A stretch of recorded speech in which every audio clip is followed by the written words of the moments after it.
the 2019 ODI final, World Cup final that is, the 2021 semi-final, the World Cup final that is, or some would say even the 2016 semi-final. We're talking about England versus New Zealand. The big breaking news is, of course, England winning the toss and choosing to bat first. Now, before you see any more empty space there, I will introduce my beloved colleagues one by one. We have both the A's, starting with this fellow.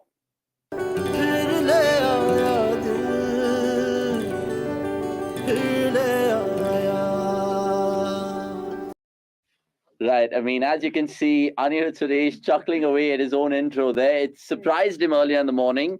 Not the best start, or was it just a mistake, like how your strengths indicate there?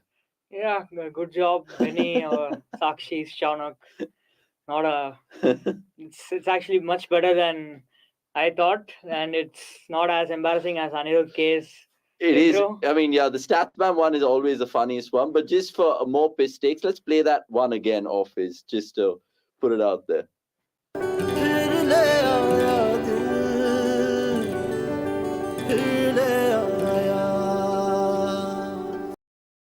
You know, sometimes if you're watching that on mute, you're thinking of yourself as Jesus Christ at times with the hairdo and everything over there. But it's good to see you as ever. And before we get talking, let's fill in this panel finally with the last seat. And that is, of course, this bloke.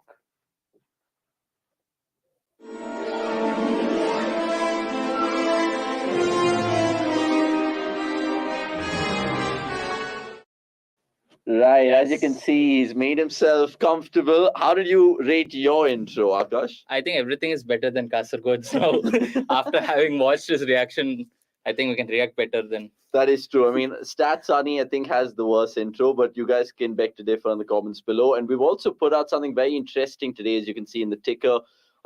The CDC fan rankings. That's a system that we want to incorporate every time we go live, because obviously you guys are building our community and it's only fair that we reward you all in some way.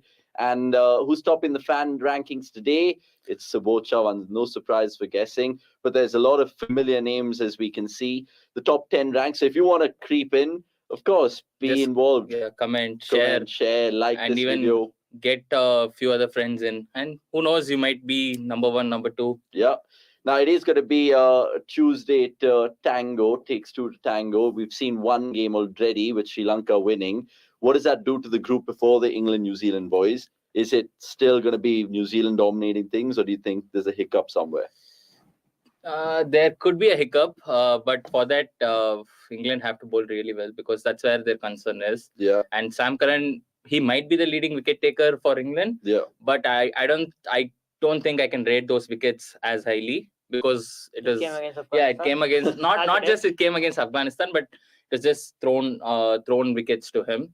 Was it the first time an Englishman's taken a 5 in a World Cup? No, that's the best ever figure for an Englishman, 5 for 10. Yeah, so well done. That's the thing. And another thing is England's batting order. We don't know. Ben Stokes strikes at 98 in this tournament. He scored 8 runs. Wow. So he's not played T20Is for like 18 months before this, and they just shoehorned him for no reason. And Dan Weston was saying this as well, like, it was a bad move to bring Ben Stokes into the setup, and a guy has not played any T20s for like, when was the last time he played even T20s? I don't even recall that. T20s. But I mean, he's technically a good option in the power play with the ball in hand. We've seen that in the warm-ups in some of the games. But why would you pick and he's a big reputation player. That is what we have to see, whether he shows up today, because I think Paul Collingwood was talking about it yesterday in the pre-match press conference that if the situation where you have your backs against the ball, there's one person you want to be on the other side, then it's Ben Stokes. And, on your side, not the other side. On your side, indeed. Yeah. You can take a look at the England's 11s, of course. And how can we forget the last time? Right? Yeah. How can we forget the last time? I mean, last time in a world event, not last time, but like in 2019, Ben Stokes was in the center of attraction between these two teams. Holding his hands up like that. More than Ben Stokes, was Dharmasena, right? Because everyone was, of course, looking at him, and he was just like, it's 4, as usual. Or Dharmasena or Adharmasena. Yeah, make what you want of it. So coming back to your first question, whether it complicates things, I don't think this result will bother Sri Lanka at all, because they play England next anyway. Yeah. And if Sri Lanka beat England, it means that England will stay on 5. assuming England win today. True. England stay on 5, or they cannot reach 6. Yeah. Sri Lanka will reach 6 if they win against England. Yeah. Which means that Sri Lanka either want the Australia-Afghanistan match to get washed out, or they have to simply get a result against England. But actually, I actually feel that Sri Lanka, if we can get the table, I think Australia's net run rate might be ahead of Sri Lanka's right now. Yeah. So, which means that Sri Lanka need Afghanistan to beat Australia. Yeah, which is like never going to happen because Afghanistan very beaten and Rashid Khan was also injured, so we're not still sure if he'll play. Or if Sri Lanka beat England comprehensively enough, then if they go past Australia's net run rate, and if Australia's match against Afghanistan get washed out, then yes. I mean, there are too many ifs and buts, but I want to ask you guys about how things are shaping up today, right? Like, if it was a New Zealand-England game, generally, I think we're all siding New Zealand.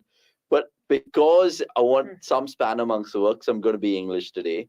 Maybe channelizing and being colonially hungover, if that's the way to put it. What about you? England? Just today or... Yeah, I just make it an accent. Yeah, exactly. There was a lot of people saying, why don't you do the England game just speaking like a Brit? I mean, that's going to be really That's what you do every day. Like himself. Exactly, that's what you do every day. But yeah, England, New Zealand. I want Australia to qualify, so New Zealand, and I think we might see Bolt masterclass. I just hope we don't see, but see, the thing is, if England can put 180 plus on the board, I think the match is done. I don't think New Zealand are chasing it down.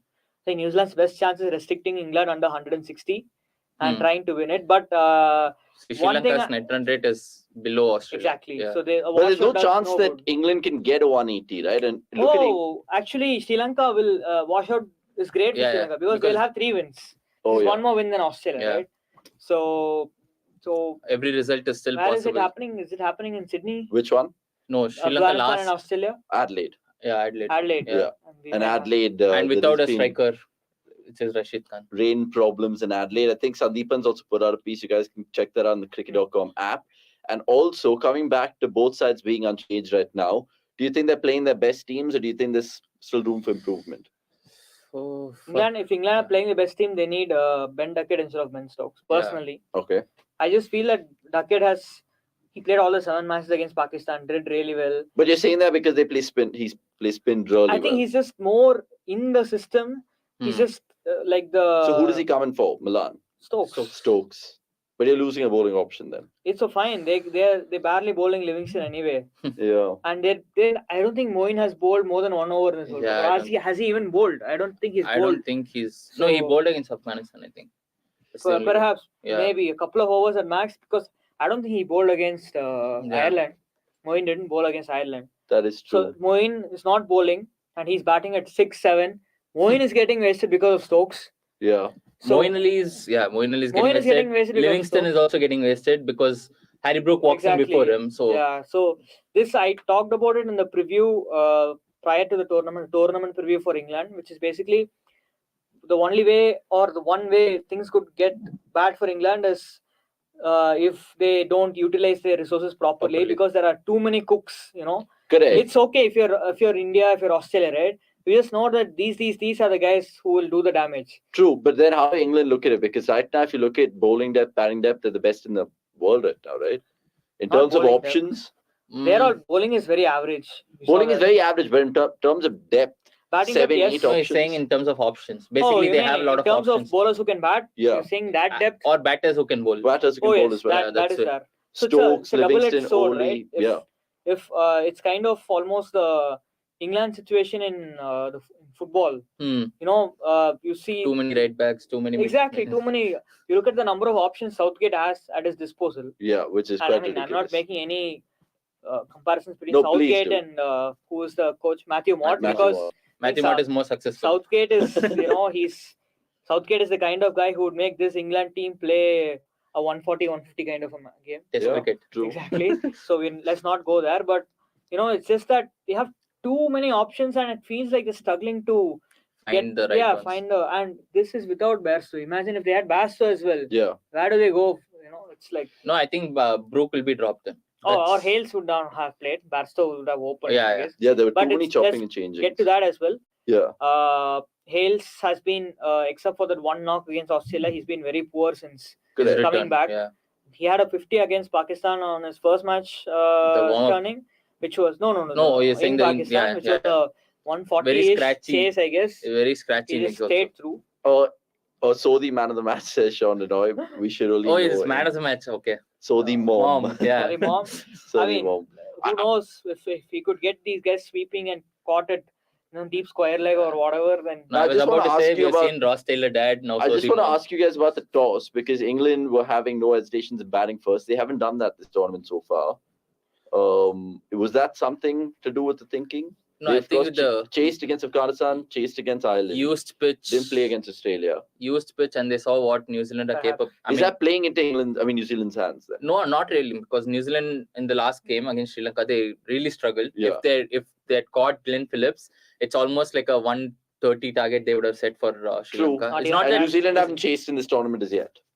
Yeah, they haven't. Right. But the only the counter argument is that now it feels like New Zealand have got the bad game out of the way, which was the Sri Lanka match with the bat, that is. Yeah. Because except Phillips, nobody crossed 25. Yeah, which is ridiculous. Which means that as a collective batting unit, New Zealand failed, and they still ended up winning by 50 plus runs. 60 runs, I think. 60 plus runs, 50 plus runs. Which whatever. is, good. It's a huge bonus, right? Yeah, which will hurt Sri Lanka maybe. If England, if India had won that South Africa match, basically, they had a bad day and they still ended up winning, it would have been like that. But obviously, India didn't beat South Africa. So, but in that way, yes, this is great for New Zealand that they beat Sri Lanka, and they are. Do you see New Zealand losing to England and Ireland? Because then it opens up the tournament even more. Ireland, which they knocked out then. Yeah.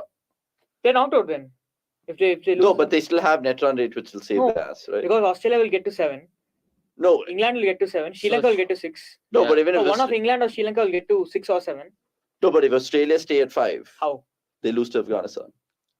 That case, I think New Zealand is still qualified then. Their net run rate. So New Zealand will be on 5. Ireland will be on 5, assuming they're being New Zealand.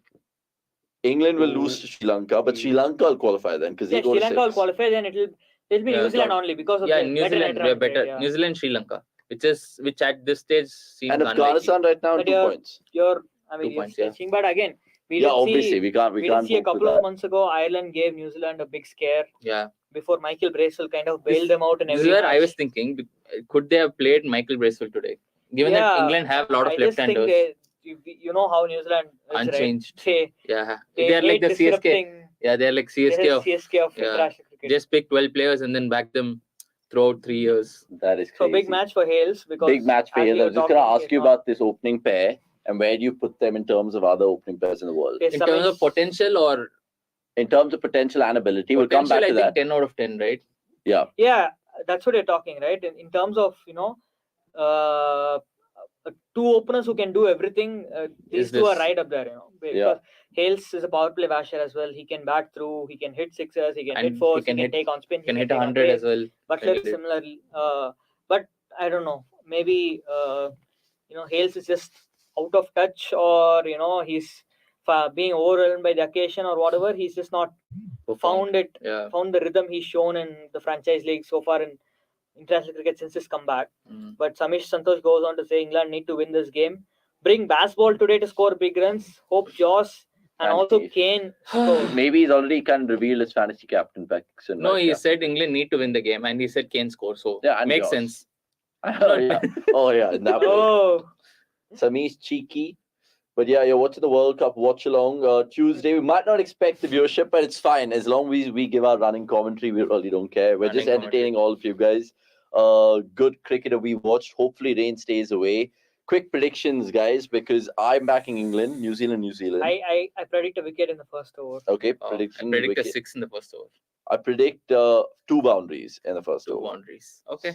Fair enough. So let's see how it all unravels. It's bold, so I think his prediction might be a very safe one because he usually picks a wicket in the first over. So this game coming, of course, from Washington Sundar's dog.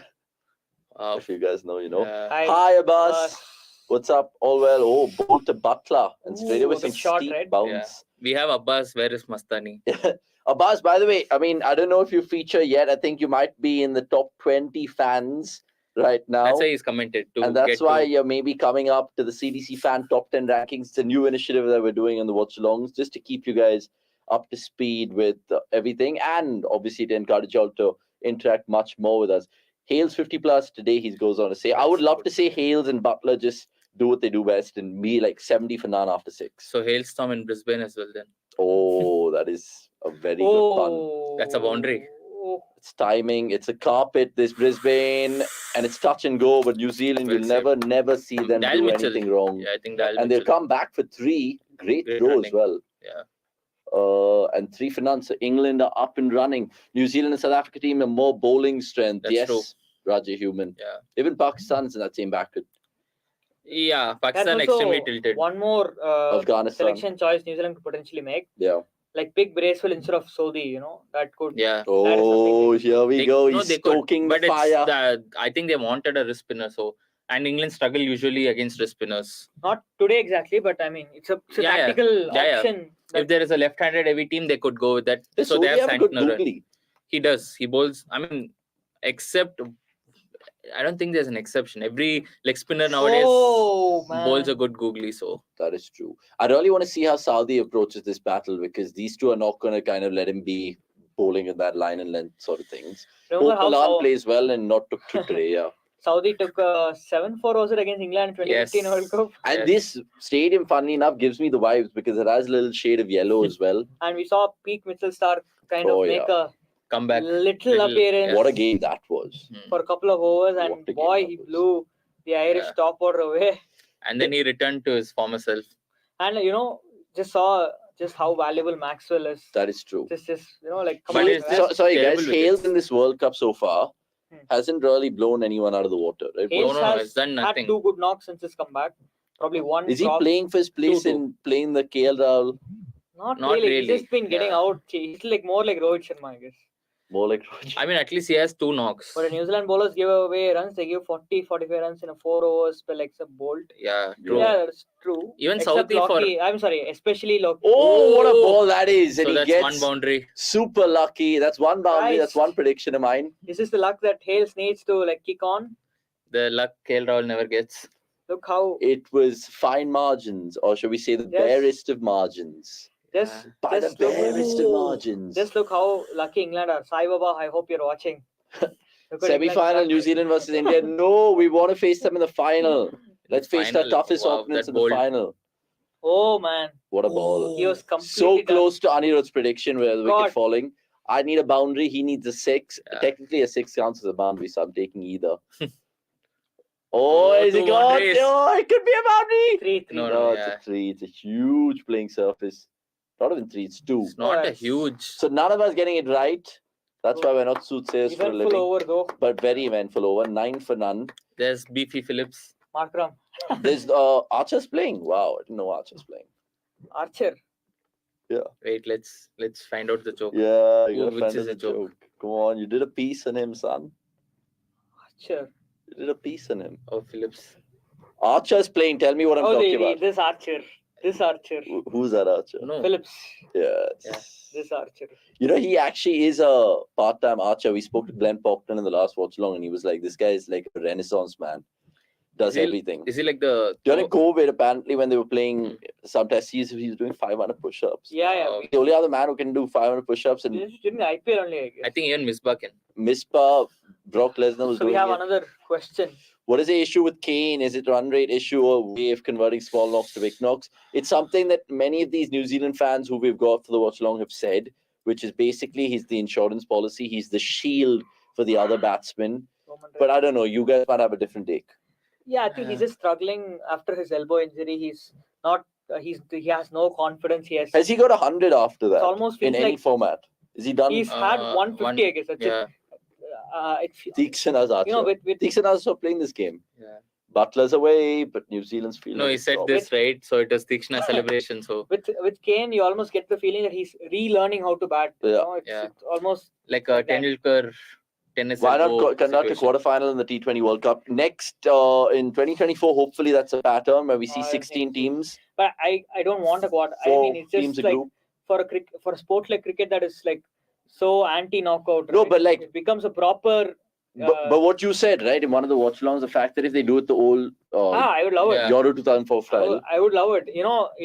If I think one of the big reasons they don't want to do quarterfinal is that is the chances of these big teams getting knocked out increases like by like 100 times. Yeah. So you could have a situation where your 4 semi-finalists are like Afghanistan, Pakistan, New Zealand, and South Africa, and then these guys won't get revenue. In that system, quarterfinals I think makes sense. Maybe not in this system. Then I mean, you still have to have incentive though. One has to play 8, 2 Yeah, has to yeah, play yeah. 7. That's how they do it. I It think should in not the be Euros, like yeah. random. This thing. Saudi, by the way, has the best power play economy rate in this World Cup. 1.8 was it? Something 2 like point that. It's something. quite ridiculous. Yeah. The strike rate is 7 or something on those lines. Bishan said in the last watch-along that Saudi and Bolt might be playing their last main ICC event together. Even 2023 World Cup, I think they will play. I think they play that. They might even play another World Test Championship. Which is this year on. But No, they're not qualifying, are they?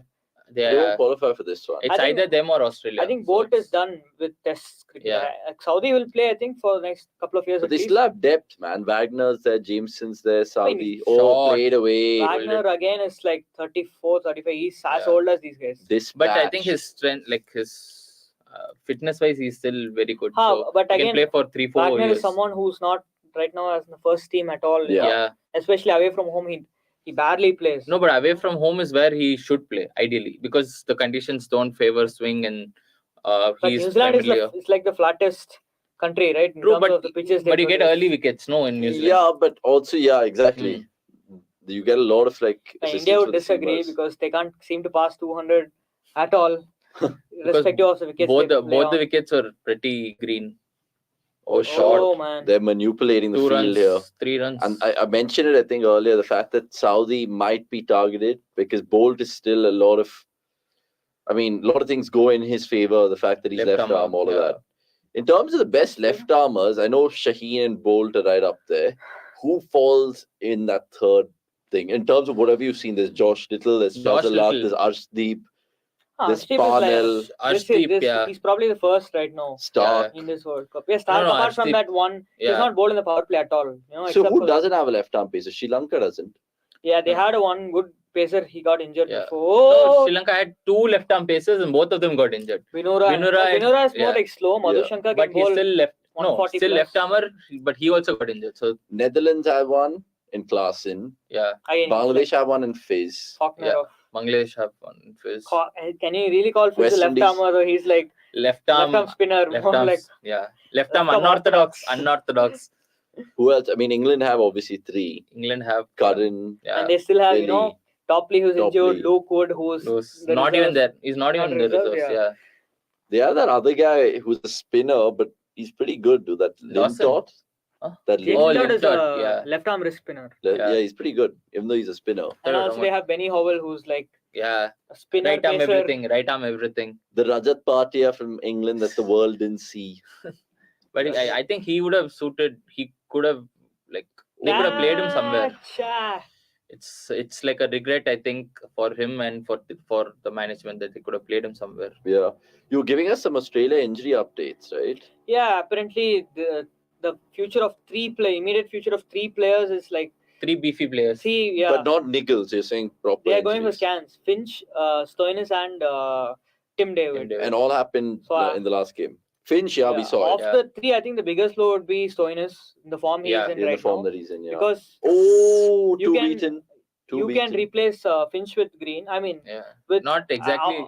I mean, the thing is, Jared was saying this in one of his videos, QA sessions he has. Like someone was telling, Finch Green, the swap, but he's saying this is becoming more like the Finch kind of a World Cup where the 60 or 40s are very valuable because you just can't come out and bash everything, right? 100%. True. So, but I think the signs are that Finch might recover. Bowling. Unpopular opinion, but I think the one player Australia could afford to lose is Tim David. Yeah. Because I don't think it's like just that feels like he's not in the same frequency as. So David for Cameron Green is a better substitute. So what I would do is if David is injured, for example, I would pick Green. I would open with Green and push Finch to 4. Or Warner. That way you have an anchor in the middle order and an anchor in the top order. Yeah. Actually, I think Australia is kind of missing right now. They Yeah, need they an can do anchor that. in the middle order as well. And we've seen Green against India in that T20 series, how he can be brutal as an opener. We'll just go back to that England game and the subplot in the power play, which is happening in the next over, I guess, if Saudi continues. And Bolt has got 3 beaten right now. Alex Hales versus Tim Southee in T20s. This is not T20 internationals, remember. 7 innings, 41 runs, dismissals, of course, 2. And I mean, he strikes at him, so you can look at it both ways. The fact that he gets a lot of runs, not a lot of runs, but you know what I mean, right? So boom or bust. Yeah, basically. see, the feast of famine, as Nasser then puts it. But yeah, I'm wondering who. There's some fabulous commentators. That Hales has never been dismissed by Bolt.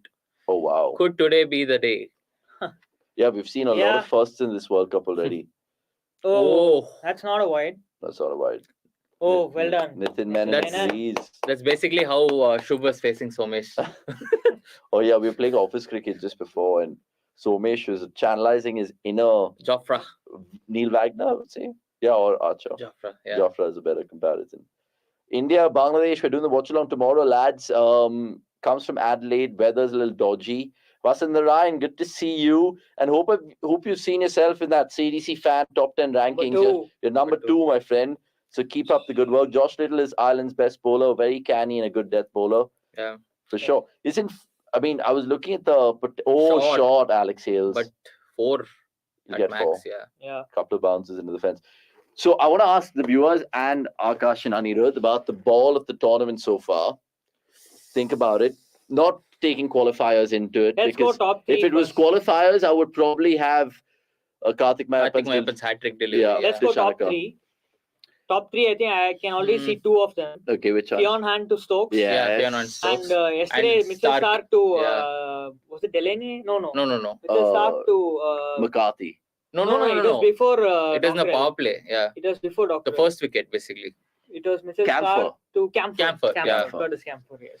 Oh, yeah. But, I mean, he played right through that. I mean, Fionn Hand to Stokes is actually a good shout. I mean, see, it's like the beauty of the left-armer swinging the ball into the right-hander, right? It doesn't beat it. I would even say... Number 3 is tight. Tikshana to Finn Allen? No, but... It's like... any bamboozling deliveries That's what I'm thinking. Any match? Asaranga today?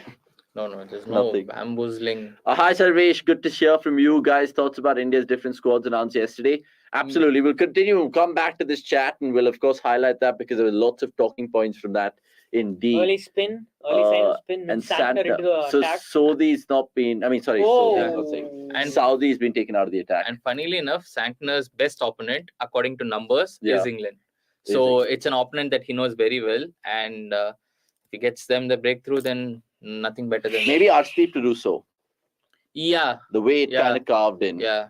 That was very good delivery. Yeah. Or Arshdeep to how he bounced the Pakistan guy out, the 3rd wicket. Asif Ali? Yeah. No. I mean, in terms of bounce. Yeah, in terms of bounce, it was great. It was nasty. But let us know in the comments below. Ball of the tournament so far. I have one. Mark Wood to Gurbaz. Oh, that's a good one. That was sheer pace. Killer. Sheer pace.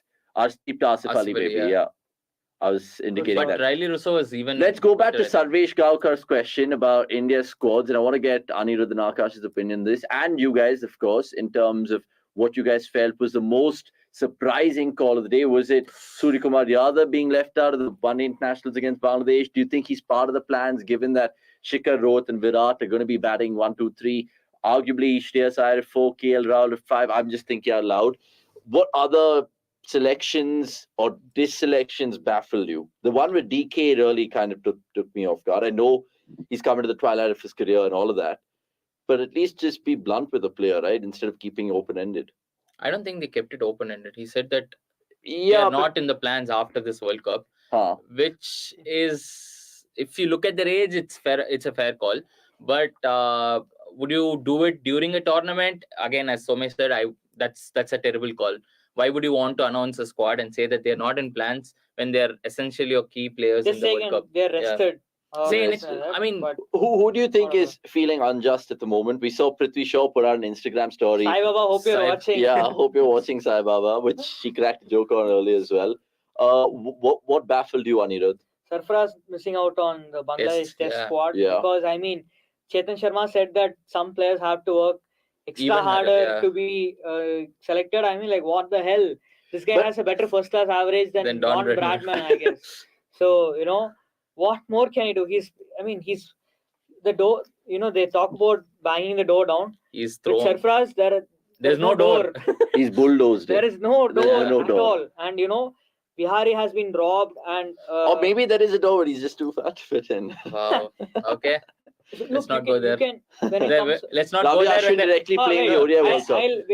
I'll buy this liability on the field argument and everything. If Rohit Sharma is not the captain. Not just that. When you have someone as like Ravichandran Ashwin, who's the biggest liability in the entire freaking world when it comes to fielding, he's playing a T20 World Cup. He's in one of your primary test players. If he's there, then you can't say that, oh, Sarfaraz might cost. But Ashwin adds so much of value. But Sarfaraz also adds. And you know, I mean, not really. Or short Alex Hales at 6. And this is why he kind of goes after Saudi. Hand shot. Sarfaraz, you know, we've seen that the guy can score 250s. But he has age on his side. And he's obviously, Abbas Kunde agrees with me saying, I think Sarfaraz will be tried in the next. Enough. Yeah, but how long do we say that he has age on his side? And what if his form just dies out? No, but then we've seen Sky being a prime example of a late bloomer, right? But look, shouldn't India learn from their mistakes? See, I think with Iyer is the biggest example for red ball cricket because when Iyer was at his peak form, when he scored that 200 against Australia, he was unbeatable. He was at his peak. And then they decided not to play him till his form died out. Yeah, exactly. His form died out in red ball, and then once he proved himself in white ball, they're like, okay, he can play red test ball. So where do you think? Okay, fine. Let's finish up with certain key players. Shreyas Iyer, where do you think he'll? What is his scene for the next 1 or 2 years? I think his best format is best format is ODI because it's happening in the subcontinent. Will he play the World Cup? I guess he'll be. Echo those thoughts? Yeah, I think he will. What about someone like Ishan Kishan and Prithvi Shaw? Where do they find themselves in the pecking order? Ishan looks like he's the good books of the selectors. Yeah. But he's the ODI squad and stuff. It's just that, that's what I was telling Somesh before the... Slow ball. Short, Alex Hales. Before the Watchalong started. Yeah. You know, it is like these guys have like a list of 30 players and then they just have like this series. Okay, this player goes to this series. This player goes to this series. They just randomly allocate players to each series. Yeah. You know, like, I mean, come on. Samson missing out of the Bangladesh ODIs. Shubman Gill missing out on the Bangladesh ODIs. Kuldeep Singh having himself in one squad, not the other. Yes, they are making the squad out of nowhere. ODIs. But maybe it's just like a net bowler thinking we just need more left Rahul Tripathi in ODIs, when you have not even given him a T20 debut for Christ's sake. Yeah. You know, like, honestly, these guys are just going to be carrying bottles by the end of it. By the way, Alex Hales is doing a Finn Allen. Well said, Akash, because he's 20 balls at 30 and then maximizing the power play. Saudis conceded 21 of his first 10 balls in this match. Introspect, maybe you're actually one of the top 10 fans as well, but we should introspect. Yeah, we should really introspect about that. But good to hear from you today. Why selectors don't bring prodigies like Sachin at 16? They keep waiting for players to turn 25. That was the old school thinking. Forget 16, at least 22, 23, 24. There's so many players. They wait till they become 30, 31 and then... India can literally put out 3 or 4 teams today. But we talk about all these like big names. Yeah. But there's one name which really baffled me is Ravi Bishnoi. Oh, yeah. True. Like he was part of the World Cup. This thing. Then you said that we don't need a spinner. Yeah. You can go back and play Syed Mustaq Ali, and then he's not there in any squad. Yeah. What do you expect? He has such good numbers. And he was almost in Bangladesh. You expect him to start. Exactly. He's still in the World Cup reserves. But I mean, he's not in Australia. He's still in the World Cup reserves. And think about that. I mean, the main cricket which is going to be played essentially is in the subcontinent. You need characters like Ravi Bishnoi. Whether it's our World Test Championship credentials or the World Cup itself, all like Red Ball, even if you're thinking about the next, Red Ball's too early. Even if you're thinking about the next T20 World Cup, it's going to be played in West Indies. Yeah. And Bishnoi did really well in West Indies, and he's the kind of bowler who will thrive in West Indies on these slow, low, dead wickets. He's basically like Samuel Badri, but who can bowl a very nasty. I mean, who can only bowl googlies. Shubman Gill should open next year's World Cup. Dhawan looks finished the player, but because they're making Dhawan captain, you obviously see this thinking with the selectors. We've seen it throughout the year. Every Bekar series, I don't want to call it that, but it's true. They've given Dhawan that's why you should say India's second string side.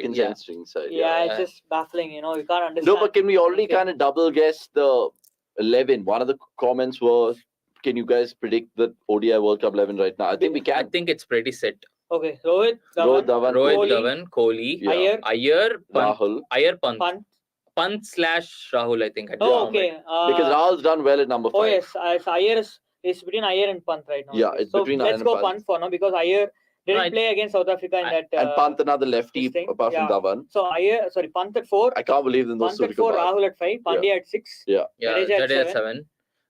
Deepak Chahar at 8. Deepak Chahar at 8. Deepak Chahar at 8. Bhuvi, Bumrah. No, Deepak Chahar. Shami, Bumrah. Wait, let's go. Shami, Bumrah. No. I don't think Arshdeep will get picked. Okay. We are missing Siraj, Prasidh Krishna, who are Prasidh, Bumrah, Shami, and one more spinner. Abbas Kote saying Rohit, Dhawan, Virat, Rahul, Surya, Shreyas, Pant, Hardik, Jadeja, Yuzi, Bumrah, Shami, Siraj, Ashar. Yeah, it's a very good plan. Agreed with you, Abbas. That's pretty much what we hit the hammer on the head. Everyone's getting in now. Rohit, Dhawan, Kohli, Shreyas, Sky. I mean, I want him to feature, but I don't know how they're going to treat him. I mean, he's a no-brainer at 4 for any position. But I think even in tests. Pant is a no-brainer. If you consider how he's played in tricky situations, at least in ODI cricket, he's found his feet at the ODI level. There's no doubt that testament is that century he scored in the decider against England. Oh yeah. That's where I think it will come down to either of Iyer or Rahul. And Iyer might get a nod because his ability to convert those. They are not leaving out Rahul for sure. So consistency is in squad for various He still series. has a very good record at 5. Oh, in the end. Taken! What a catch that is from Kane Williamson. Butler struggle continues. Pulling it out. Is it a bird? Is it a plane? No, it's Kane. It's Kane. Wow. It's Kane, mama. Golf clap. But well done, and that's a huge wicket. It almost felt like Rohit and Rahul playing that warm-up against Australia, where Rahul was going berserk and Rohit didn't even get his time to settle in. His Butler departs. Soft signal is out. Butler's again our third failure. Person, we'll just take your question once this decision is made. Yeah. We have But Kane is also not sure. He's signaling. Yeah, Kane's one of the nicest guys ever. So that's a myth. Why? It's a myth. I mean, why all New Zealand players? See, he's also not sure. I mean, like, who would say that, bro? Technically, like with so many cameras, you should. That's not proper gamesmanship. Gamesmanship is pretending like you caught, so the soft signal is out. Then they are like inconclusive evidence. See, so this is with the original. This is a proper Australian fan. Now it was pouched initially. Oh, then it gets out.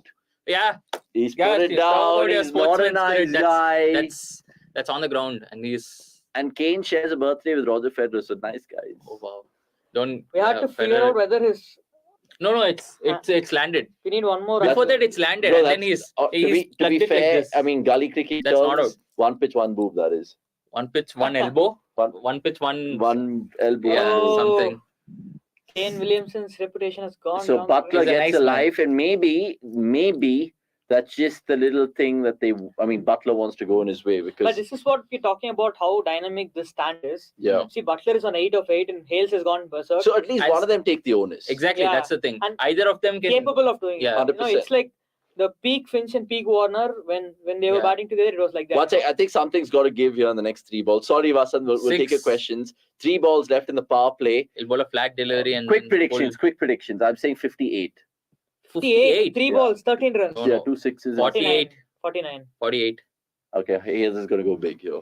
And this is exactly what made or still makes Finch Warner one of the greatest partnerships of all time. Yeah. Similar to Rohit Dhawan to an extent. Yeah. Which format are you talking about? Rohit Dhawan in ODIs and Finch Warner in all formats. All formats. Is that you know that if Warner knows that Finch is hitting it well today, he will leave it up to him to do the bashing for the first 10 or whatever overs. Yeah. Similarly, if Finch knows that Warner is hitting it sweet, he will leave it to Warner to just take the run. That's the advantage of playing together for a long time. Rohit Dhawan, you've seen it multiple times. Usually, almost always it's Dhawan who takes the initiative, in ODIs at least. Yeah. But Rohit has a tendency to, not tendency, he has that ability to convert it into 200s, which nobody in world cricket can. Or has yet. I mean, there's surely people there. All Brevis. 100%. Brevis. He can do it in T20s, forget. So last ball of the power play, obviously in my 58's not coming true, but will Butler kind of go big to maximize it? No, Santa, So that's well 3 done. singles, 48. So I said 49. I said 48, exact 48. Well done, well done. So Harry Potter doing his magical things here. Let's now take that Vasant question before we get into some substitutions also in-house, hopefully. Vasant Narang, we're going to say we now know why India isn't winning a World Cup when you don't know who's your best bowler or batter. That's why we aren't winning. Teams like New Zealand are pretty clear, so they do well. Similar to Australia as well, you always see Stark, Hazelwood, Cummins, Zampa/Lyon, depending on the format, play. And that's a conversation we've had multiple times in the Watchalong, saying because India have such a large pool, for them to trickle down to the 11 sometimes is just more than a head scratcher. But I don't agree with that point. India know their best bowler and best batter. Everybody knows India's best batter is Surya Kumar Yadav. No, I see where he's best coming bowler from. right here is Arshdeep. So it's not like a debate that there is, you don't know who's your best bowler. It comes down to they don't know what is their best combination. If Jadeja is not there, they struggle. If Jadeja is there, they have a template which is already set in eternity. Yeah, agreed. And that's off from a CSK lens. I'll tell you what, I'll make a little substitution here with myself, and Somesh will come on right now. You guys can jump on an introspects question. 48 for none, by the way. 6 overs gone. Subscribe. We'll be back shortly. A green replacing a green. It's proper color-coded. I don't think Bhuvi will play ODIs. He has a very poor record in ODIs, unlike T20s. I think it's a fair. Yeah. Bhuvi is all T20 specialist. Yeah, I think he's not even seen in the Deepak Chahar is way ahead of landscape as well. I don't even remember when Bhuvi last played ODI. I think it was South Africa series early this year when they got thrashed 3-0. Bhuvi was toothless. He played in Sri Lanka also, I think. Sri Lanka, where both of them played. Because Deepak Chahar, Bhuvneshwar, both of them. Ultimately, the main team was in England, then that's the reason. So one pitch, one more. Yeah. Oh, it's a very good start for England. Kane Williamson doing a MH Hazard there. Exactly. Yeah. It's a very good start for England, though. I mean, yeah, definitely. Could not have asked for a better start. 2 overs of Santner done as well. It's another bonus if you want to look at it. Yeah, but I mean, Williamson has used Santner well because later on there'll be 2 lefties who will come Maybe in. if not for Santner, this would have been 65 for no loss. Easily. Right now. Yeah. He bowled his 2 over for 12 runs, I guess. So. And he would have nearly no. If not for that. So I think it's time for the crossword. We're going shot. 6. Oh, lovely. So I think it's time for today's crossword. It's, guys. Who those of you who were with us the last time must know the rules. We'll keep giving you these crosswords with 1 clue at a time, and you just don't have to prompt the answers right away. You just note it down in your head or in anywhere you want, and wait till we ask you the answers for everything. And then once you comment, do we have fastest finger for today, or we do. The fastest finger gets a 500 rupees Amazon voucher. So I think Srivatsan won the first contest. Yeah. Which we had day before yesterday, if I'm not wrong. India, South Africa. When all the 3 teams wearing green one. Exactly, and I think we are having a hat trick of watch-alongs today, tomorrow, and day after. So we'll have a crossword for every. You guys, if you are really invested in it and can get your answers right, you could win good bucks. Yeah, 1,500 gift voucher already. Okay, let's have the first clue. All right. 1 down. Yep. Goes by the ring name of Glenn Thomas Jacobs. Hmm. I think I got it. Cool. Yeah. So here is your clue. Goes by the ring name of Glenn Thomas Jacobs. A broader clue is this is relevant to this game. Yeah, and if you're thinking of ring, think of like fighting. That is the ring. And we are not giving any more clues. It's straightforward as hell because Yep. Moving on. And importantly, it consists of only exclusively New Zealand and England players. Yeah. So don't scratch your head thinking about other teams, other players. You just have to think of players from New Zealand and England. So we've trickled it down to. Coming back, what happens to England's batters as soon as they step in Australia? I mean, Butler was in the peak of his form, and suddenly in this World Cup, he just had one good knock in that Perth game in he's saying before the Australia series itself. Like Butler is viewed as the best T20 batter, and this is right now. I think in everyone's mind, Sky has overtaken Butler as the best T20. Because I don't know what is with Englishmen. As soon as they land in Australia, they just forget how to bat. Except Mark Wood. Or Nasser. He seems to just go to a different level when he plays in Australia. Or Nasser Hussain, who also performs very well on air in Australia. But okay, now let's assume that England lose a wicket in the next couple of overs, 10 balls. Who would you send in? You'll still send in Malan, or you'll go Livingston or Moeen? Maybe Moeen Ali. Moeen is a good shot. So here comes Akash's man, Ish Sodhi. Because Moeen Ali will actually counter both the spinners as well. So that just puts added pressure on Kane Williamson. He might have to introduce Glenn Phillips. That also won't necessarily work against Moeen. But if your question is who will England possibly send, it's Malan. How will England fuck up the batting order? By sending Stokes. I think that would even... Oh, I think Abbas, if you're watching, you're another big Ish Sodhi fan, Abbas Kunde. Just like Akash. So Abbas, greetings to you. More power to you. More power Predict to Ish Sodhi's Sodhi. figures today. Yeah. 2 for 28. Okay. Abbas, Sodhi's figures today. Let us know in the comments. Wow, look at Vasan. He stacked him and then he's like Abbas Kunde, man. Yeah. So guys, I heard you guys speaking about Sarfaraz exclusion. Although I agree that he definitely deserves a chance in the Indian test setup, but my biggest point related to him is, even if he would have been in the squad, I don't think he would have found a place in the 11. That's fine. I think as you can have. Abbas Kunde says none for 30. By the way. You can have players in and around the squad, and that's like the first step to integrating them into the main 11, right? You don't expect anyone to. But I think they've chosen a very conservative. It's a very small team as well to test in Bangladesh, and I'm pretty sure that he's up in the pecking order than Hanwa Vihari, who has been an incumbent of sort, but have not performed well across venues in international cricket, and even in the domestic circuit. He's outperformed Pujara in Sena countries in the last 2 years, hasn't he? Yeah, in Sena, but in India he's not Pujara. He's got one series against Sri Lanka, and you can't judge him. That's exactly against Sri Lanka. But that one where Jadeja scored that. No, I'm just thinking, when did he outperform Pujara in Sena countries? No, I don't think so. South Africa hit better than Pujara. But that's one match he played. That's it. India played on New Zealand also. New Zealand he played better than Pujara, I think. That's what he's saying. That's ages ago.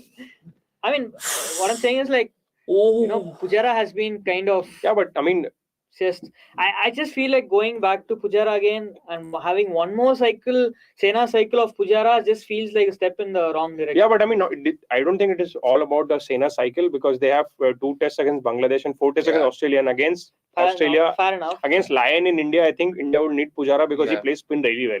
And he has the ability to convert. I know he has struggled at times against slow left arm, but his footwork and all is very assured against spin, and especially against Lion, he's had a good record. And I think India might want to stick with him at least till the WTC final, if at all India qualify. So I'll ask this question then. Do you think this WTC cycle, once this cycle ends, they will kind of move on from these guys and look to Sarfaraz and... But I think Pujara is the only these guys you're talking about. Who else? Pujara is the only these guys, right? Yeah. Who else? I don't think there is anyone who India would want to move on from, because I think Shami can still play tests. Obviously, I'm not talking about Shami. No, that's the only. I think Kohli still has a long test career to go. So and now we are looking forward to Kohli's rejuvenated self in test cricket. I'm actually looking forward to Rohit Sharma having a proper test career as well, because he has clearly deprioritized tests all this while, and he's a test captain. He should take that. He should just give up. I've said this on this platform often enough. He should, with all his dignity, just say that I don't want to play T20s anymore.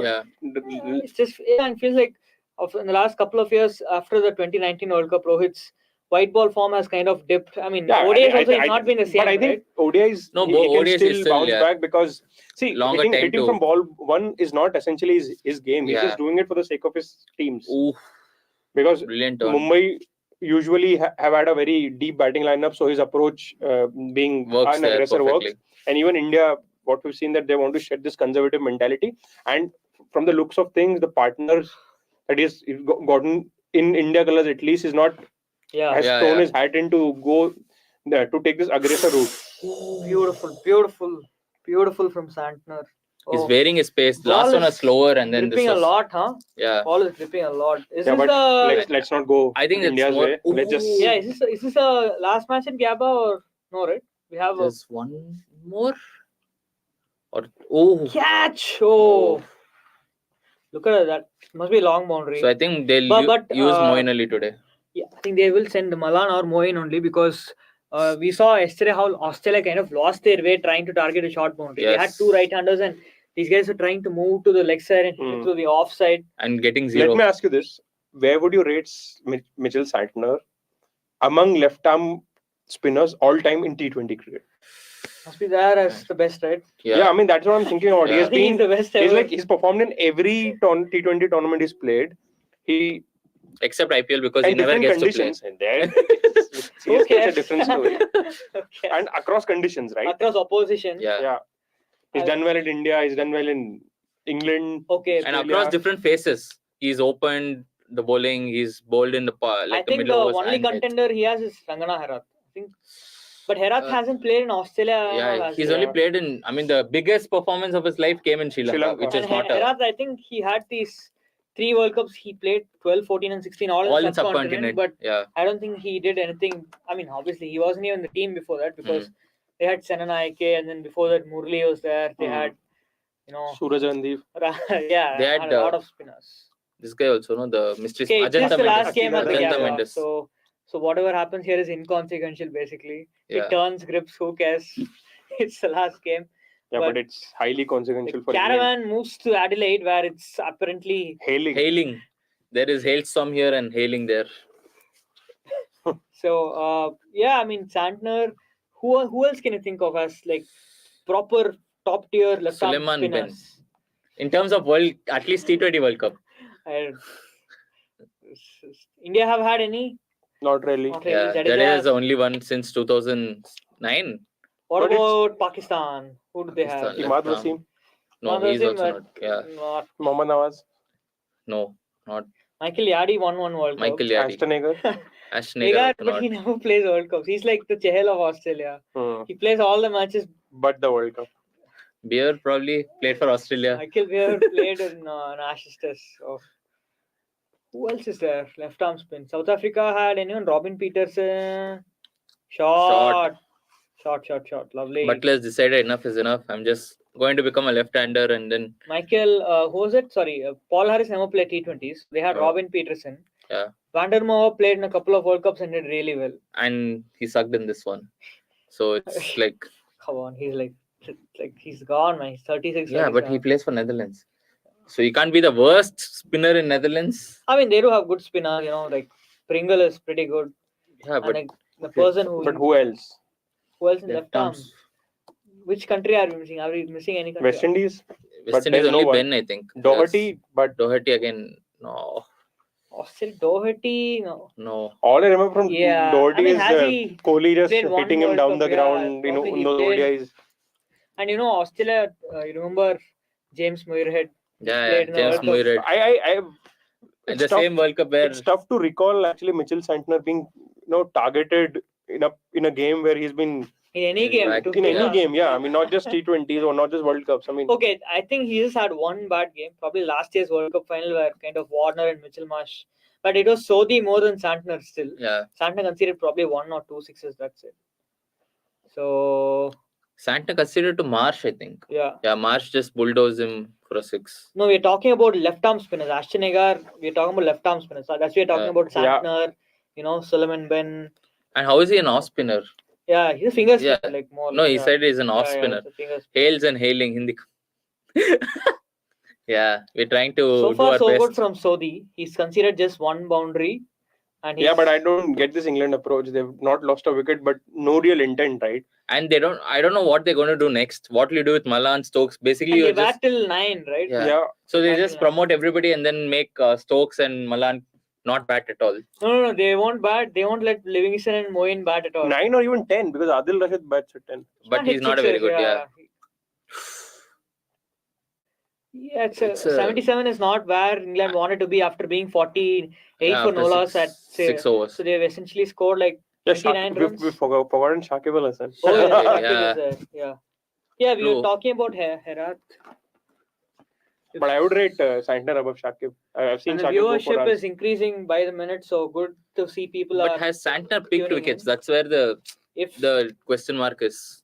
If someone injured in Australia team, I hope they go with Green, not Smith. Yeah. Yeah. And talking about Green, we have our Earth is best. If you could give yourself a pseudonym if you want, you don't have to reveal your real name so that it will be easy for us to address you. But no, we'll address it to our Earth.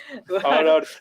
Mr. Green, we'll call you. Mother Earth. Earth, Green, whatever. But yeah, I think Green is ahead in the pecking order. If you see the West Indies series, the England series before the World Cup, Green played ahead of Smith. I think so. Green will actually walk into the 11 if someone gets injured. Yeah. And let's not forget that there's been plenty of assistance for seam bowling in this World Cup, and I expect it to continue as the tournament goes ahead. And Green is not a Stoinis who bowls a 125 Yeah, and he's a hard length bowler, so it makes more. So we have Joe ready, waiting. Guys, we have just Joe put him Glacier, through. the first guest for tonight. We have a Kiwi fan. No, he's an England fan. Oh, he's an England fan. Oh, wow. I think we could hear ourselves. Hi guys, you okay? Hello. G'day. Yeah, good. How you doing? How you doing? You going well? I think it's a good start so far. I think hopefully there's plenty of batsmen in the hut that can go big. So. Considering you have so many batsmen, is this the right approach? What did you say? Sorry. Yeah, I'd come in. I think we'll try to figure it out. I think this is entirely the right approach. Can you guys hear me? Yes. Am I coming through all right? Yeah, cool. I think we can hear us. Yeah, I can hear you guys. There's a bit of a delay here, but hopefully it's all right. I think that's entirely the right approach. What you're seeing here is what we've noticed in this tournament is that it's much easier to score runs once you've been at the crease for a while. And batting early on has actually been really difficult. The teams that have gone out all guns blazing at the start, except for a couple of innings, Finn Allen was the exception there. There hasn't been many other exceptions where guys have actually really taken on the game early on and been successful. What these guys have done in just playing each ball on its merits and just going at 8 and over-ish, or 7.5 and over, and not losing wickets, they've given themselves the room to go big later. And I think this is the right approach. I think if you score 160 on this pitch, it's going to be very hard to chase down. And I think they've put themselves in a position where 160 would actually be a below par result from here. Yeah, absolutely. I think there's a slight echo here. There's a slight echo here. We're trying to fix all of that in this kitty going on right now. But Hales has done always played his part, some would say. Let's get the English man on right now in terms of asking his opinions about how they've kind of respected the spinners at times, you feel, in this innings so far, Joe. What's your thoughts? Yeah, I think I agree with the fact that, getting to sort of 80 where we are after 10 overs, I think that's a good score. And you've got plenty of batsmen like Moeen Ali's coming in now. Plenty of batsmen like Livingston, Brook, they're all in there ready to come in and have a go. Probably come in before Milan as well. And what would you be happy with, Joe? I mean, he indicated 160, Michael. I'm guessing he's seeing that from a New Zealand lens. But knowing how New Zealand are not chasing yet in this tournament, at least, you would be happy with the 170 right now if I offer that to you? Yeah, I think 170 is about, he said it's obviously been tough to chase down them sort of scores. I think we would like to go big and get 200 and try and make it sort of out of the question. But I think 170, 175 is probably about right. Just that I think. Go on. Vokes might be crucial today. What the damage Stark did. So Vokes might have to come to the party today because he didn't have a particularly good game against Ireland the last time he played. So given the amount of movement that we're seeing under lights at the Gabba, that could be a factor. Joe, I just want to pick your mind about, we were chatting about the England team and if they have particularly any loopholes, so to speak. As an England fan, would you play Stokes because of the big reputation he has in these tournaments, or would you kind of play someone like Ben Duckett, who's been part of the system for a while now? It's an interesting question. I think when we were watching the Pakistan series, I think Duckett was probably one of the standouts for England. And I think Stokes has probably come back into the side because of what he can do, but he's not quite produced what we know he can produce. So I think after this tournament, maybe bedding in Ben Duckett might be a bit of a question.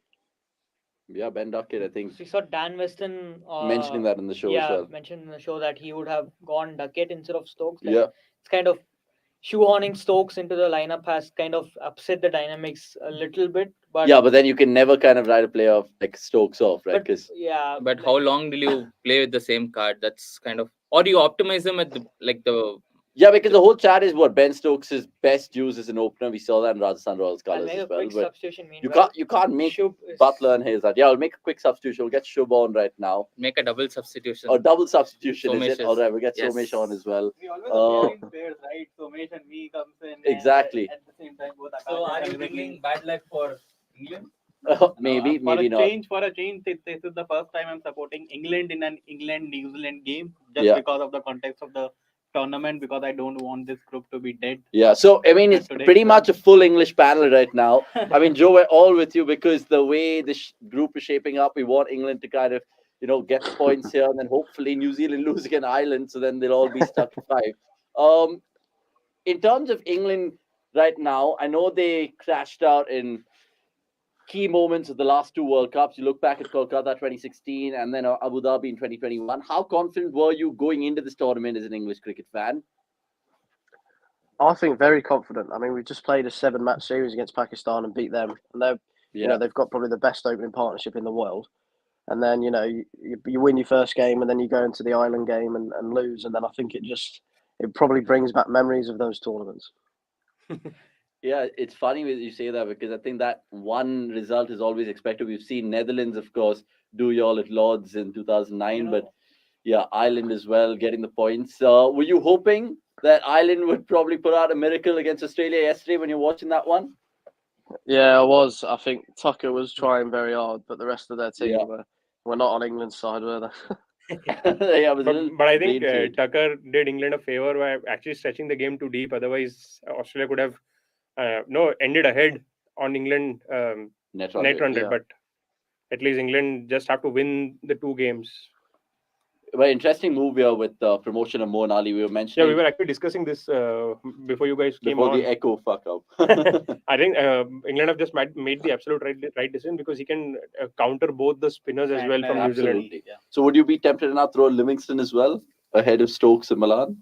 Yeah, actually, why not? I mean, once you get that kind of a start, David Malan actually naturally he should be pushed down the batting order. You have guys like top edge and might go for 4. We've seen how Butler has done this before in at least IPL colours, where he gets off to a sedate start, but he plays catch-up cricket like no other. Are you hoping, Joe, that Butler comes good today? Because both the openers haven't had World Cups to remember so far. I think Butler's probably he's one of the best T20 players in the world, and he's not. I think his record, people always talk about it, but he's averaging 49 at the top of the order. He can be explosive, so hopefully he can go big here and support what Hales has already done. Yeah, I mean, spin is currently what's been thrown at him right now to just kind of suss him out. But so far, right now, 92 for 1. England are sitting pretty, right? Or New Zealand thinking no worries. Yeah, but before Butler kicked on, I was just thinking that what happens with these English cricketers as soon as they land in Australia, no?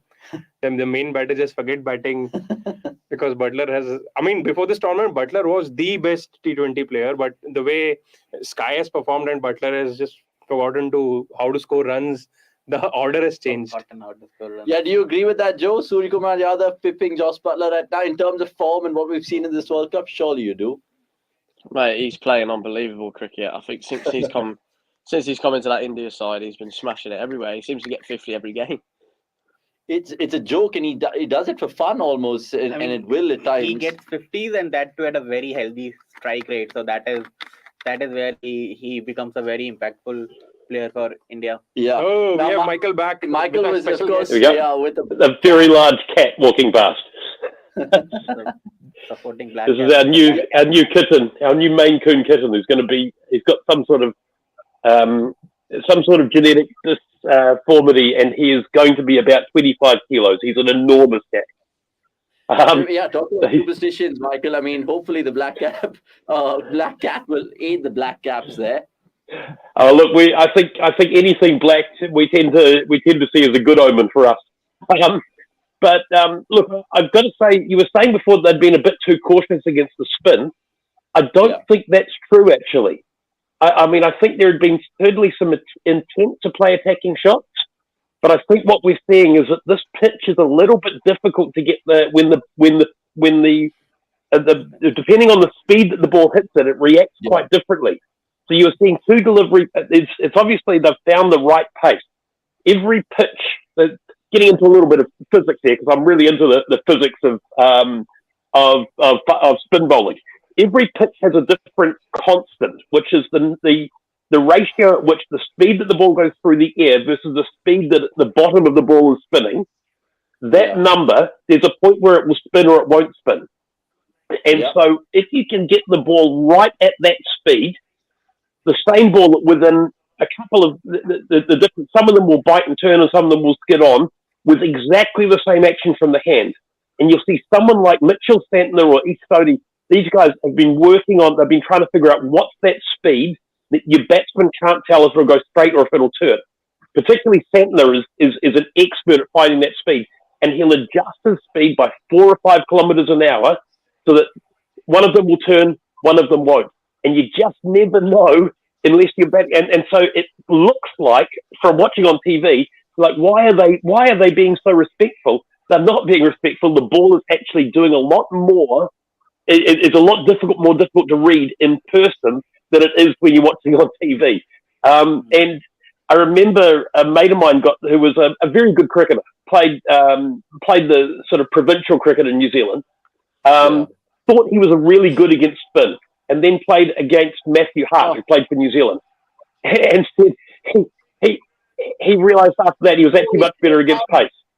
Sorry about that, Michael. And one of the fans going on to say as well, bring him in front of the camera. I'm guessing he's hinting about your cat. Yeah. And we'll take the crossword off for just a bit because Daryl Mitchell is potentially giving Butler yet a lifeline. I mean, we saw that with Kane Williamson. It was touch and go, but this was a consolation one. So, yeah, I mean, fielding again. It goes back to what is up with the fielding standards, guys. This World Cup. Can we just move the crossword out of the camera for a moment? Yeah, I don't know why we just randomly thrown up the crossword. We'll get to the crossword. We're of course putting out guys prices as well. Producers at the back, if you not slept off, just listen to us. The cat's also on screen.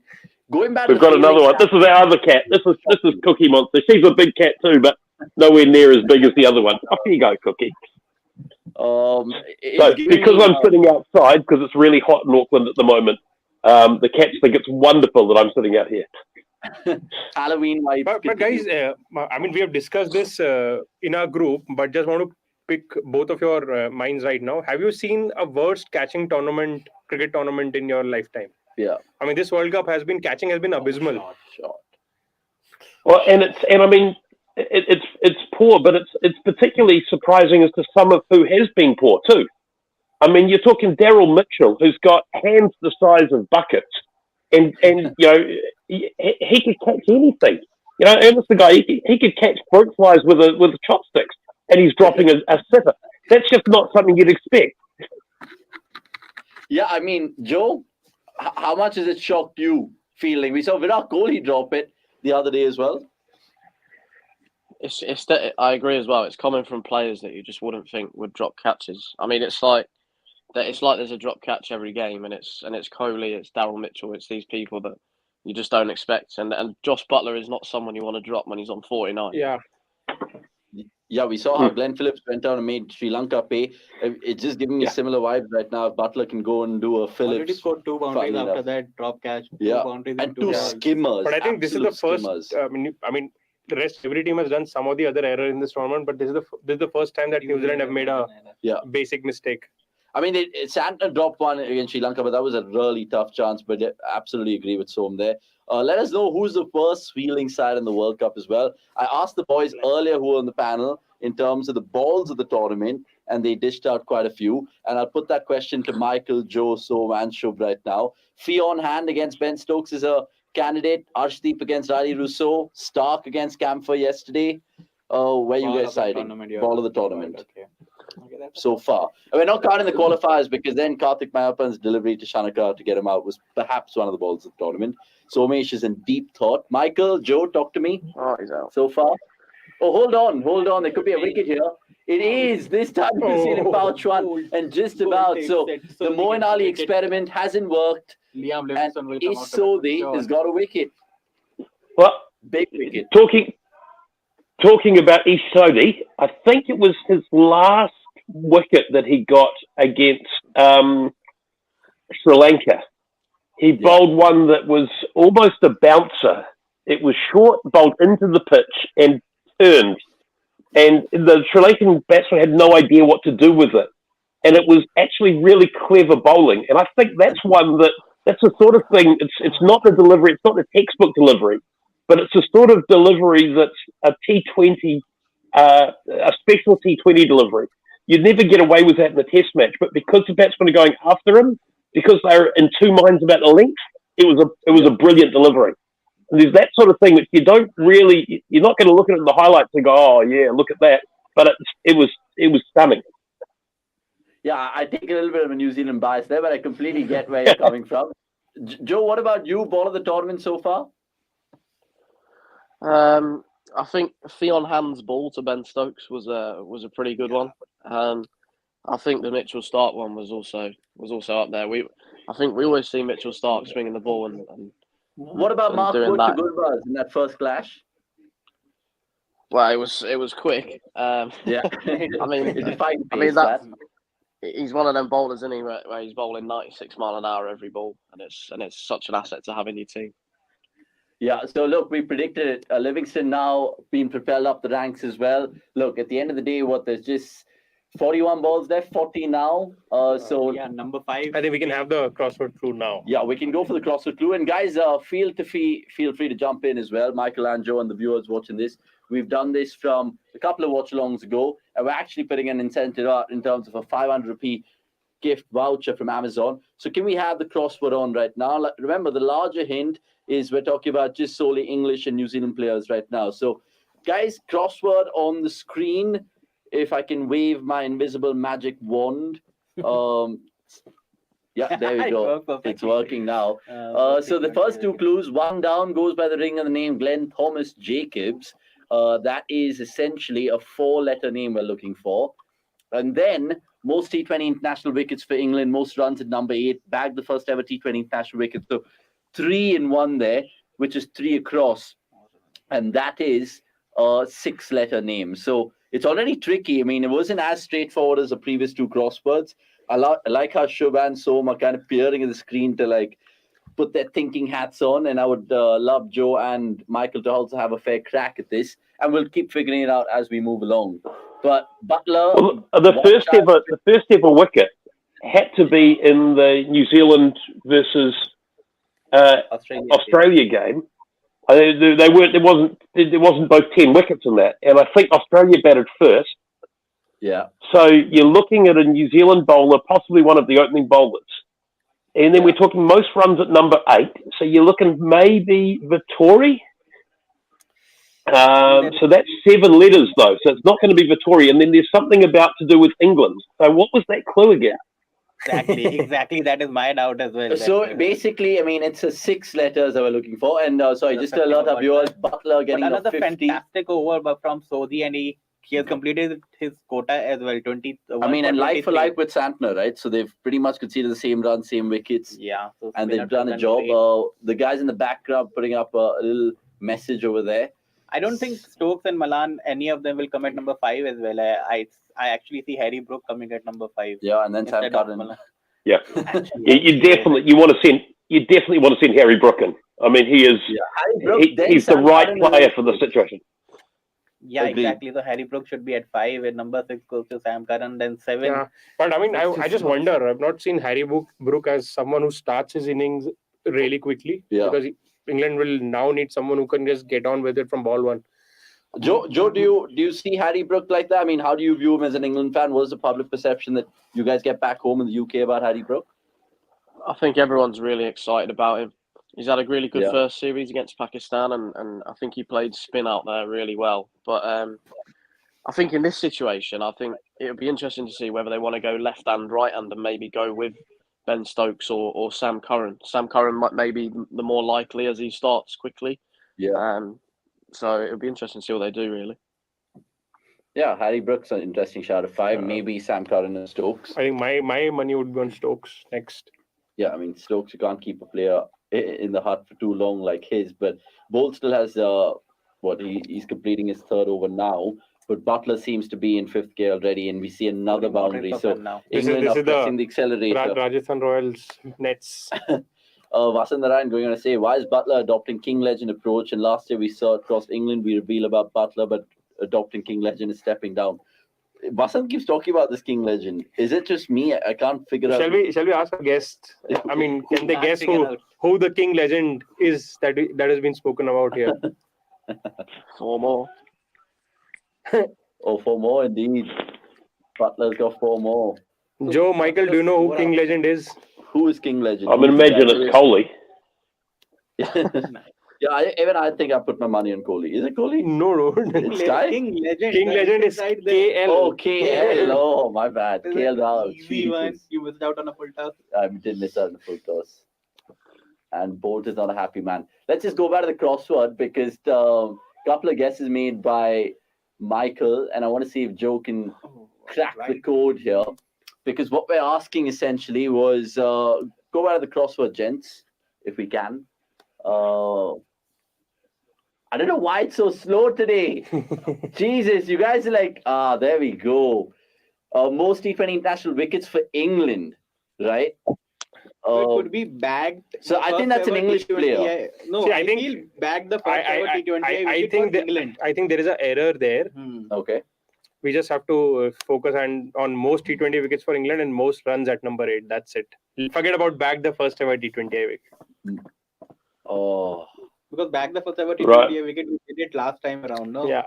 There is some error. There is some error there, but we'll figure it out. I think it should. Let's just go with the first clue. Yeah. By the way, Butler's 2 runs away from overtaking, at least leveling Morgan in terms of most runs for England T20 internationals. Some good names there. David Malan surprises you. Jason, was he injured? Why does David Malan surprise you? I mean, he has been playing for a while. That is true. Now, Livingston is tonked this, and he's got away with it because no man's land, and I think they'll come back for 2. So very productive over that, because it yielded, 12? Oh, sorry, there's a ball to go as well. So it makes you think how much England can get in their last 5. We'll have the predictions from Joe and Michael in terms of final scores as well after this ball. Yeah, but Michael, I have a question from you. For you as a Kiwi fan, who would you rather have from this group to go to the semis? Australia or England? That's a good question. Australia, England. As a Kiwi fan, be honest. Right? No doubt. It is England. There's no New Zealand fan except for my wife would be wanting Australia to do well. Only people who lived in Australia before they like cricket. Like this is not. I don't think India Pakistan's the same, because Indians want to play Pakistan. We want Australia to lose. That's what we want. I mean, if New Zealand can't win, we want Australia to lose at least. Remember Stephen Fleming batted slowly in a match to allow South Africa to win in order to knock Australia out of a competition. Deliberately lost a match in order to knock Australia out, and was a national hero for doing that. And there was no match fixing involved. It was just an opportunity to knock out Australia. And there was no one in New Zealand who was unhappy with it. He chose to lose to South Africa in order to knock out Australia. That's how we take it. So there's no choice. We would rather England got through to the final rather than Australia. I'm just thinking this would have been the most interesting question had Australia been in New Zealand's position right now, and we asked them, who do you want to crash? Who do you want to crash out? Yeah. England or New Zealand. That would have been actually fun. But yeah. They'd want us to go through because they always beat us in big games. Joe, what about you? I mean, right now, obviously Australia is the biggest enemy in terms of England, but New Zealand and England are kind of brewing up their own special rivalry after the 2019 World Cup, 2021 exit as well. I feel like we lose to New Zealand every time in a tournament now. I mean, 2019 they've done us in the semi-final, so I'd rather anybody apart from New Zealand. I mean, you sound like an Indian fan right now, because if there's one team we all dread in the semis or the finals, it's New Zealand, because this whole nice guys ICC tournaments. No ICC New Zealand tournaments. In ICC tournaments. Apart from that, it's all fine. As long as there is a label of the ICC tournament, no India in. But actually, by the look of things, India and New Zealand are going to play at Adelaide in the semi-finals. Which is going to be, more supporting India on that pitch? Adelaide? Yeah. Maybe. But knowing how Santner and so they're already bowling today, they could really outspin India like they did in Nagpur 2016. So you never know. I just want to know your predictions, guys, right now. And then we'll take Vasant's question to Michael as well. Give me a specific score, Joe, Som, Shubh, and Michael. Where will England finish? 185, 184, 191? Joe? At least 175. I think 175. As many as we can get. Okay. Yeah. Michael? 125. I'm thinking about 11 and over from here is realistic. So that's 55 more runs. So that's 185, 184, something like that. So I think, I'd say 184. 184. You guys are in. I think 180 plus they should get from here. You have so many wickets left, 4 overs to go as well. You should be able to score at least 50 runs from here. And with Stokes, Curran, Milan. Much batting. Yeah, so much batting. You should be able to score 50 more at least. I would say 171. 171.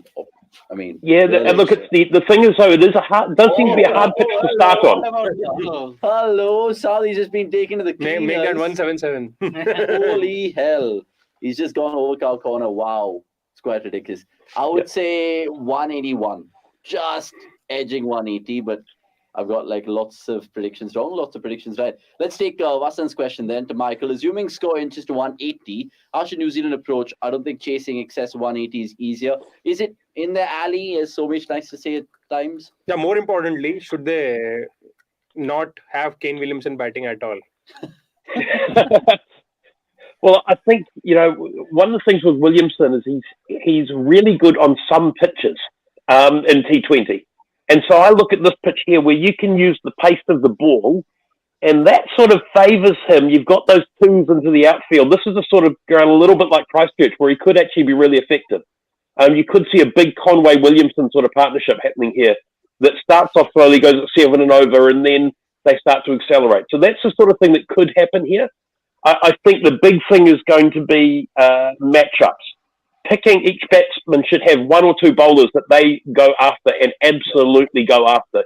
You can't go half-hearted. When you decide you've do something in your favour, you've got to go after it, and that's what you've got to do. Going a big target, you don't take. If you hit a couple of boundaries, you don't hit a single and then sit at the other end. You try and hit 2 more boundaries. You're on top now. Go for it. I think that's what needs to happen, and then give respect to the ones that say that that's not in your order. But left and right combination's massive on this pitch, and I think England have missed the trick by having too many right-handers here. So who's going after Mark Wood then? Will it be Mark Wood, or would we be tempted to be throwing the ball to Adil Rashid straight away to counter Finn Allen, Joe? Like how we saw with Theeksana? I think you could potentially start the first over with maybe a Livingston or someone like that. We've seen in the last few years that bowling a spinner first over's come a lot more regular, hasn't it? But they've tended to go with Ben Stokes. So it'll be interesting to see what they do with that. Yeah, because Michael just mentioned matchups there. What's a perfect matchup from an England perspective to someone like Finn Allen, who can just go gung-ho from word go? Yeah, possibly. I think Livingston is a good shout because he bowls both leg spin and off spin, and it could, to go hard at a spinner straight away is not the easiest. Yeah, true. Given that they have a left hand, right hand. Michael, do you see it that way? Oh, that's a good. Look, I think one of the things with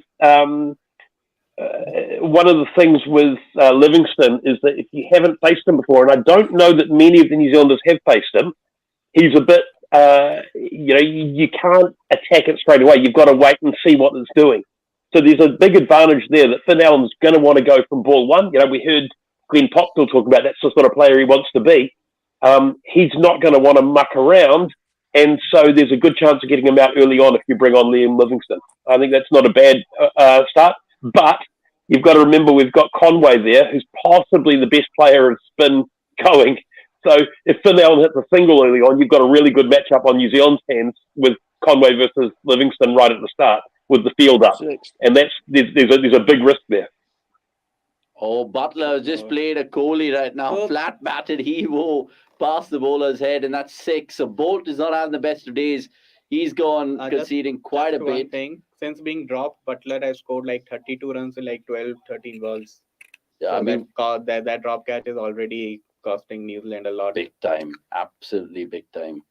And now with the platform set, shot. They can actually bat New Zealand out of the game already. Yeah, I said now 180 plus. They should get minimum of 180 plus from here on. Especially with Butler well set. So exactly, Butler has scored 31 of 12 balls since being dropped. 31 of 12, that's going to cost them big. I think we can take the next clue now. Yeah, or maybe even 2. Yeah, we can take the next 2 crossword clues right now till the next ball is bowled. We're still trying to figure our head up these 2 clues. I mean, it's quite tough today on the CDC Watchalong crossword. Here's the 3rd clue. Man of the match in the 2010 T20 World Cup final. I think Joe should get this, or both of them, or all of us rather. 6 across, which is a 10-letter name. So obviously, talking about English wicket keepers. Or kuch naam hi bata de. Keyswetter. Go on. Yeah, you guys can send us answers in private comments. You don't have to say it out loud. Yeah, but I think both of these guys have figured out who that is. Man of the match rate has been 12.7 in Barbados. Oh yeah, last 3 overs, leaking runs. Over extra cover. The gap should be 4. Okay. Yeah, but with Livingston, I've seen almost every team have figured out to the line to bowl to him. Most of the pacers I see trying these wide lines with him. Is that the best ploy? Yeah, and he's yet to come up with answers. But he has all the shots. He's not someone who only whacks it into the onside or something. Just like he played a pretty good he improvises. I mean, yeah, but if you have the field set in a way that your deep fielders are on the offside, you can actually target him there.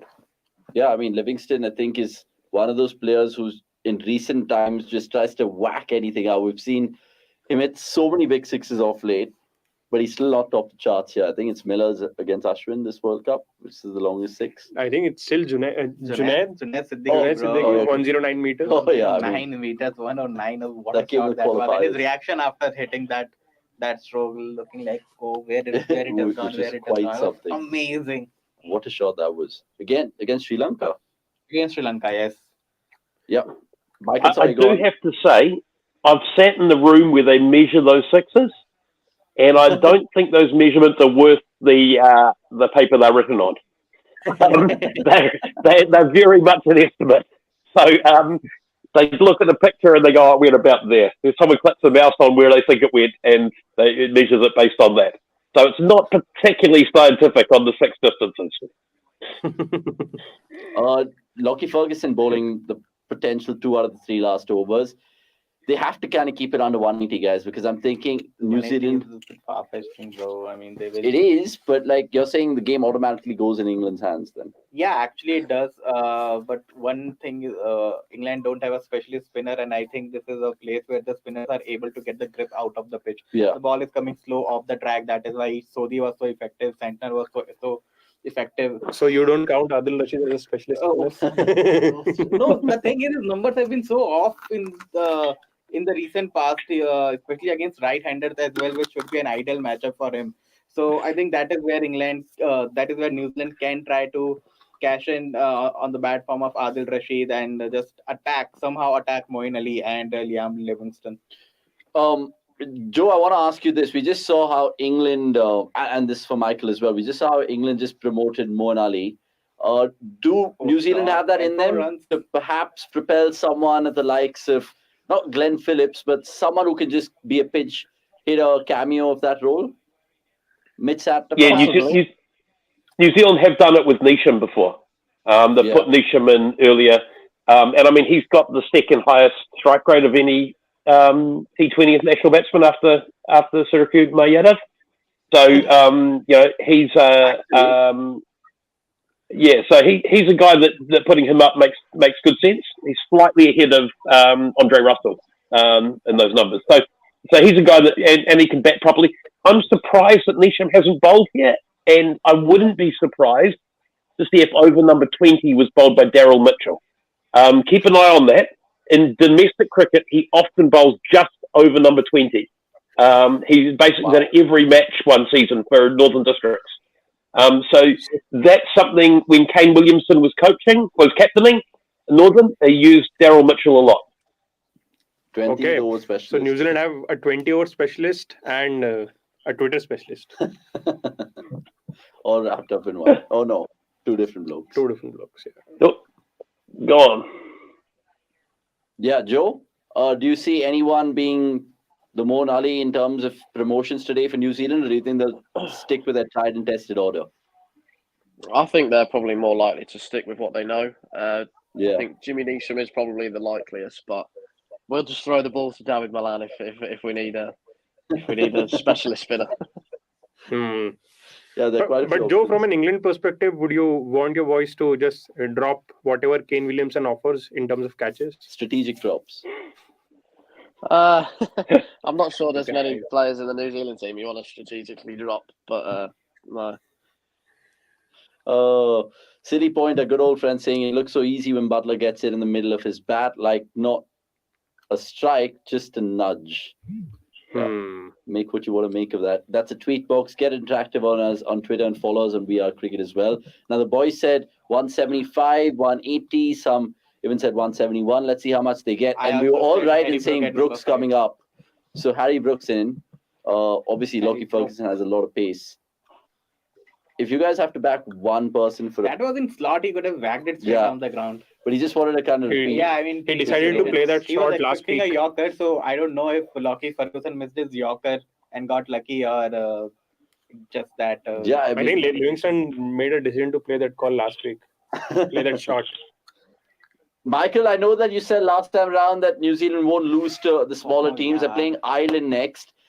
Given the fact that they might lose this, they can't afford any sort of hiccup over there, even though they have net run rate as a cushion, right? Yeah, so look, if New Zealand beat Ireland, we're almost certainly going to be the top of the table, unless we get bowled out for 80 or something in this game. So that's really, I wouldn't be surprised if there's a point in this game where they just go, let's score 150. Let's make sure that we get, that we don't damage our net run rate too much. And we just get ourselves to, like, if there's an option where you go, we could get bowled out for 130 here, just go, right, let's just play it around a little bit, get 150, secure our net run rate, and make sure that we guarantee that if we beat Ireland, we go top of the table. I wouldn't be surprised if they did that, because New Zealand is quite a good tournament team. And that's the sort of thing that they may choose to do, to go, well, let's just work on net run rate, guarantee our way of getting through. So that could happen. I don't want that to happen, but I can see that's a smart move potentially. What a shot that is. That's bottom hand whip pitch from Brook. And we're showing, he's just showing glimpses of what he can really do. I know it's Saudi, but still that deserved to be put over for 6, and it was. Joe, do you see any upsets? We've seen so many already in both groups, but in this group, would you like an upset? Maybe Australia losing to Afghanistan, Ireland beating New Zealand? I think we'd like it, but I can't see it happening, to be honest. Brooks out. Oh, good grief. Long off in business. Job, no, 7 of 3 balls. And it is. No time wasted. It is. Wow. So, it doesn't really matter for England, because they're trying to get as much as they can here. 160 for 4, 10 balls left. 180 is in the radar. So is 185 if Sammy Curran or Stokes comes. I think Stokes this time around. Right? Yeah, Stokes was actually padded up, all set to go in. So Stokes will be coming in here. Do you think Stokes will you guys you guys are a ball ahead of me at the moment, so I'm getting to find out what's about to happen from you guys. Oh, there's a wicket. Yeah, it's like wicket's about to happen. Oh, look, there it is. Joe is at the ground. Yeah, that's true.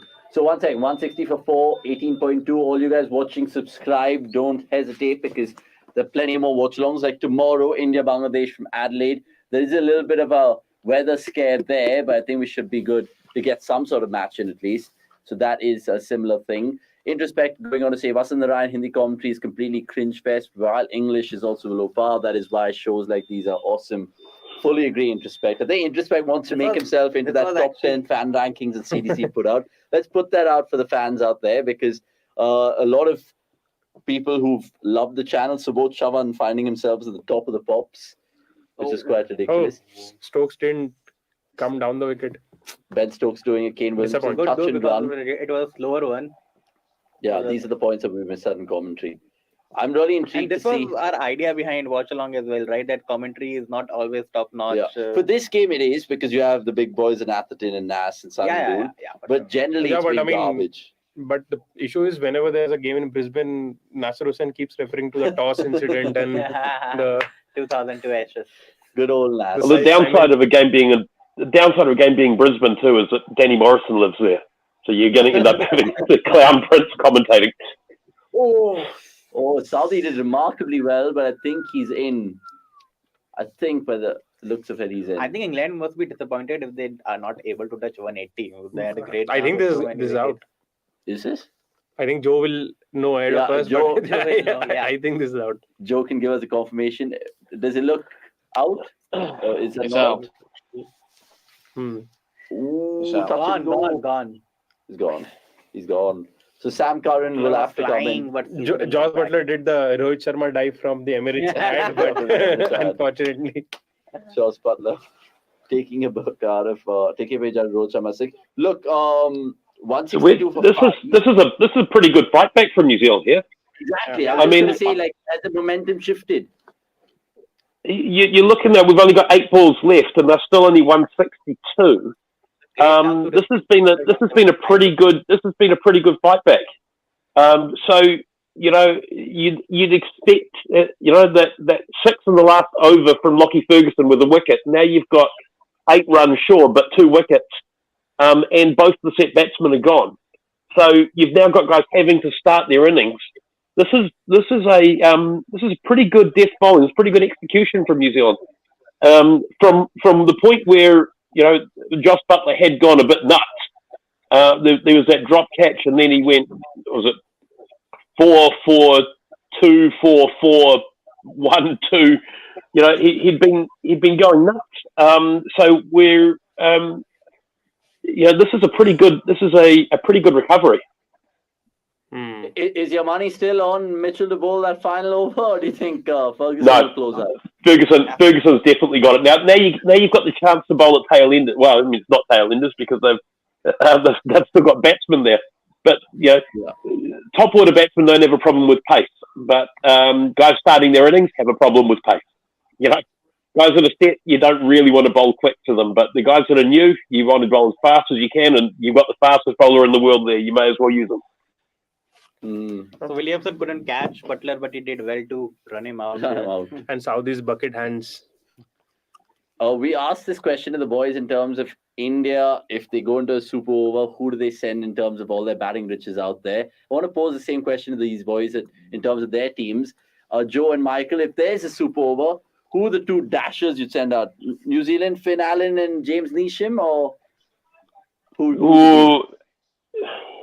Yeah, it probably depends on what the surface is. If you're going to send out Finn Allen or Glenn Phillips, but you definitely have Jimmy Neesham there.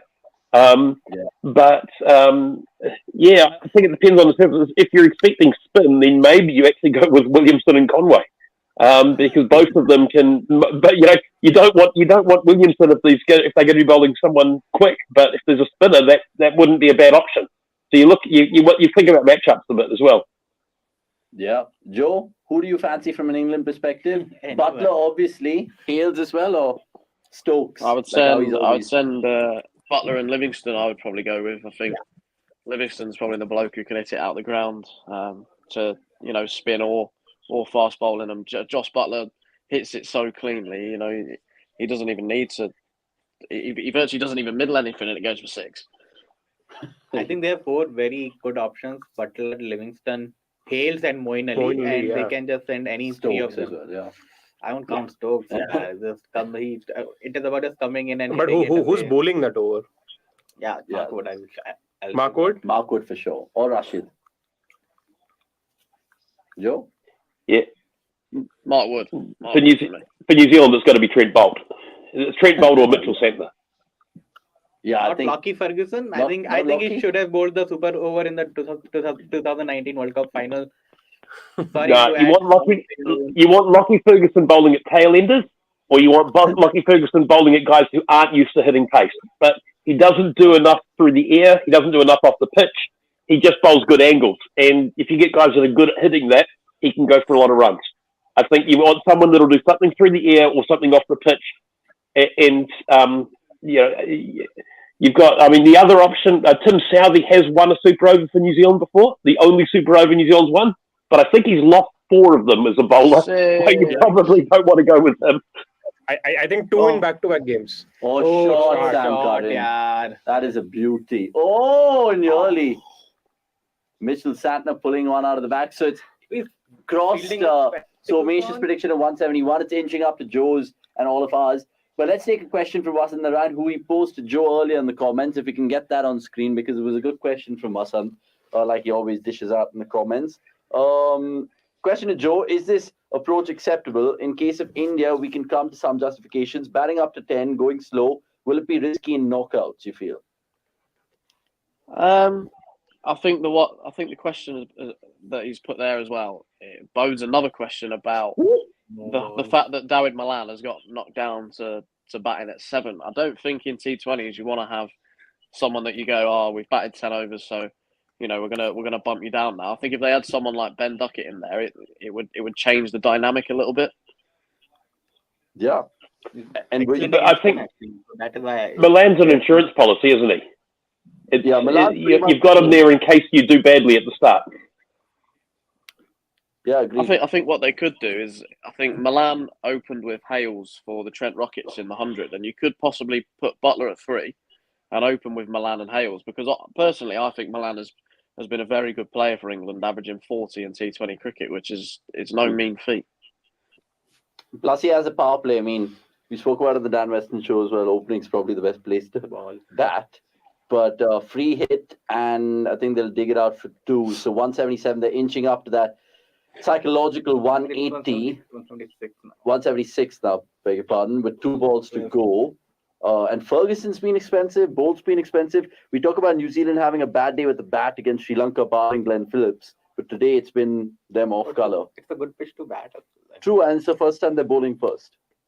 Is it? Yeah. It is the first time they are bowling first. So New Zealand haven't chased. But it is a good pitch to bat against pacers. What a ball that is. What a He's ball. given it. Out. That's crashing. Oh, yeah, he's not even reviewed that. So, a contender for the ball of the tournament, actually, given the pressure that he was in after that no ball and conceding a 6. So, pretty good ball from Lockie Ferguson there. Vasant Narayan going on an ad saying Stokes' issue similar to Pant and D20s for India. Milan's form has been poor. Stokes still struggles. How should they prepare? Because sometimes such minor points don't crop up in case of a win. Joe? I think it goes back to the Ben Duckett conversation. I think the way he played in Pakistan, and the fact that I think he plays spin so well and he can start quicker.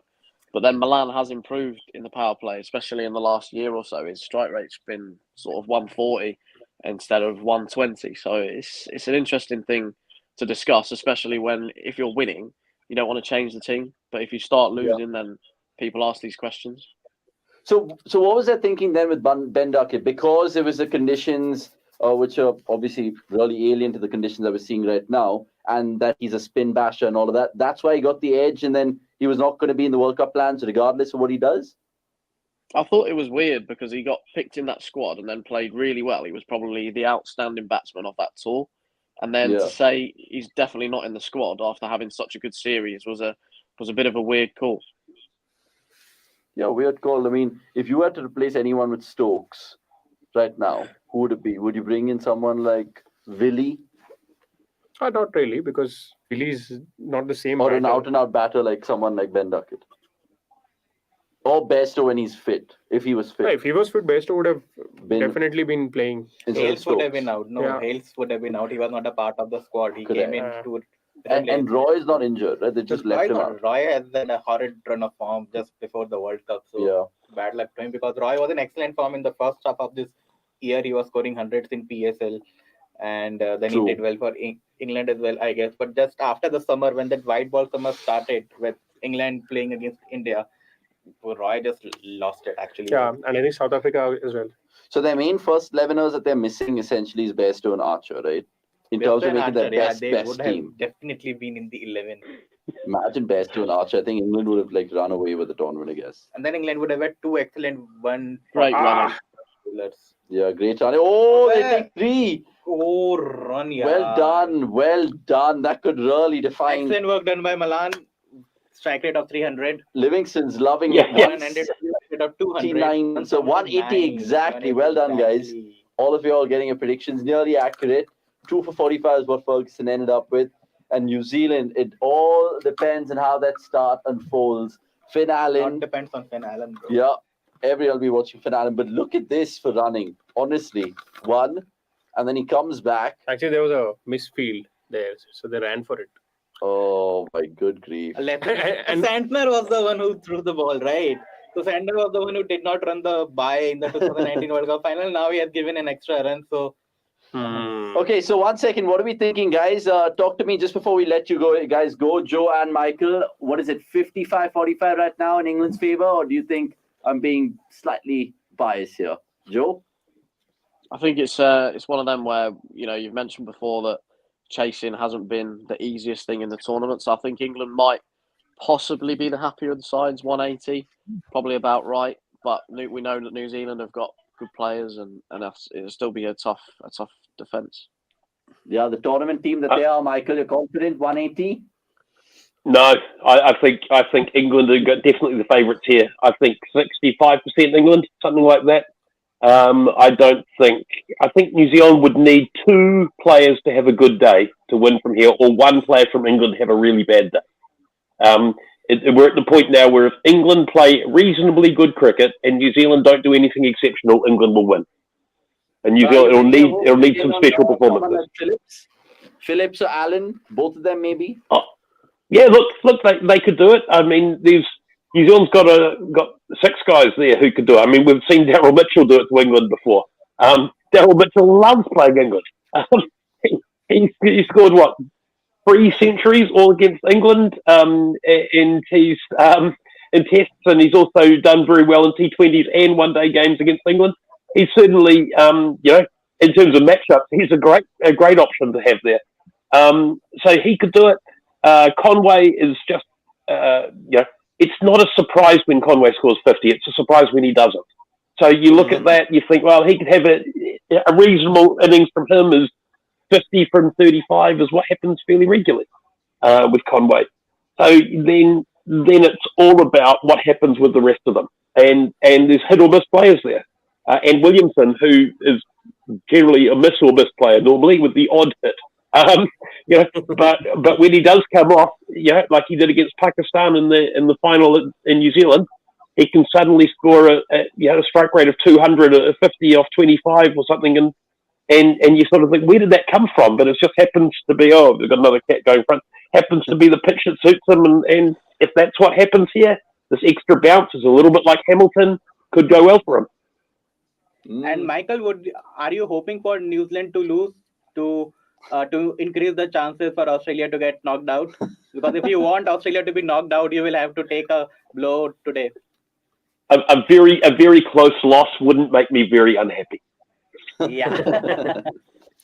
Look, I mean, I still want Australia to lose to Afghanistan and take it out of England's hands, but that would be a much better option. Yeah, that would be the cherry on the cake from a Kiwi perspective. Thank you, Michael. And of course, not to mention your cats as well, who made their presence felt on the CDC Watchalong. And Joe will get back to you in the 10th over the second innings. Thank you so much for all your insight as well. We'll leave you boys there. Brilliant. No Catch you worries. later. Joe, having a crack at the crossword, having Crossword time. prosperous times out there. Prosperous times, I was going to say. Before we make the substitution, a double one, we'll have the crossword on right now. And we were encountering, I think, the fourth clue. Yeah, this time around. So we've asked you two across, one and down, and the second one down is out now as well. My Twitter bio reads, I hit a little ball with a stick. Who is this cricketer that we're talking about? It's 5 down, so obviously it has to be a player with has 7 letters. And we'll make the substitution as well. Speaking of Twitter, we have two guys who are always inclined on that space. Talk to me about number 5 down in this cricketing crossword, guys. I know the answer. You know the answers? Yeah. Is it a straightforward one? I'm not sure if it's straightforward, but yeah, it's pretty close. People will know that. You sure? I guess who it is, but I don't know. Okay, let's go back. Go back to the crossword, Shaunak, if you can, because I just want to also see if you guys have got the other ones right now. And is there an error in the third across? Most runs at number 8 bagged. The first ever T20I wicket. Bagged. Okay, makes Bagged. 3 across. 3 across. Most T20 wickets for England. Most runs at number 8 bagged. All one day. Wait. Bagged the first ever T20 international wicket. All one day. Same all day. Yeah. I mean, first and second clue makes sense. Third one, I can't remember. Yeah, but bagged the first I ever guess I T20 know the international answer. for England, I'm guessing. First ever T20 match was between Australia and New Zealand, right? No, but I'm saying what's No. England's first ever T20 international game? So Played Australia No. or South Africa. Who most did they runs play? at number 8 for England, right? Again. Yeah, of course. Number 8. Yeah. First ever. But first one is a clue. What is it? Highest wicket taker. For England. Most wickets for England. So Most wickets. which is there are only 2 people, but it's fairly straightforward. Basically, if you guys want to win the Amazon voucher, you have to conglomerately put everything in one comment and then send it to us.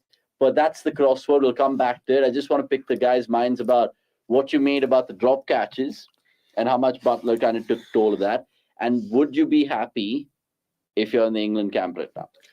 Pretty happy. I think they have got 10 more than what what looks like par at least. Okay. Because see, the thing is 180 means if you have a bad power play with the bat, then you're playing catch up for the rest of the match, and it's all of a sudden required rate goes from 9 to 11.5 in like this. True. So in that way, England won't be England will be happy with what they got. Although ideally they would have wanted 10 more with Butler playing that last over and scoring a couple of sixes. That 100%. didn't happen. But from a New Zealand perspective, the thing is, batting is England's stronger suit. Yeah. Bowling is their, they have a couple of weaklings, and Rashid hasn't. And plus, they haven't defended before with the ball in hand. And it's like, what if Mark Wood has a bad day? Then you're looking at a free hit, bowling attack full of free hits. He's saying that England might miss out, 10 runs, but in terms of par scores, this is 10-15 above par, right? This is par score. This is par. Yeah, it's 10 above par, I guess. I think it's like maybe around par, like 5. Yeah, I think this is the same exact par. score that Australia put up yesterday, 179, right? Yeah. So, but that was at Brisbane as well. Yeah. So what will be crucial is how power play wickets. I think exactly if New Zealand can get to above 50 in the power play, I think they're right in the match, because we saw at the Gabba the ball gets easier and easier to bat with time. Yeah. And plus, we've seen a game happen here today and yesterday, so it might be one of those. By the way, I want to get Anirudh Statsman on in terms of all the numbers. Let's see what he has, because Josh Butler became the leading run getter for England in T20 internationals. Let's see if there's more interesting nuggets of that whenever you can come on. But a kind reminder to the Stat Swami right now, who'll join us in that epic tune that we've kind of got for him. The you and you. I was asking That's me through this me talking to me. Swami Ji. And he's muted himself again. He always is. Third time. To put up that promo you guys bought me in. We actually had to entertain ourselves. You just bought me in for that promo. Come on. No, not just that, obviously. But jokes apart, though, talk to me about any numbers which have caught your eye, my friend. Not too much in this game, but one of the thing which I got is New Zealand Pacers today conceded at 10.7, all three,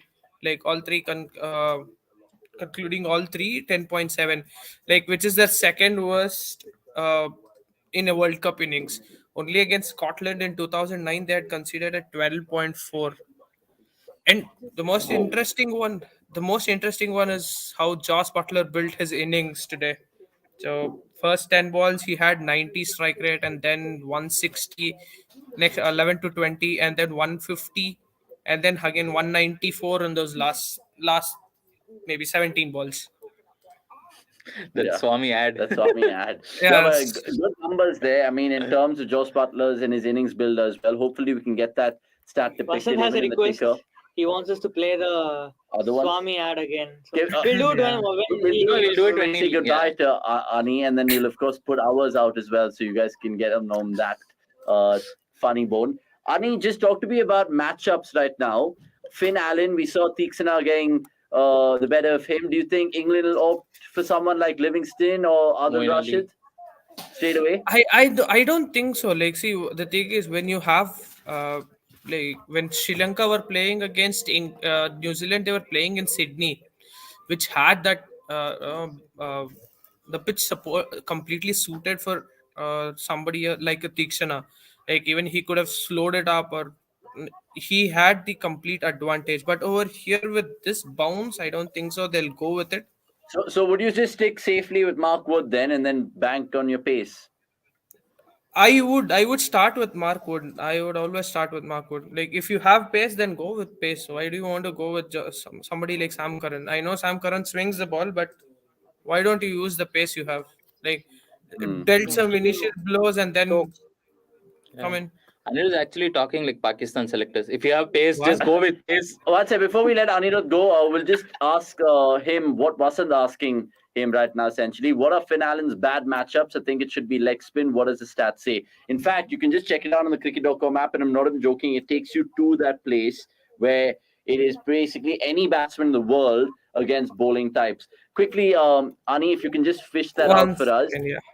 Finn Allen against bowling types, where he struggles. Meanwhile, just want to ask the boys in-house here, would you go that way, spin or pace, even though he got out by swing? I think India will be tempted to, England will be tempted to bowl Moeen Ali up front. Not just for him, but even for Devon Conway. CSK. But Livingston actually won't be a bad call. I'm not sure if they'll go with Stokes today. I think so far Stokes has opened the bowling in both the matches, but Stokes against Finn Allen, last thing you want is New Zealand scoring 20 runs for the first over. Absolutely, right? For sure. Sorry, Ani, going back to Finn Allen. Okay, so Finn Allen in his T20I career has worst numbers against left-arm pacers. So in 8 innings, he has dismissed 6 times. He has been dismissed 6 times at an average of 12.5. So against leg spinner, he has not played too many. Probably I could say 22 balls, and he's been dismissed only once. So yeah, I guess they will go with Sam Curran if they are into that matchup thing.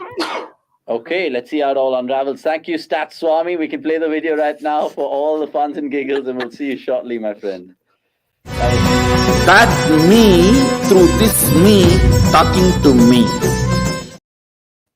Quite shocking. I don't know if those Anirudh's guns actually. I think he's better than that in terms of all the muscle that he has on there.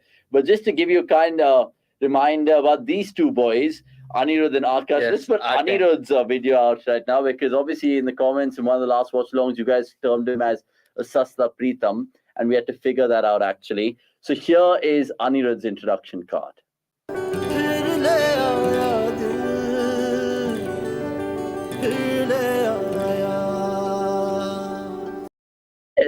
Where they've got that picture of you, you look like dazed.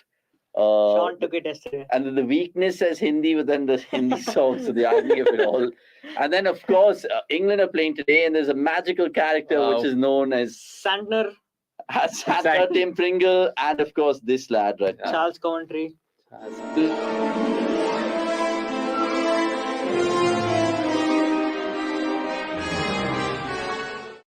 Hairstyle, but hey, where is Avanish's introduction? Come on, guys, please don't play it. What the hell? Come I'll on. ban you guys. Just I did dream of, just like I'm sure like many Indians dreamt of being a cricketer.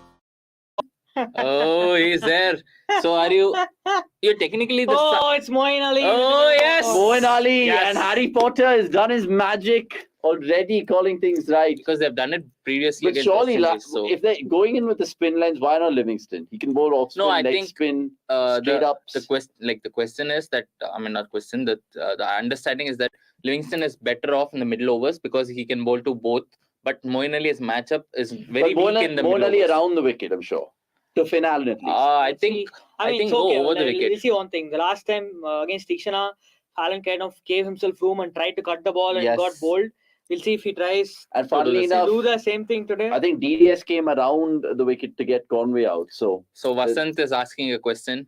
Can you please demonstrate? So basically, Vasant, if you just go to the app, you can pretty much go to the fantasy center, which is on top, right when you open the app. Go to the fantasy center bit, and then it takes you through all the other games. Now, for example, on our homepage, there'll be the Zimbabwe-Netherlands game, the India-Bangladesh game, right? So if you go to the India-Bangladesh game, for example, you can go to fantasy stats and go to players and then keep scrolling down. And then you can do that for whichever player. So go according match by match. Like right now, I've got Virat Kohli's page open.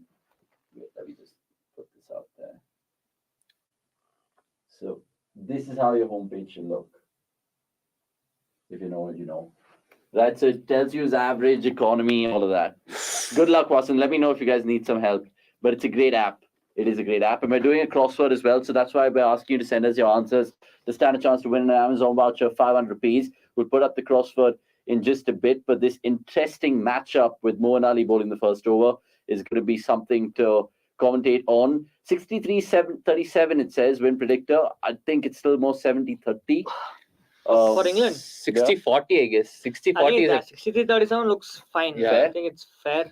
I think the prediction is taken in account that the teams batting first have an advantage in Australia. That is true. And finally good to see that teams batting first have an advantage. Yeah. There's something called... Unless you're Afghanistan. Wow. Yeah, CSK to CSK. Oh, and he's gone straight away, is he? I think it's gone. That's Ashwin-esque from Moeen Ali, that. And Conway's Chris Gill. No, I mean, Butler's done Dhoni. Plenty of turn, though. Oh, yeah, Conway's Chris Gill. Yeah, maybe. Well, great delivery. But he's not sure, so I think it's... I think Conway is home. I think he dragged his back foot. Brilliant deception. Brilliant.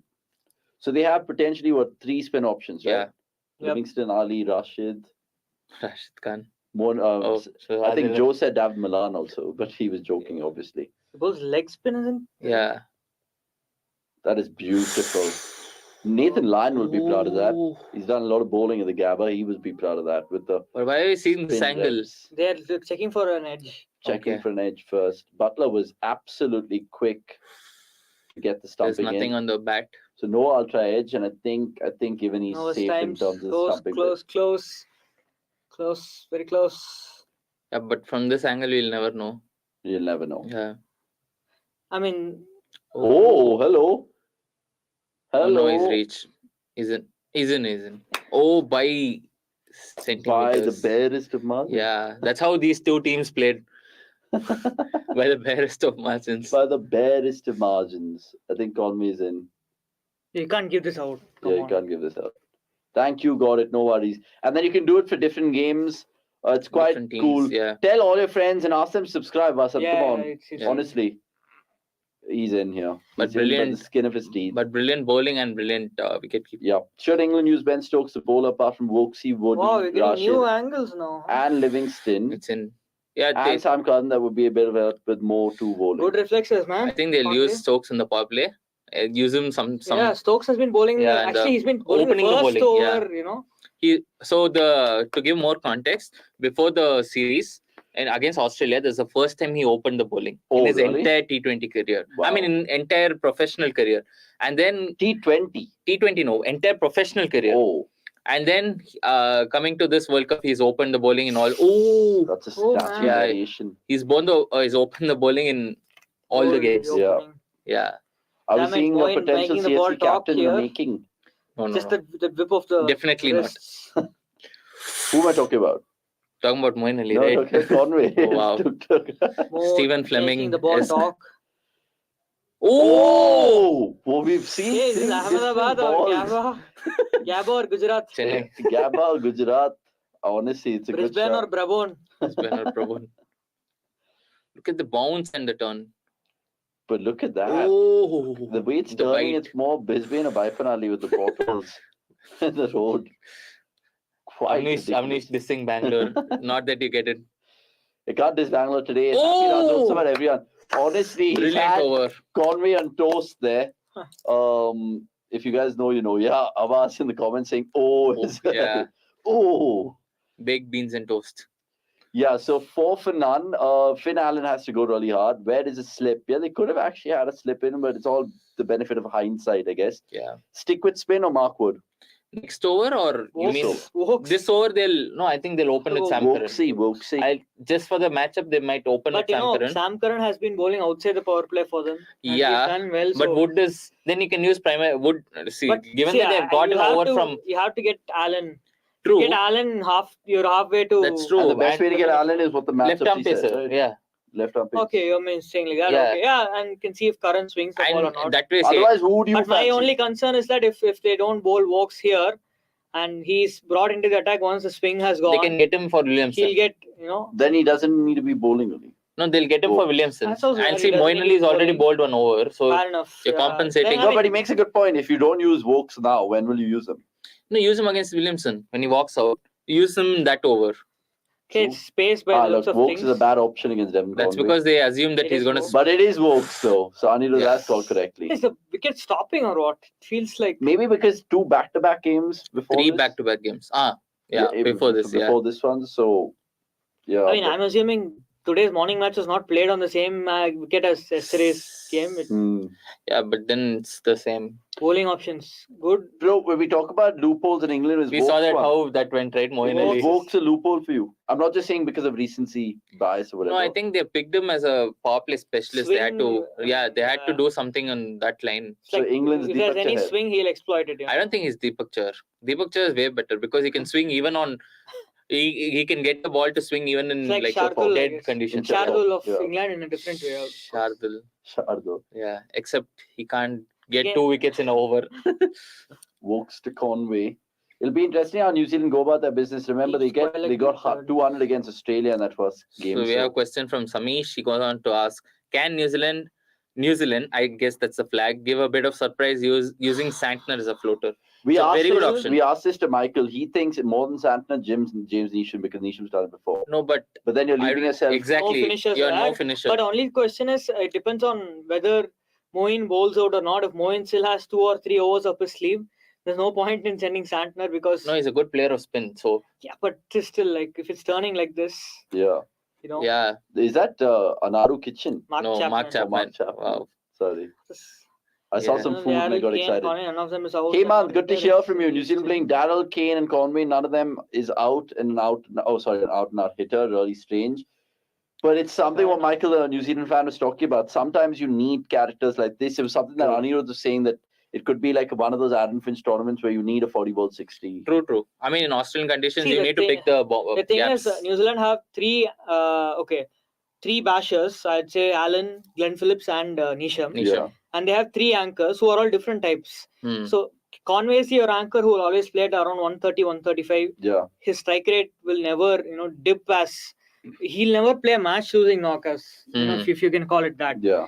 Then you have Williamson who will very much play only match losing knocks, but probably, I don't know, he's not even giving confidence right now, but Williamson is that because he's the captain. Let's just say that. Then we just throw the daggers out. Then you have Mitchell who can do both. Probably is better suited to opening slot in T20s because, he can just clear the infield and get those boundaries. But, if you've seen it, he has the ability to hit straight sixes. But Mitchell opened for them last year as well, Yes, right? yes. Why is Yeah, that? Because they still didn't unearth Finn Allen. Last year they Allen still hadn't figuring debuted, and I don't think they played. They didn't play. Phillips in every match, I guess. Abbas Konde saying Vokes looks like Chris Evans. Yes. Yeah. He does. Uncanny familiarity there. Chris Evans is the same guy who did that underground 6, right? Or whatever, 6 underground. I don't know. Yeah. So he's You're like talking about Chris Evans, the Captain American America. actor? Yeah, Captain America, yeah. Okay, yeah. Same lad. Yeah. But it's a good start from England. 8 for none. Good start from Captain America. Oh, Conway goes! And Butler is absolutely elated. He And just Vokes threw the ball strikes. back in frustration. First over. And all the talk about Chris Vokes or Chris Evans. And he gets the wicket. So Conway Very departs. uncharacteristic of Conway. Yeah. Oh my God. So Devin Conway just said, fuck off. He also said, like, Joe, or something like that. No, I don't Lip think. reading. So last time he got out against England, he did this and fractured. Fractures. Thank God he's not done any So of one that. sec. I mean, talk about match losing knocks. 9-3. I don't. No, not I won't really. call it. Yeah. It's fine. 8 for With a 1. rabbit in front of the headlights in front of Moeen Ali. See, it's not like he didn't try to hit. He couldn't hit. Now, There's a I would love difference. for New Zealand to send Sander now. So Sami Santosh going out to say, can New Zealand sort out, try it's a a good- bit surprise? Shield Williamson, Yeah, get someone fair Yeah, like enough. Mitchell is. Shield Williamson What are they now for checking? quick hitting. I think checking for fair catch. No, checking for glove, but it's. But why would they Yeah, check for that? catch. That should be a Review, review, no. no? Yeah. That should be out. It was just a nothing shot, really. Yeah, it's bad. Clean off the bat. But it did hit the pad after. Like before. Okay. No, it's clean. Yeah. Oh, has he done a No, it's clean. Unlike Williamson's. But why is he throwing that's why it? he Because he threw- was absolutely pissed. He was pissed that he got him out. I think he's out. Yeah, it's out. Because you could see it. This is a better angle. It's out. Yeah, it's out. I mean, you can't really tell. No, you could see the. Where? When he's The gloves are collecting it, you could see it here, underneath. right? Yeah. Abnisha was Ryan Reynolds in 6 underground. Sorry, yeah. Deadpool. That is true. That is Deadpool. Ryan Reynolds. That's gone. So Conway back in the hut, and let's see who's going to come out, whether it's a captain or not.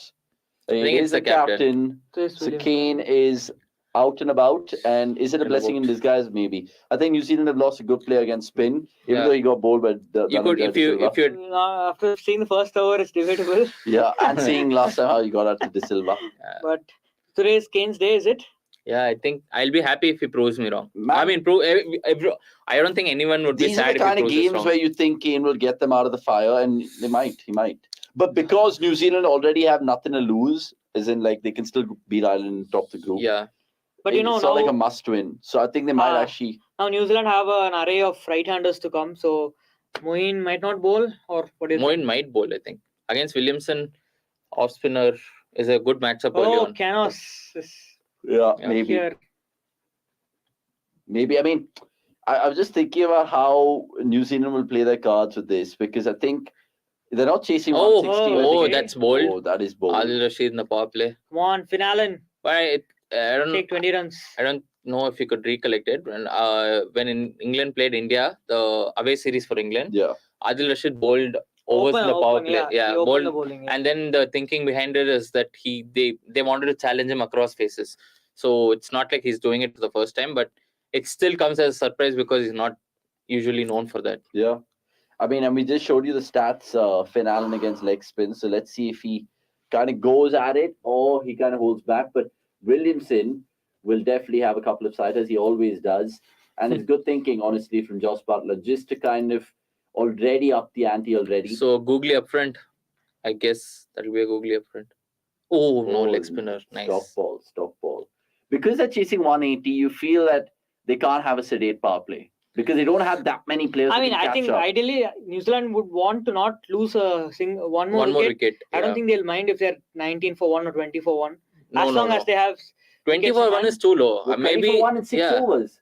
20 for 1 is like match losing power play. 20 for 1 in 6 all overs. I'm saying is all I'm saying is they take 20 for 1 over 30 for 3. That's true. That's all. 20 for 1 in 6 overs. Yeah. He's saying instead of 30 for 3, which is true. Which is also bad. I'm saying they were last match. They were like they'll take somewhere around 15 for 3, and they still scored nearly 170 thanks to No, I think the better question is 30 for 1 or 50 for 3. What would they do? Oh, he's employed the reverse sweep. So we have a question from our in-house Peter Bella. 3? Yeah. So what's an ideal entry point for Malan? If Butler Hales play out 10-12 overs consistently, does Malan have a role to play? No. He has to come in within the power play.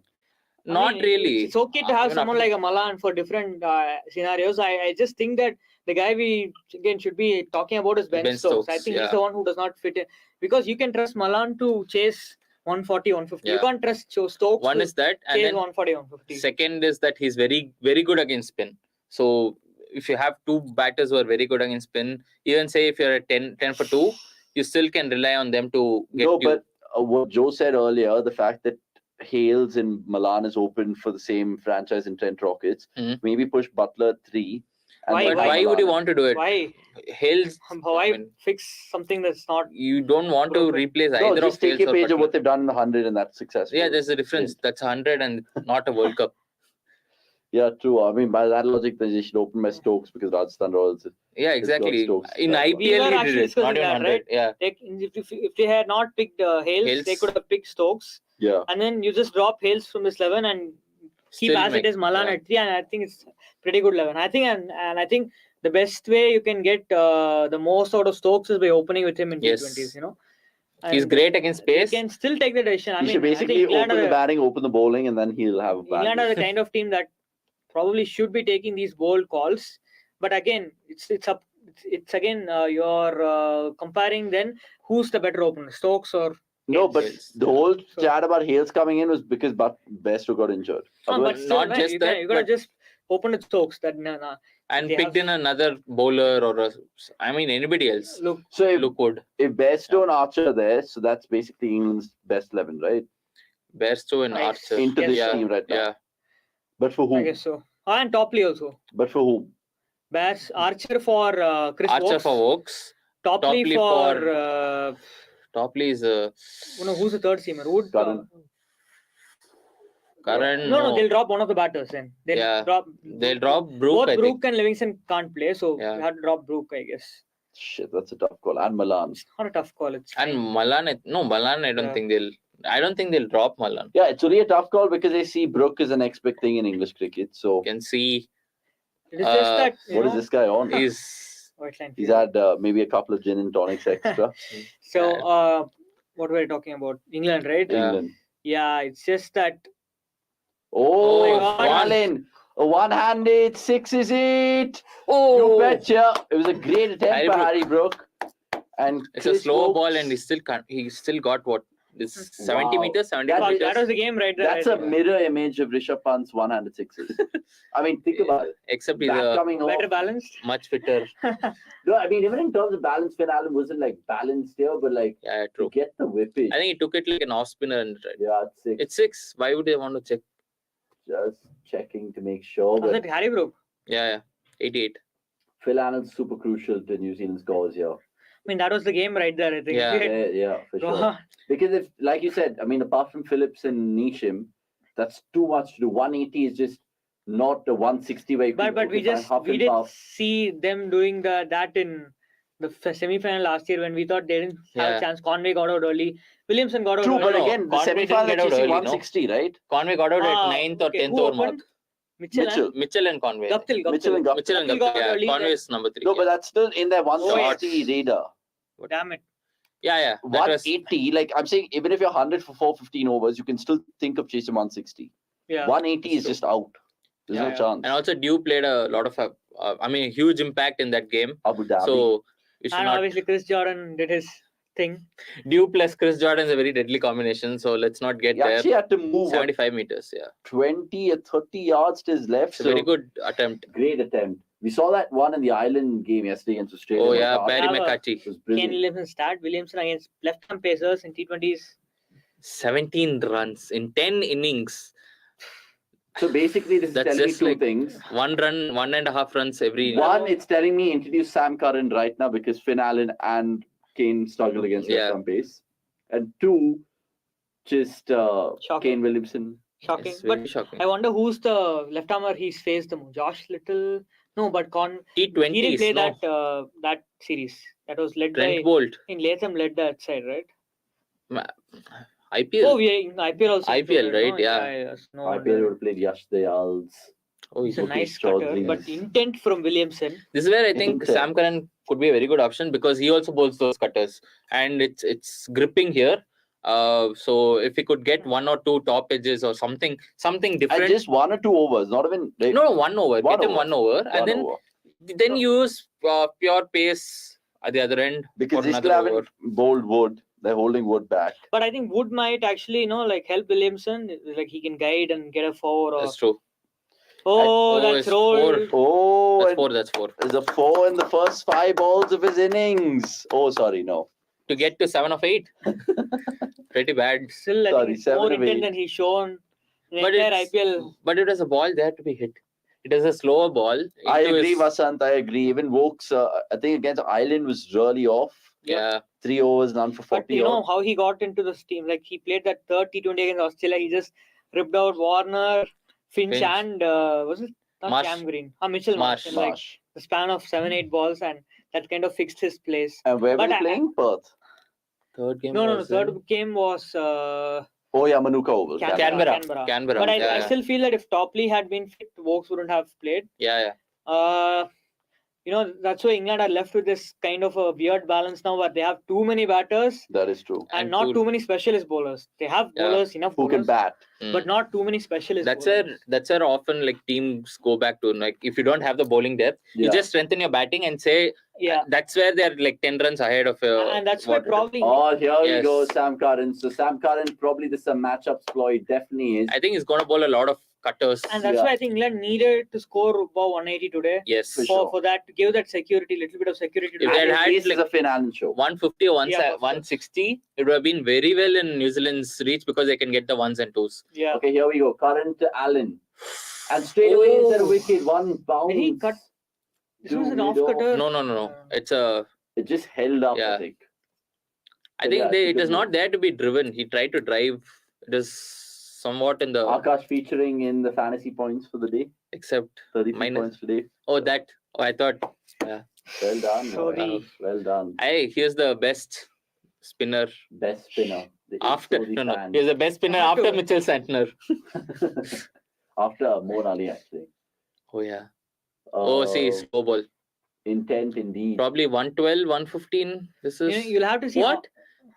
This seemed like a slow ball. You have to see how much of a difference that brilliant penultimate over from Saudi makes. You know, after conceding 6 of the first ball, he effected that run out. Yeah. With the help How much went off that over? 9 after conceding 6 of the first ball. Okay, so they actually did well in the last 2 overs. Just 17 went off. Stokes, 8 of 7. But the 3 overs before that is where I think they considered 54 in the last 5. So. But Stokes played 8 of 7. He didn't click 10 at all. of 8 or something. 8 of 7 or 9 of 8. Yeah. He didn't click at all. So, it's very dodgy. Benjamin Stokes. Curran to Williamson. This is also a great matchup because Williamson is struggled against left armers into half in 2022. Lack of that bounce. shot wasn't on. That shot really wasn't on. I think it was on. He just kept low. No, but was it short enough? Angel Di Maria. Angel Di Maria. Not really. Prince Charles. Angel Di Maria. But I mean, there was a cross shot from Williamson. Talking about cross. That is Di Maria. Words next. Let's of course have the next clue on, gentlemen, because we're running a CDC crossword during our watch along, and we've got about to the 5th clue, I presume. We'll have a clue being forecasted right now.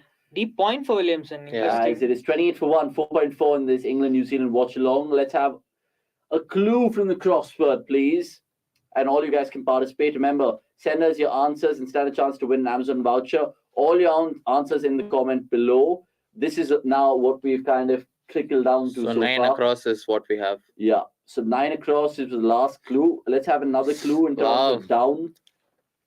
I guess that most timing T20 is international great wickets for a non-Asian left-arm tweaker. What? Most T20 international wickets. I think it's straightforward that.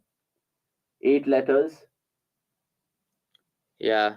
8 letters, and that is 7 letter. So I know who it is. 8 letters? No, 8 down, 7 letters. Yeah. Of course. Right? Yeah, of course. Tim Pringle or Doppelganger. It's giving away the answer. Christ's sake. Akash Doppelganger. Oh, we can consider both. Okay. I thought you were considering only one half. If you guys know, know whoever it is. And even the other ones are quite tricky. So remember, Srivatsan won it last time around. And he got boundary. His, something has to give. No, bouncer. Alan has played 2. Yeah. Oh, God. It was shot, but it's no man's land. No, gone. It's matchup works. The matchup works. So Sam Curran has got Finn Allen out. And that's maybe the match to England. And I know we're riding off New Zealand while saying that quite early. Imagine if Mitchell plays a hell of a knock and then 28 for 2, 5 overs gone. Catch up cricket, boys. Looks like game over, I have to say, unless Phillips plays a blinder. Unless anyone plays a blinder. No, I mean, Phillips is in the form of his life, but then we saw that with Russo. 109 and then duck. He's done that against India. 3 ducks and a century. Arshdeep duck. No, it's actually very funny to look at Sam Curran and very pumped up. Because you consider Sam Curran as this kid. Yeah. And then suddenly he's all angry and Could Finn Allen play that better? I mean, was it I think he was trying to roll it down and beat behind square, but I know they didn't get any runs at over, and that's what sussed him out. Mm-hmm. But could he have just been a little bit more patient there? I think he was trying to hit it down the ground. It just popped up, I think. And it's natural game, so you can't quite ask him to calm down and say, and that's don't do that. Finn Allen that he's had a bad power play and still scored at a strike rate of 135 or whatever. 160. Yeah, some people can just imagine. I know. I almost said out who the name was. Yeah. Say it. KL Rahul. Rahul, naam to sunao. King legend Rahul. No, Rahul, naam to sunao. No, I mean, our comments, we keep getting KL's names. But yeah, tomorrow, India, Bangladesh, guys, excited for that?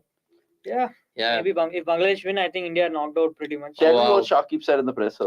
Shakib said that we have just come here and there's no pressure on us.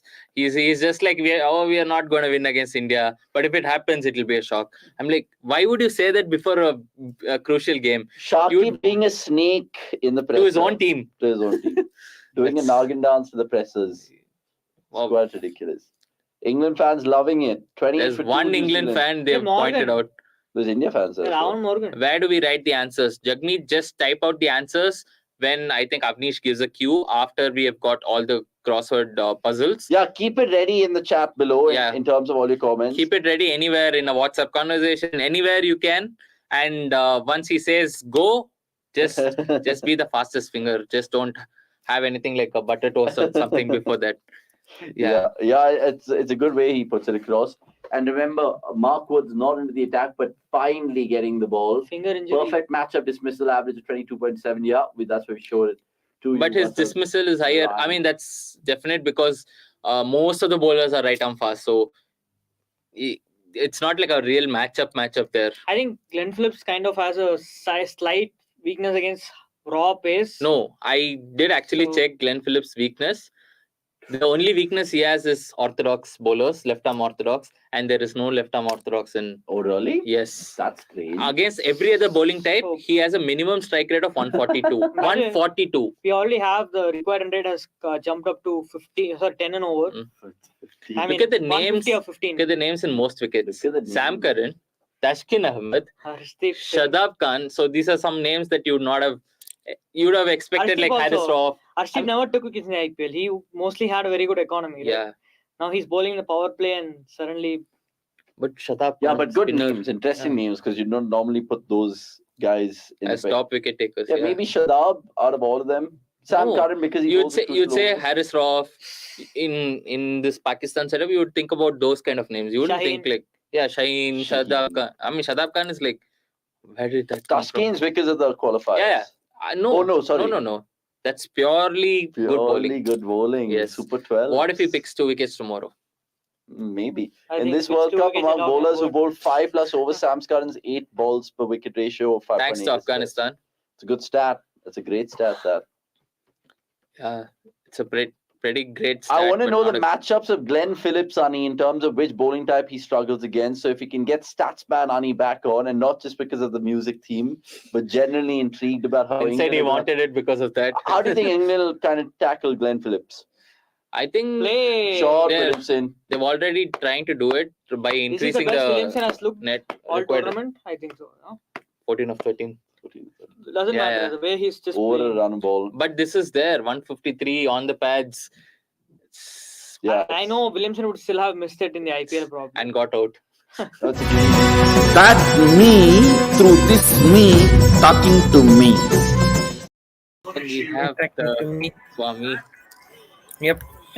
Okay, so as Akash mentioned, in terms of strike rate, yes, he has he has a strike rate of 125.8 against left-arm orthodox, so which is the lowest. Apart from that, like against all paces, like all other bowling types, he has 144, 154, 144 against right-arm pacers, 154 against leg spinners, 168.8 against left-arm pacers, and off spinners he strikes at 152.4.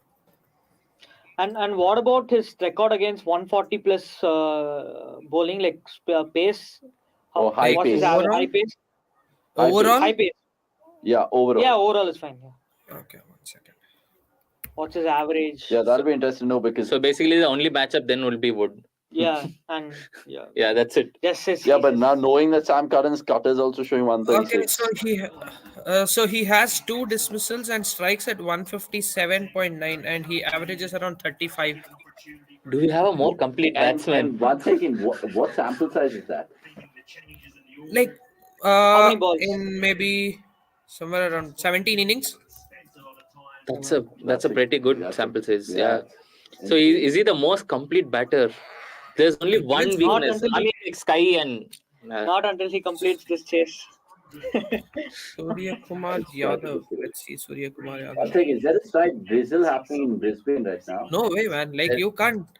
In the same 17 innings, Surya has a strike rate of 190.9. Christ! Oh my God! Sorry, I mean, just that ball was whiskering close to the. It's about 153. 155.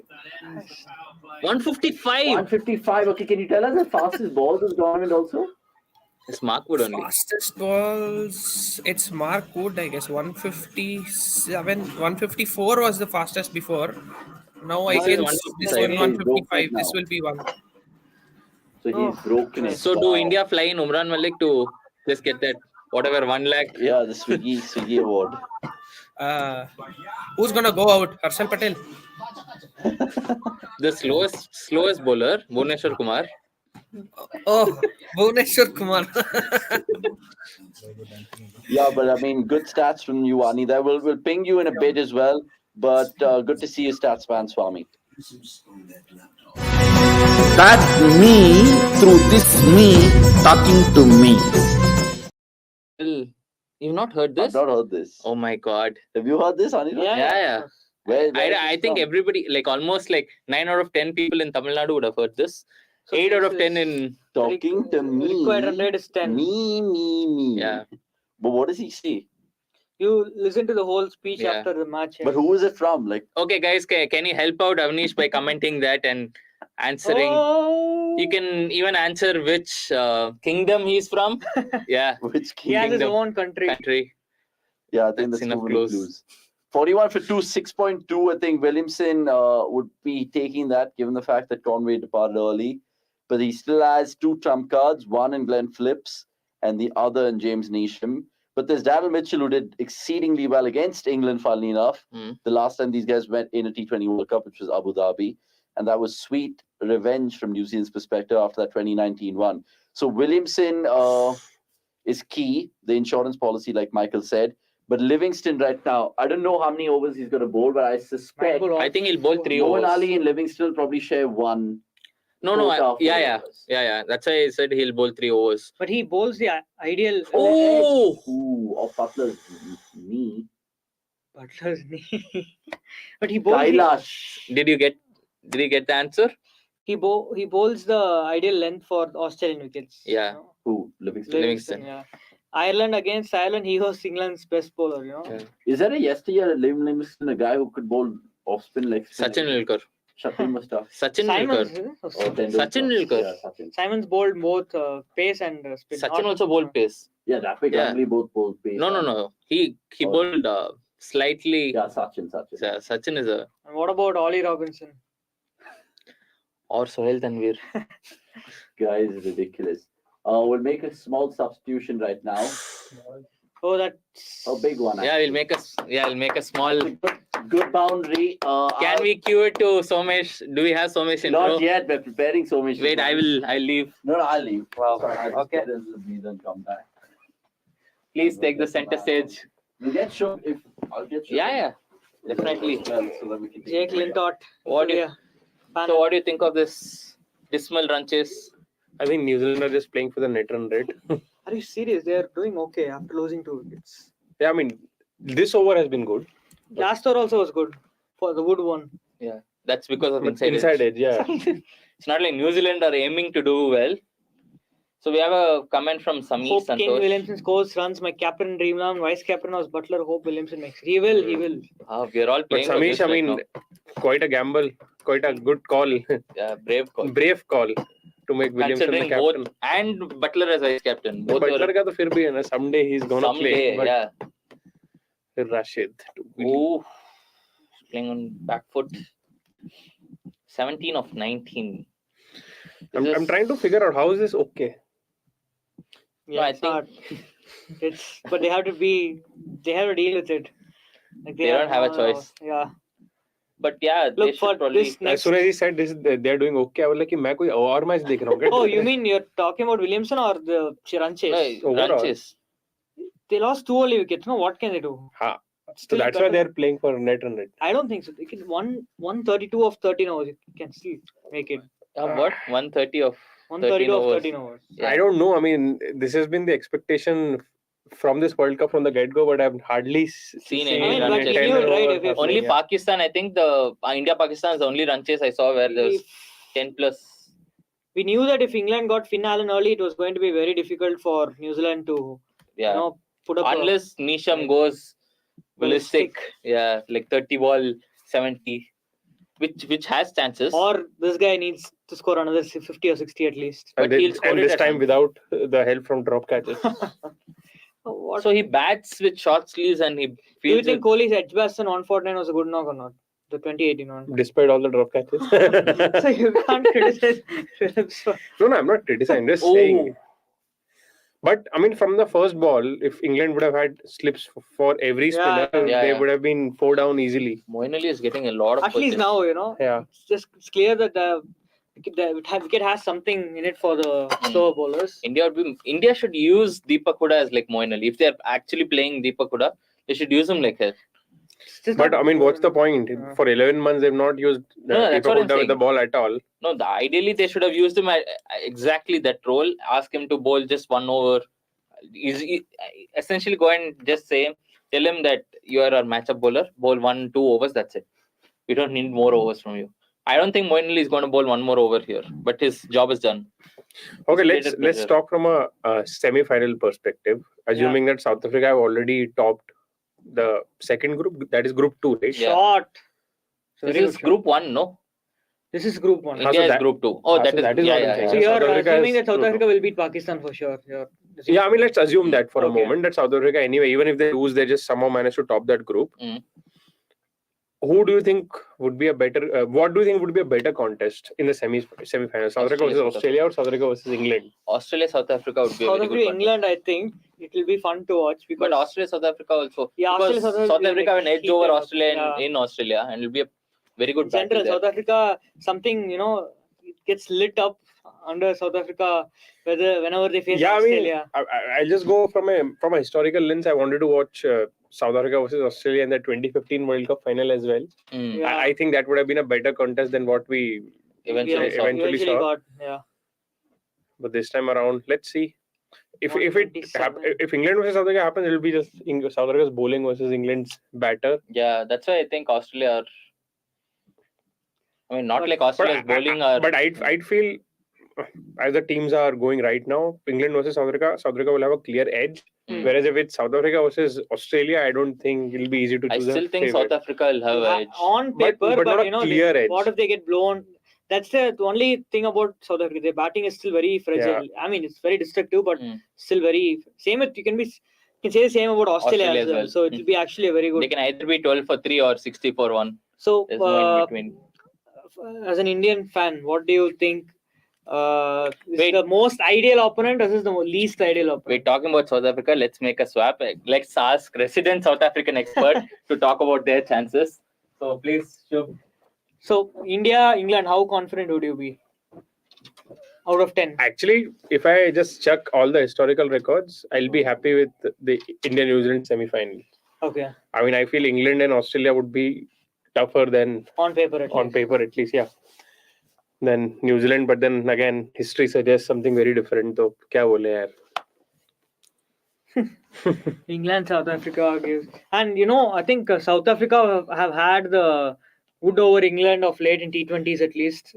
That they defeated them in that T20 in this series, and there was that series when Van der Dusen also scored. Yeah, I mean, so that's the point, right? Apart from the game that Avnish has just mentioned in the comments, it's very difficult to recall an England-South Africa game in an ICC tournament because, I mean, England have usually served in ICC tournaments, and when England rose, South Africa had a bad, I mean, it's just that 2016 T20 World Cup where they played a high-scoring game at Wankhede, was it? Then the 2011 World Cup when they played a low-scoring game and England won again. So broad bowling that.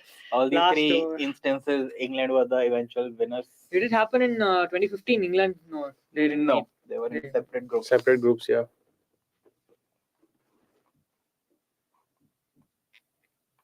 Oh. So, just about staying in the hunt, New Zealand. 118 needed of 11 overs. That's possible, but then again, a lot rests on one man, Glenn Phillips. That is Neesham. Neesham, yes, I just don't have enough confidence in him because he just keeps hitting in the onside, and that is a big factor. Yeah. Though he worked his charm in the semi-final last year, that one over of Chris Jordan just went haywire for England, and but still, I just feel Glenn Phillips needs to bat till the end and also at a healthy strike rate if New Zealand are to and Kane needs to take on Wood probably. I think Wood is his best matchup for Williams. Yeah, because of the pace. Yeah, right? exactly. So Rashid. Avnish अगर remind is भाई थोड़ा rest कर ले भाई अभी गया है तू बाहर. So he's reminding us of our very own Graham Swan. It's okay, Avnish. Enough. Game. Don't display any more comments from Avnish. They need to win big to consolidate their NRR when they play against Sri Lanka. Yeah, but Samish, I think it won't really matter because for England, winning first is very important. Yeah. Because they can't qualify unless they reach 7 points. The same applies for Australia as well. But I mean, England have tougher oppositions. They're playing New Zealand now and Sri Lanka later. Also, they will play after Australia have already played their last game against Afghanistan. So England would actually know against Sri Lanka that what they really need to do. So they have the advantage. No, it's just that 3 balls. Williamson is like hitting 1-4 every 10 balls, and again, switch. At least you cannot afford to play dot balls. Yeah, take a single at least. In my mind, I think I take a runner ball knock in a T20 game till about 12 balls. After that, it becomes liability, at least in my mind. Yeah, fair enough. Just another single, 4 balls, 2 runs, not done. 3 runs. 4 balls, 2 runs. 2 runs. They need a 6 at least. Dot one. They need. Now 10 and over is suddenly what 11.5 and over. And New Zealand are not like a team that bats deep anyway.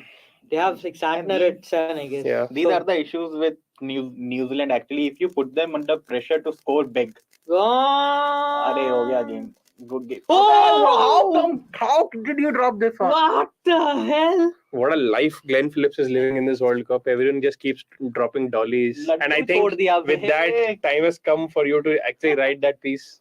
Yeah, for sure. But how can you drop this one? This is too casual. You cannot explain these things. How do I explain it in my article? Just come on, yaar. Moeen Ali is a pretty safe figure. Like basketball net. Definitely, whoever is in the com box, please let us know in the comments who is in the commentary box and what is the comment that they've made.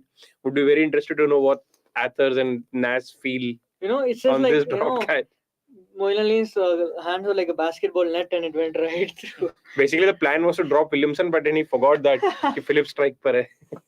God, that's probably the most bizarre drop I've seen this tournament. It's just so Avnish, since you're so active in the comments, let us know whose drop is worse, Kohli's or Moeen's. Moeen's without your bias. England's qualification rests on this match, right? So yeah, it's such a dolly. It's not a high catch. You are not taking it outside the 30-yard circle at the boundary. Just coming it. The ball wants you, and you just let it go. But if England lose from here, it's like they don't deserve to go qualify. Basically, it's as simple as that. With against this batting lineup, which has already seen Conway and Allen get dismissed, Williamson playing runner ball for first 30 balls. And and Mitchell and Neesham to come. So it's like, do you think Neesham will come ahead of Mitchell? He should, right? Or they'll just send Mitchell and tell him like, just try to hit every ball for six. I think it should be Neesham, like no doubt about it. Irrespective of who gets out, it should be James Neesham. But wicket to gire. So we've seen a lot of overs of spin already, right? Rashid has bowled 2. Levy has bowled 2. Moeen 1. So half the overs have been bowled with spin. Yeah, but if Neesham comes on, I'll fancy another over from Moeen. Yeah. Yeah, for sure. Even against Santner, whenever he comes in. Don't think you can score 114 of the last 10 overs at the Gabba, But if there's one bad bowling lineup against which you can do it, it's probably England. That is about Chris Jordan in that side. I mean, they still have Oaks. But I don't think Oaks will I don't think from here. Oaks will be bowling too much from here. That is the advantage you get when you have so many all-rounders in the side. Has Stokes bowled today?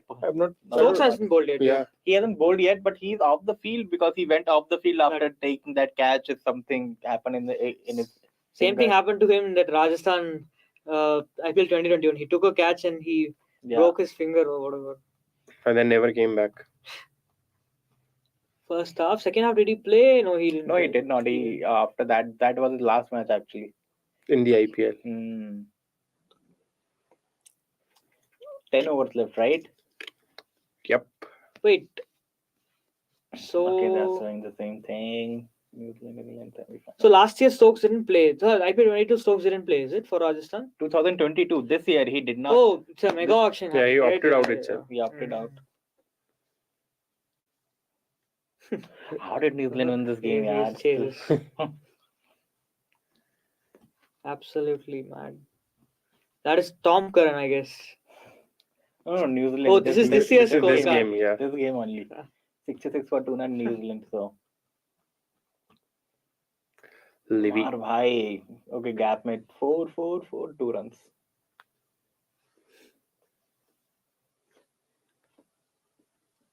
Yep. So we have Joe back. I think he'd be happy. But not with that catch. with that effort from Moeen Ali at least.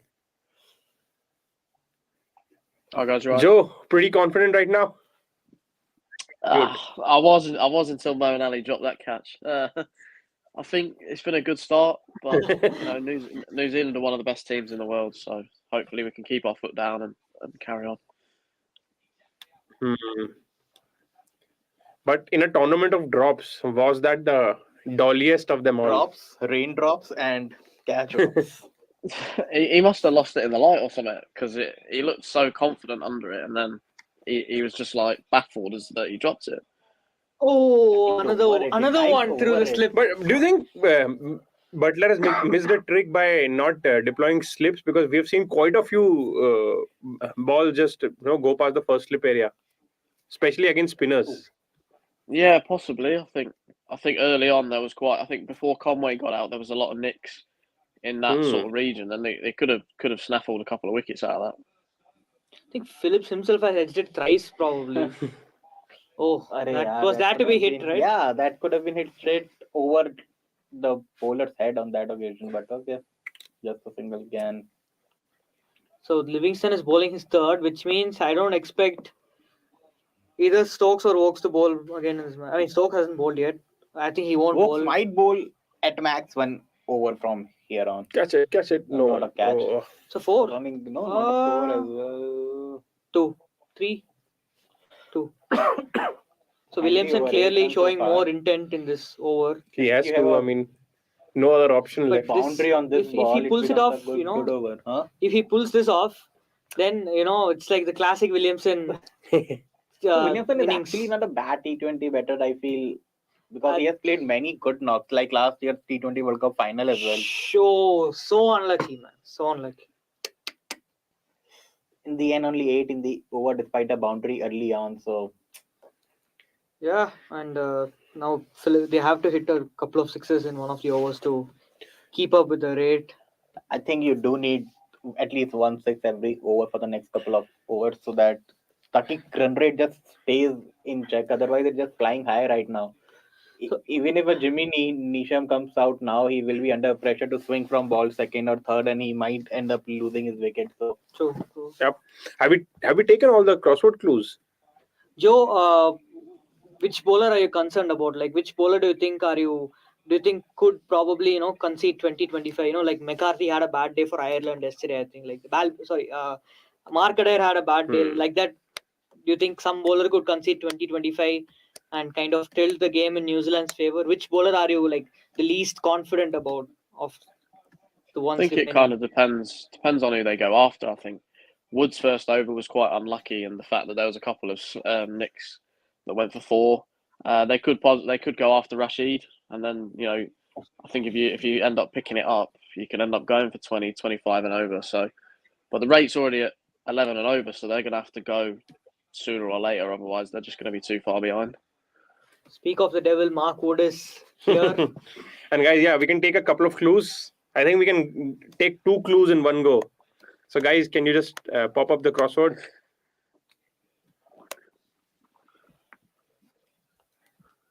I think we already had it. The number 8 down was already displayed before Somesh walked in. Non-Asian. Yeah, let's take one more, guys. One more clue. Add one more clue. Oh.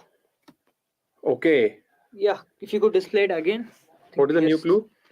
Only the second 10 across player to play 100 T20As for England. Okay. Yeah. That seems pretty straightforward. Yeah. So the new clue is across number 10. Only the second player to play 100 T20Is for England. Who's the first one? That is the question. Yeah, I think that is the question I have. I think I know who. First one, though, you can tell us, right? So first one, I think is Morgan. Morgan, yeah. Oh, and then we have the man joining us from Melbourne. Kya haal hai, Paji? Good. That's it. Good shot, Philip. Yeah, so this is the problem. While watching the game with you guys, that I get to know what's happening before the ball has moved. But Joe is even ahead of us. So I mean, today even we are playing catch up. Is it how just like New Zealand right now? Yeah, I think New Zealand should look to bring the target down to 60 of last 5. If they can bring it to 50, that's great. But I think they should try and get it to 60 of last 5 and then see how. Then just look to swing. Yeah, but even that requires 36 of the next 20 balls. It's just I'm getting kind of from Williamson. I'm getting the kind of vibes he played in the World Cup final last year. Similar suddenly start. Accelerated. Yeah, suddenly he took on Hazelwood and that was just crazy acceleration. Did he take on Hazelwood or Stark? Everyone. I mean, Stark is obvious, no? Who has not took on Stark in the last 2 years? Australian cricket fans would know, but Indian cricket fans actually believe that Stark is a better white ball bowler than Bumrah, which is for the lack of a better word, I'd say is shocking. नहीं बस ये England वालों का अलग है ना England वाला जैसे हमने देखा ना कि all of them Butler Stokes they've somehow just forgotten how to bat as soon as they've landed in Australia, so there is something Butler kind of like how KL Rahul has the big game syndrome, England have the Australia syndrome. No, but Butler batted well today, yeah, but before today, I mean, we were discussing I mean, this is the point that we discussed basically in the first innings had just started. What would be the speed on this ball? 148, 149, 153. Pretty hard on the bat. They get 10 of the over. 144 only. Still below par. Which I think after hitting a 6 of the third ball, you needed to maximize. Yeah, I mean, 6 to 8, 10 runs, right? So how much do they need now? They need 90... 94 in 8. 94 in 8. I mean, they can afford to play a dot ball and then run twos on all remaining deliveries. That's quite easy. They need a 20-run over, right? That's all. That's what they need. That's what they desperately need. Maybe a 36-run over. And Williamson scoring those. Yeah. No, but I'm just looking at who has how many overs remaining. See, here's the thing: England's death bowling is concerning. I mean, Karan has 3 left, so that's very good for England. Karan has been excellent at the death. Yeah, and he has been earmarked as the death bowler. Yeah. And also, do New Zealand have the batting at the death to tackle England where it might hurt them? So, yeah, that is where Phillips and Neesham would be important in the last 5. Joe, what do you think? Stick with spin or I think now they're going pace from both ends. What do you think? I think give Curran over, and then I think hold 2 back for him at the death, and then they'll probably look to bowl Rashid out, and then see where they go from there. But I think the rate as well, it's what 13 and over now, so they're gonna have to go after someone. Yeah, Phillips has to take on Curran right now. I don't think he has a choice here. They need to get to 100 by the end of this over, which means then they'll have 80 of 13 of 5, 80 of 6, 7. 80 of 7. Yeah, 80 of 7 is doable. As doable as the current situation, but 80 of 7 sounds more easier than 94 of 8. Right? And with that, I will make a substitution. Avnish, quick substitution we have. My place. Guys, which is the easiest catch which has been dropped? We are. I did dream of, just like I'm sure like many Indians dreamt of being a cricketer. Right, so sorry about that. The little introduction of my stupid little backstage teams have done. Good to see you all in black. Phillip Island, he's on the phone. He's having a chat. Joe, I know you were laughing about the Monali drop, but we've seen how Sri Lanka have been at the receiving end of Glenn Phillips and his madness. Hopefully it's on England today. Well, I hope so. I mean, that's probably up there with one of the worst drops in the tournament. And again, I said that Butler's not someone you want to drop, and Glenn Phillips in this form isn't someone you want to drop either. So which is the easiest one which has gone down this tournament? Kohli? Yeah. Of Markram? I think the Moeen Ali one. Yeah, definitely. This is...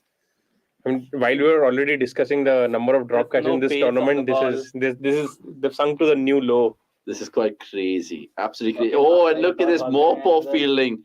And these are the small little things which could cost England. Remember when they got across the line against England in Abu Dhabi, they needed 109 to win at the last 10. This time around, it was 114. But do you feel that 20 run overs coming? Okay, what is this outfit? Can you explain? Oh, this is a great outfit. What is happening here? I mean, I've heard about Pinocchio, but this is like a 4-headed saw of some sort. Gurkira's just chuckling in. I mean, what's he up to? Gurkira is just meeting up with his fans in Australia.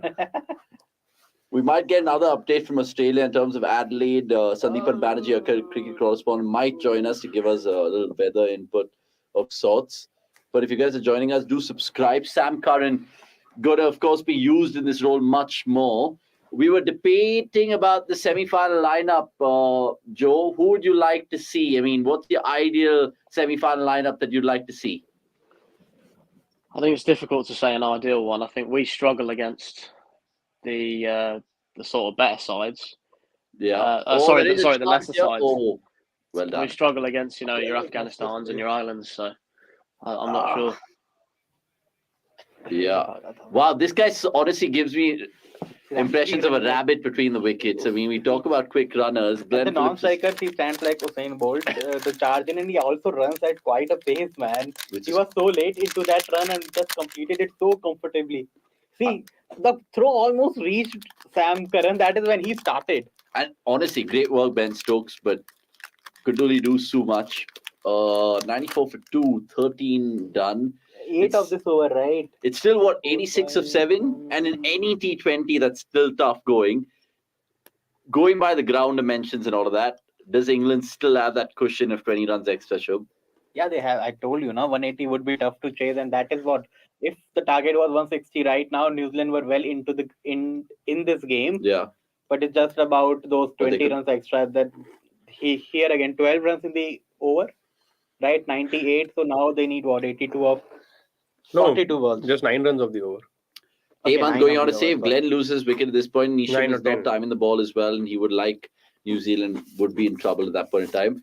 Yeah, I think given Joe just touched upon it right now, if they had Glenn Phillips back in the shed, then even though Darren Mitchell and knowing how he kind of performs against England, I mean, not just in that semi-final, but the Test series as well. Scoring runs for fun.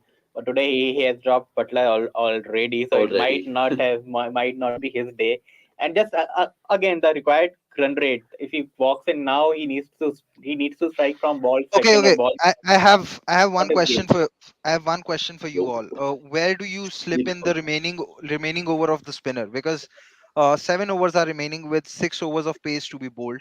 Do you take a chance of bowling Rashid now, or do you wait? Let Joe get that. And I also think that giving 1 over to Moeen Ali can be a calculated gamble. Asking him to bowl towards the longish boundaries. It's right now, Gurkirat. Rashid now. Okay. By the way, I was just saying that I also need that kind of an introduction with the tagline T20 is a fickle game. Or a fickle format. We're getting yours. You're getting yours into the whole scene. I mean, even Somesh and Shubs are in a work in progress right now. So definitely by tomorrow's Watchalong, we should have it. What should be Shub's tagline? I was the guy who asked Kohli to be dropped on CDC podcast. Oh, hold on. There's a 6 here. Glenn Phillips is making England cost all right. And Rashid. 23. I mean, they have to get that over of spin done. I mean, just going back to the question that Gurkida threw, Joe, would you bowl spin right now? Just get it done with? I probably would have, to be honest. I think the longer you leave it, we've seen in the other games that Nawaz struggled. I think when he bowled the last over, I think you don't want to be getting to the last 5 overs and needing to bowl an over of spin. But Phillips has just hit another 6, so it's. Oh my good grief! He's turning the World Cup upside down here. 48 of 24 now. Quite ridiculous that. Yeah, but if I'm in the England camp, I'll be very uncomfortable with 2 overs from Vokes. 2 overs from Vokes pending as well. So how would you kind of fill in that slot? One with Ali, like Gurkirat? Yeah, maybe if somehow they get Phillips out, maybe an over of Livingston, maybe. Ben Stokes not even been introduced. I think. I would actually have Stokes ahead of Vokes. Yeah. Because Stokes has that extra. I think Stokes has that finger injury.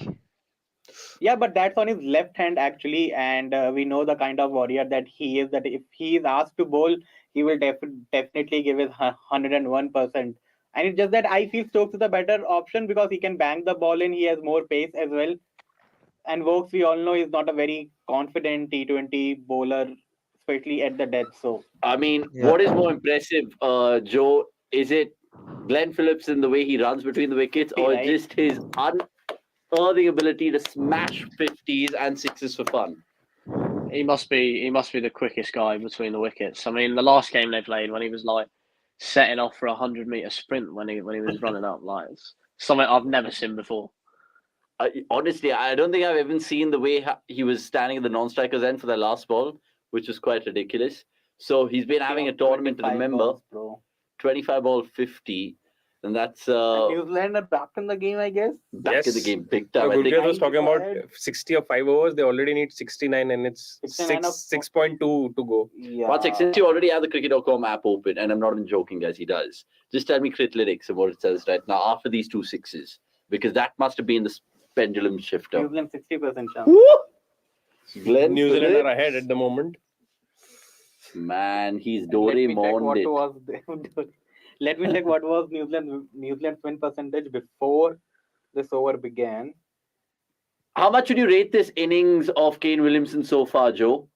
39 of 38.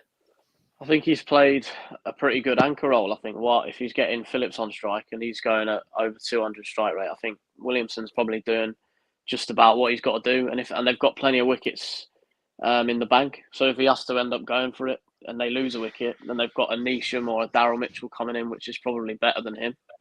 Yeah. I think if that catch would have been taken off Phillips, then a lot of blame would have come on the shoulders of Williamson for him not kicking on. Regardless of how the other batter is going, you can't be playing more than 5 overs at less than a run per 6 runs per over. I actually think that Williamson by now, after having played 38 balls, at the very least, because let's not forget, he also came to bat in the power play. I think at the very least, Williamson should have been around 49-50, and even that would have been below the required run rate, but that would have been, I think, the perfect kind of anchoring that you can expect from someone. 39 of 38 on most days isn't good enough, and in a chase of 180 when you are also batting in the power play, I don't think it's ideal. Phillips has played pretty much out of his skin so far, I believe, to make sure that New Zealand are still in the game and have a decent enough chance, because Williamson's innings has actually helped England a lot more than New Zealand at this point of time. And that I actually feel the same, that Williamson has put a lot of pressure on his batting partner, and Williamson is extremely lucky that Phillips' catch was dropped and he has been able to accelerate now as well. Otherwise, Williamson's knock. But we saw it even within that Australia-Sri Lanka game where Stoinis went mad. The target was 168. Correct, and Finch was 31 of 42, and he ended up with that 7. Yeah, but like, that depends. But Finch admitted that it was not an ideal innings.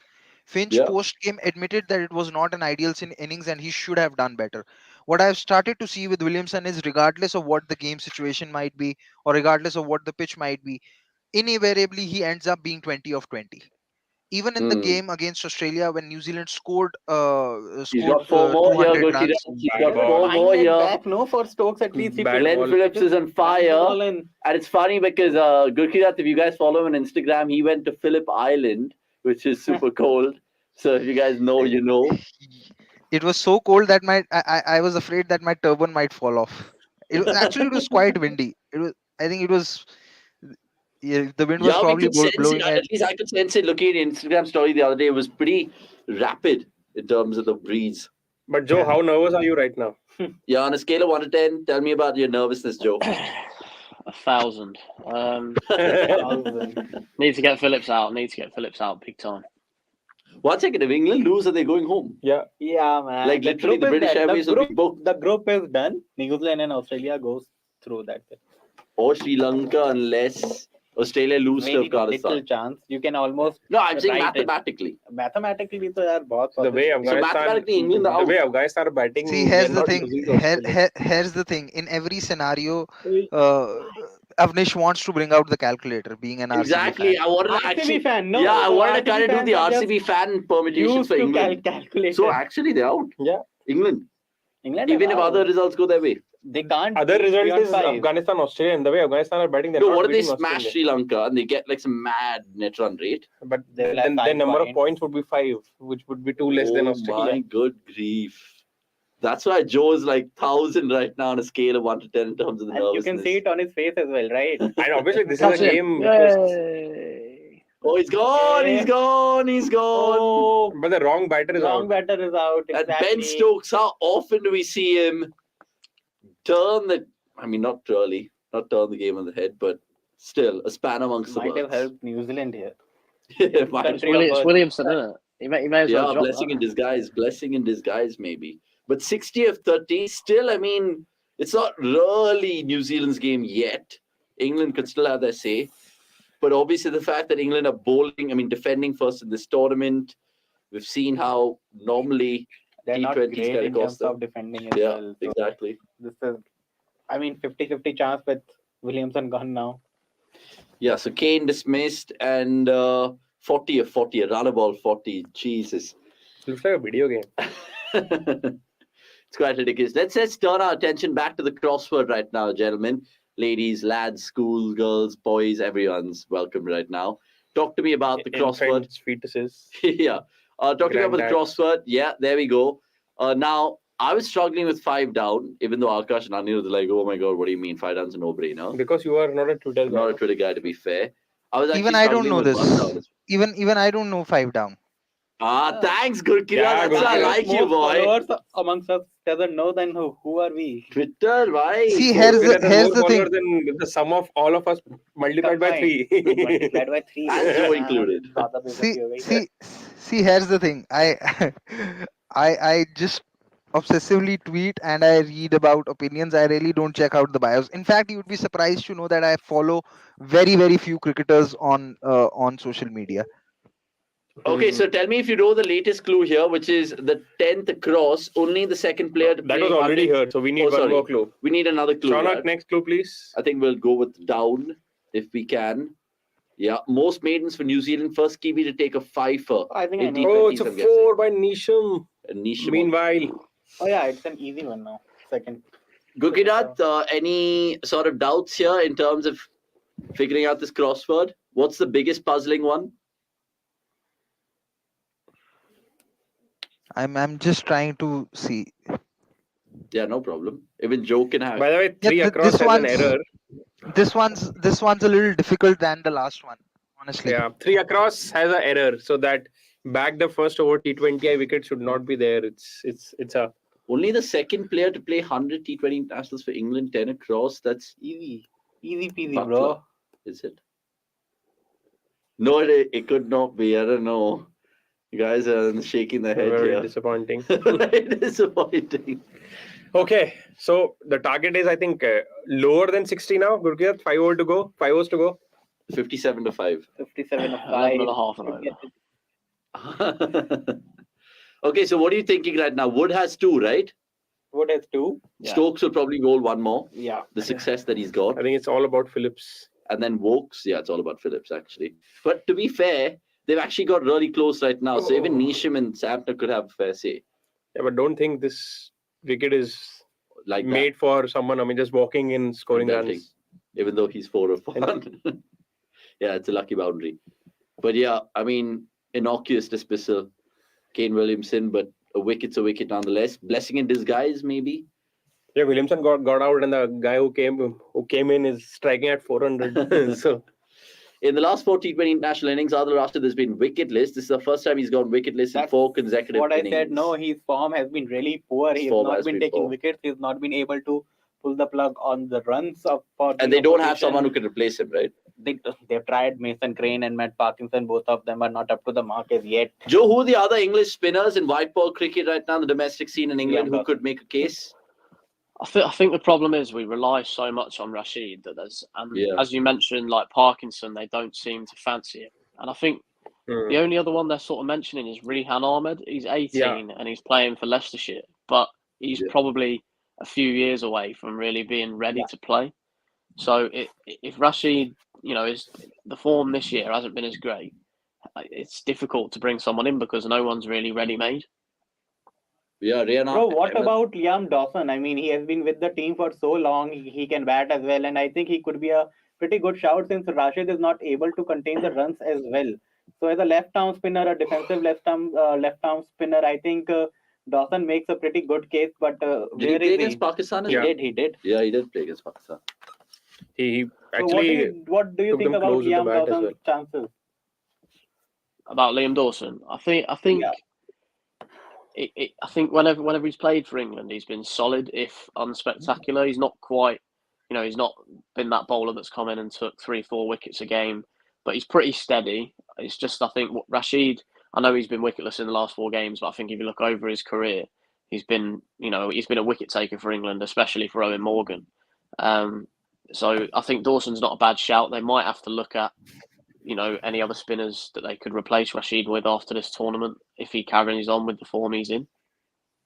Yeah, I mean, out of their 3 spinners today as well, Rashid obviously no-brainer is the most attacking one, but Ali and Livingston kind of fill in that defensive spinner role, I guess, for them. Yeah, even though Moeen Ali today looked pretty good in his first over. But just given Rashid's form, it has been shoddy. I mean, look at his last 4 spells, right? None for 33-4.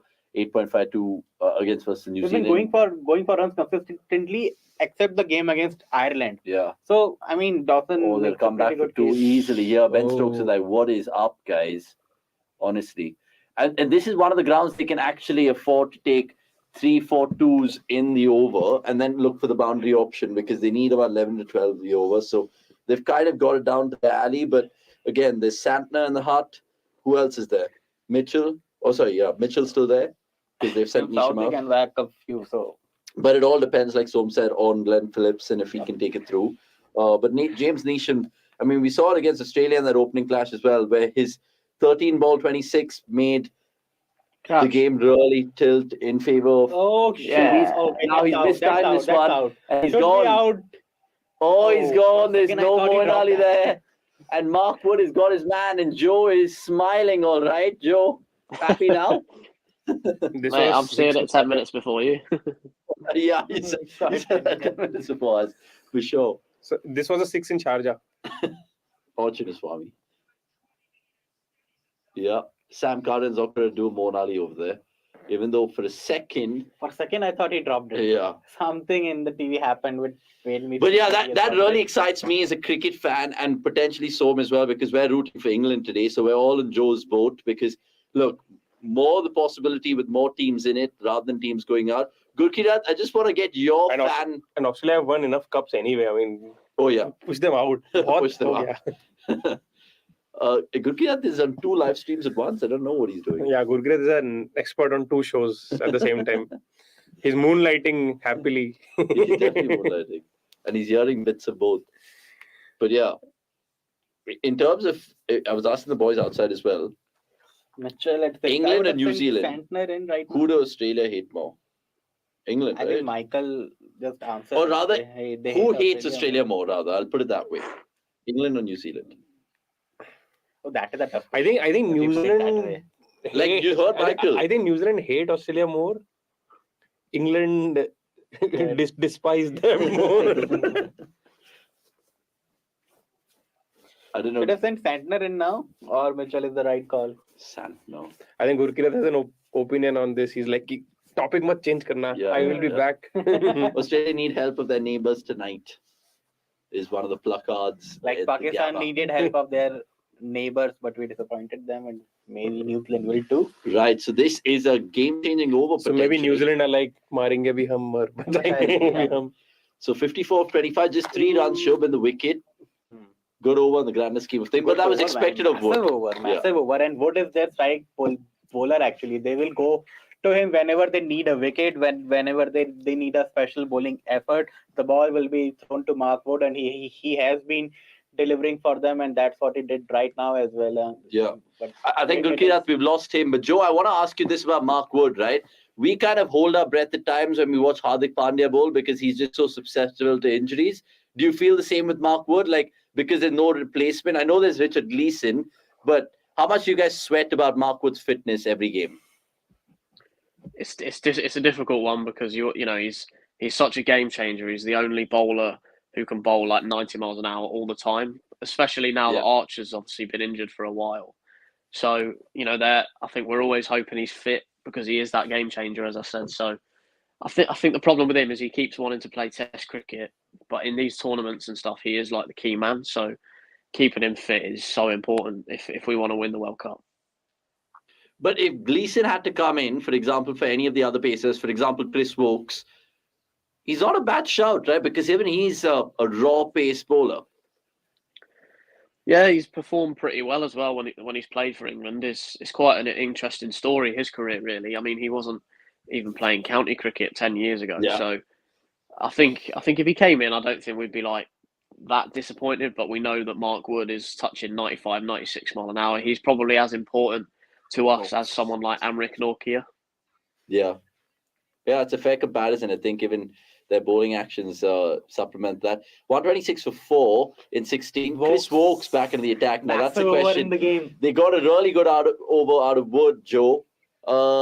Have now England kind of made a tactical error throwing the ball back to Wokes, even though I might have egg on my face if he gets a wicket right now. Yeah, can you hear me now? Yeah, we can hear you. Sorry. Yeah, I was like, I'm trying to speak, but these guys are not listening to me. No problem. One second. Joe was finishing something. Yeah, Joe, go ahead. I think that's not necessarily a problem bringing the ball back to Wokes. I think if he uses his slower balls, the boundaries leg side are massive in Australia. I think any of the grounds in England, it would have been like 6 every ball. So I think you just got to get out of this over with maybe, I don't know, less than 10 off the over. The rate's now 13.8, so all the time it's climbing, and taking wickets always makes it harder. It's so weird to see Michael Hussey wear an England jersey there. But sometimes we've seen stranger things in the game. Gurkirat, does this game spell super over all written all over it? I think the 2 overs of Wokes might just decide the game, because he's not someone who has a great Yorker, and he struggled at the death. But one thing that will work in his favor is the large square boundaries. So if he bowls, keeping that in mind, he might just be successful. But yeah, I really think that this over for New Zealand needs to go for 14-15 at the very least. Also, when I went off, you guys were asking that who do Australia hate more. So yesterday when I was on that tour, the guy who actually he actually said that the best test match he's watched is the one where Lakshman and Dravid never got out, and I reminded him of that it was Kolkata. And then I asked him about his thoughts on the Australia's campaign. So he said that the only thing worse than losing to England is losing to New Zealand. So yeah, Australia. It's a very difficult one to call, that who do Australia hate losing more to. Whether it's in rugby, they absolutely hate losing to New Zealand, that's for sure. And I think some of that rivalry has also translated to the rivalry in cricket.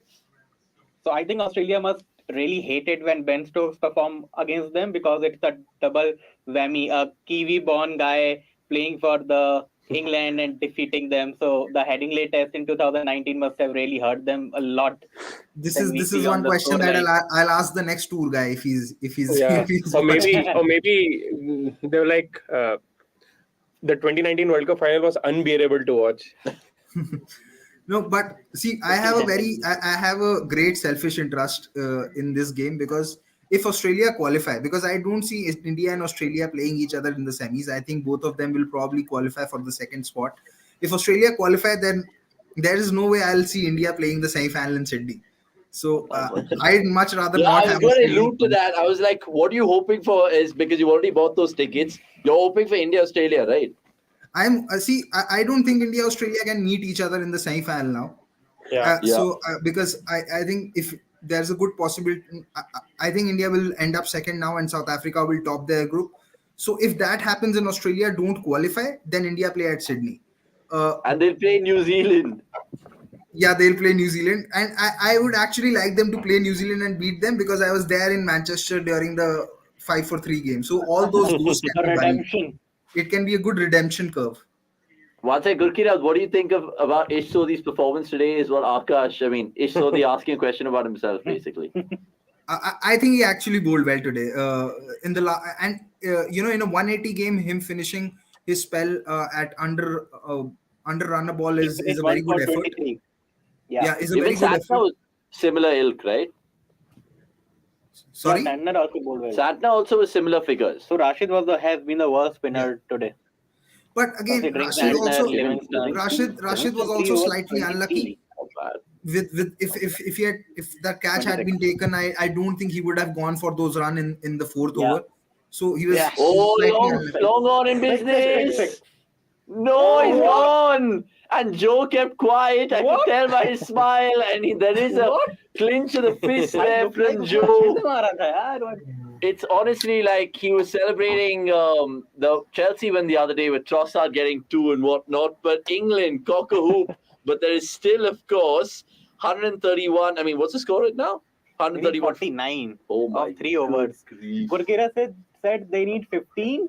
They scored only 5. So 131 the score right now. See, again, like I said, the large boundaries, this was not a great delivery. It's just that the large boundaries have made sure that this gets caught, because he was actually hit for a 6 on a similar delivery in that game in Abu Dhabi. He had bowled a very similar delivery to Glenn Phillips in the 19th over, and Daryl Mitchell, and Daryl Mitchell had muscled it over long on in Abu Dhabi.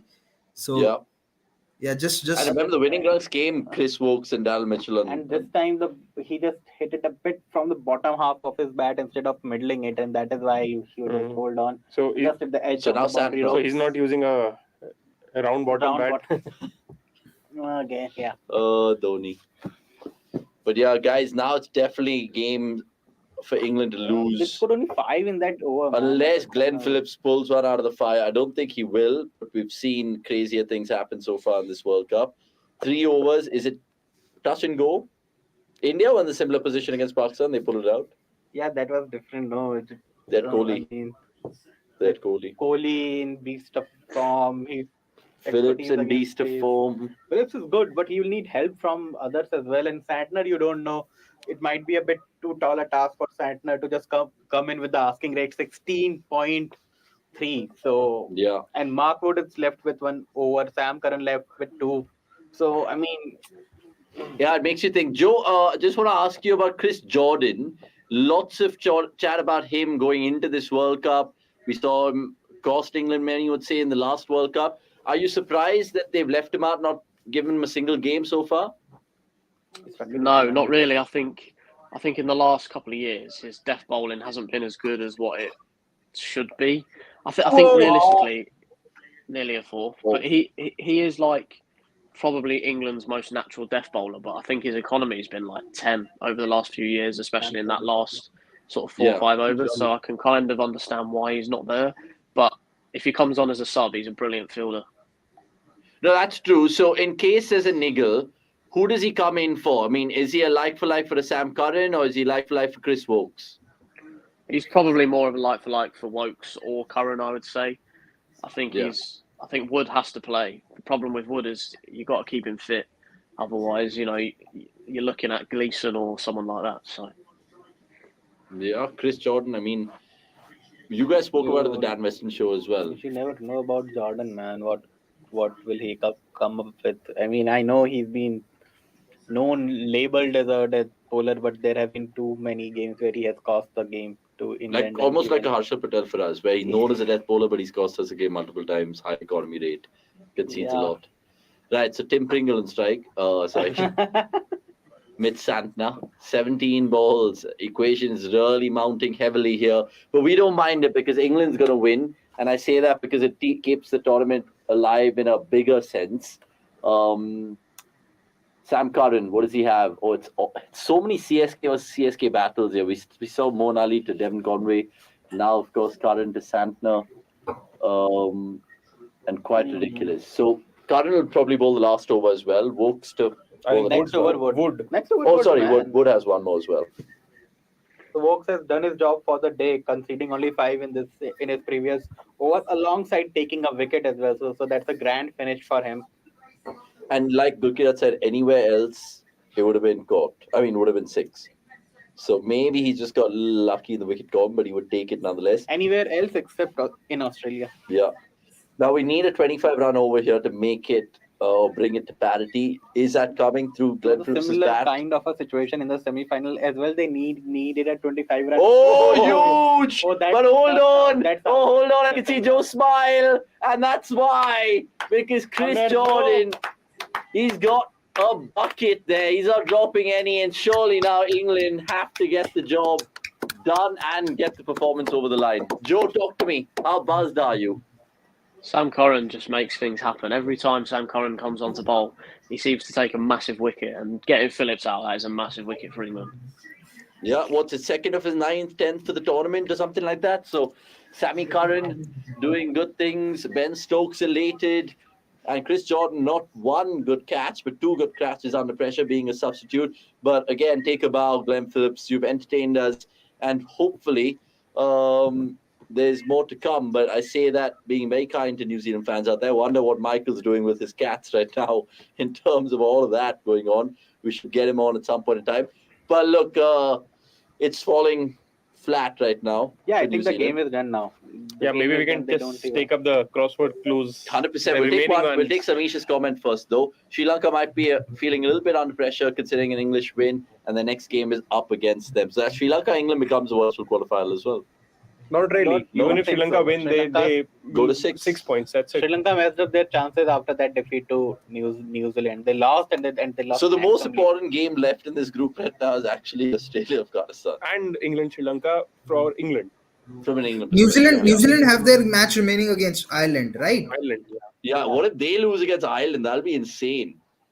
No, so I'm just looking at something. Where do New Zealand play Ireland? Just Brisbane? No, this is the last game in Brisbane. Oh, Sydney. Just let me check. Don't think so. Sydney as well. 2021, Darren Mitchell is an open. No, they're playing in Adelaide. They're playing in Adelaide on Friday. By the way, just saying, if New Zealand lose today and they lose to Ireland, they're out. Then England. Then England and Australia. The net runner won't save them. They will be only at 5 points. 5 points. Six. Yeah, 5. Sorry, 5. 5. Yeah. Oh my God, that would have been some roller coaster for. Yeah, but we're just assuming that they won't. And knowing how New Zealand are clinical and ruthless. Yeah, New Zealand have never lost to these smaller teams ever in ICC tournaments. But one second, England will still expect to close off right now because 40 runs. They don't want New Zealand to eke out more, so they can have a good net run it as well. See, if I am Jos Buttler, I'd like to tell my bowlers that don't go beyond 160. Try and keep New Zealand to a minimum. Okay, let's get another fascinating mind on the CDC. Before that, we'll just get the crossword. Yeah, we'll get the crossword done before that. And let's not jump the gun at times because I was just looking at who are waiting in the wings. But look, this is the crossword. Guys, quickly get a screen grab of it, all the viewers that is. And let's get the last clue. Get the last clue on board as well, which will probably be a cross, yes. I bagged more wickets, 10 runs. I have scored 72 wickets, 32 runs. Who is this player? It's obviously an Englishman or a Kiwi, and that is 4 across. So we're looking for a 5-letter name to complete the crossword. Remember, yesterday Srivatsan won it. He got the $500 coupon, and it's for you guys today to really stand up and make yourselves count. If you guys can complete the trickiest crossword so far, the CDC Watchalong, and no problem, because at the end of the day, we want you guys to get more interactive with us. Right, so we'll leave that there. We'll get Dan Weston on board right now, who, of course, we always love to pick the mind of post-matches. We're not early post-match, but we're assuming that England are winning this. Dan, where did the game turn for you? And you're smiling. Tell me why. Well, I'm smiling because, one, it's great to be back on the show.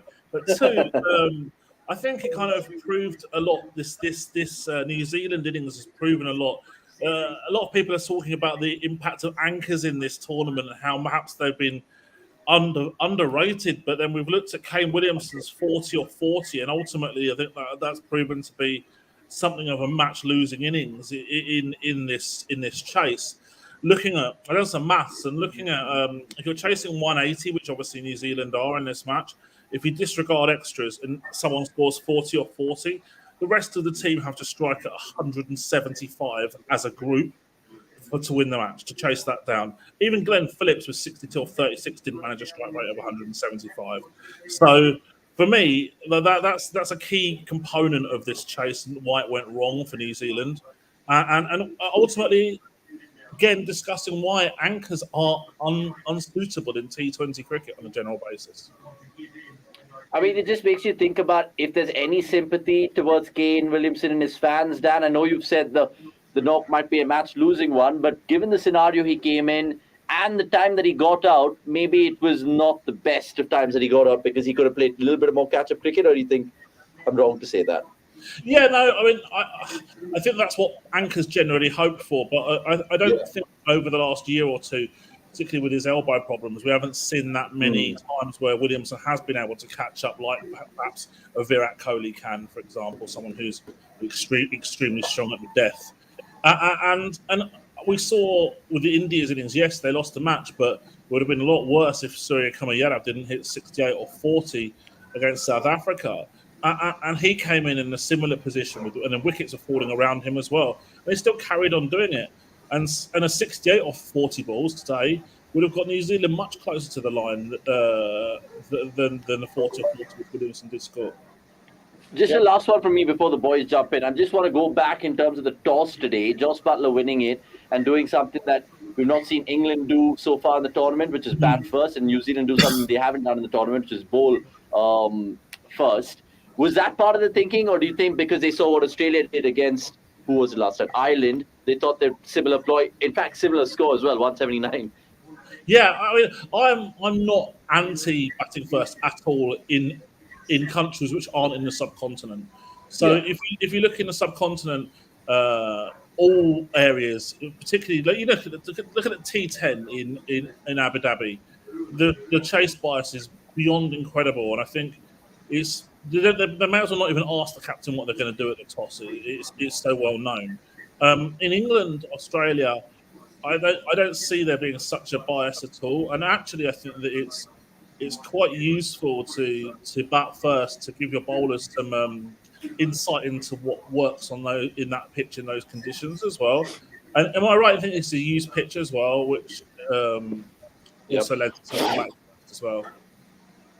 Yep. Yep.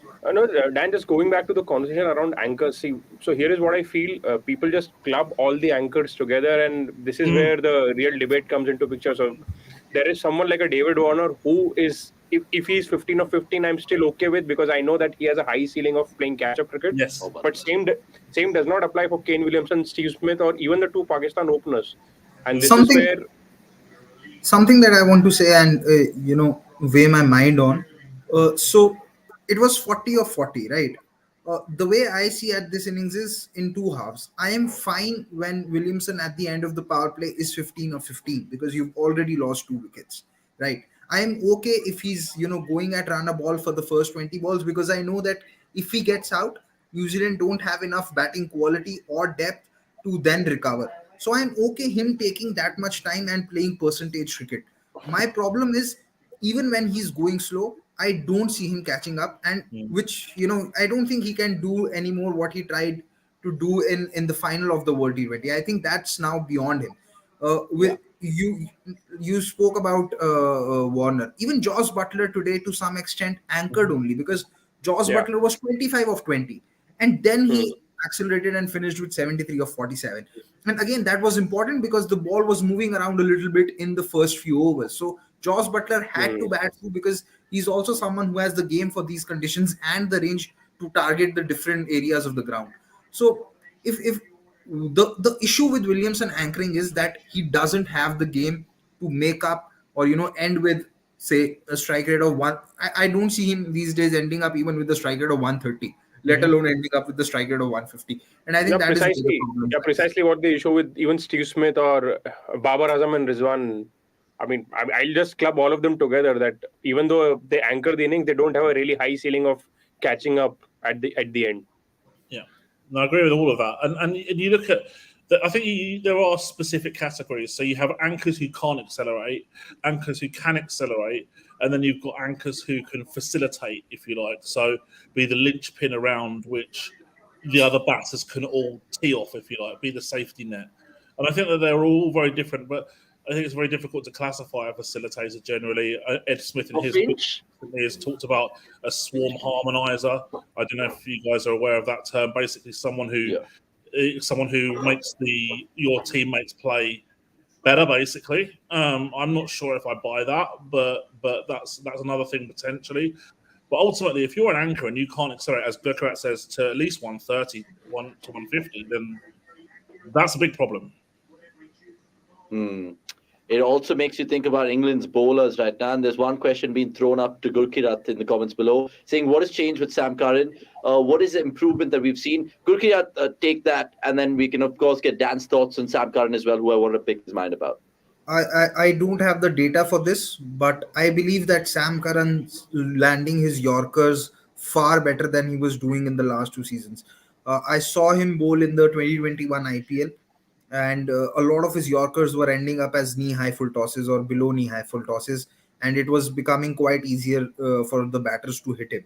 But I think what is happening now is that his Yorkers are landing with a very good percentage, and I think he's also mixing up his lengths a little bit more. Yeah, he's becoming smarter by bowling towards the longish boundaries, and I think that's playing a part in his improvement. Also, don't you think there's a specific role assigned for him now? Sam Curran initially was being looked upon as a new ball bowler, Even for CSK, when he played that season, he was essentially a new ball bowler. But now he's been given that responsibility that since England are sort of light on death bowling, you are the man. Because at times his role definition also helps. Maybe not. But I don't think that if I always thought that from whatever I had seen of him in 2020 and 2021 that he can bowl good Yorkers, but his consistency with the Yorkers can fall off. And I think what has truly improved is his consistency with the Yorkers, because even though he was primarily a new ball bowler, he would still be the second person that Dhoni would go to after, say, a Bravo to bowl at the death before going to a Shardul or a Deepak Chahar. So there was still that possibility that Karan will sometimes bowl at the death. And I thought now that he's been told that, okay, you will be bowling those 2 overs at the death, with his improved consistency with the Yorkers, I think all of it has come together for Karan. Joe, I mean, talk to me about Sam Curran in terms of the impression that he gives to people back home. You just told me Chris Jordan is one of those more go-to death bowlers, but obviously he doesn't feature part of their World Cup plans right now. Sam Curran, does he give a lot of people belief back home watching games like this? Yeah, I think that Pakistan series was a massive catalyst for his form. I think he was brilliant in that series, and he's sort of like penciled himself in as someone who probably starts in England's strongest 11 and is hard to dismantle. And Josh Butler's throwing him the ball whenever he needs the wicket, and he's bowling at the death as well and doing really well. So I think he's been a real standout, especially in this tournament as well. He's already got 9 or 10 wickets. So. Dan, what would you put that down to? I mean, he's already kind of featuring in the top wicket takers, like Joe just said, because he bowled the crucial overs, or is it just because of the role that Som touched upon? Yeah, I think that both Joe and Gurkharat have made some excellent points, which I definitely can't disagree with.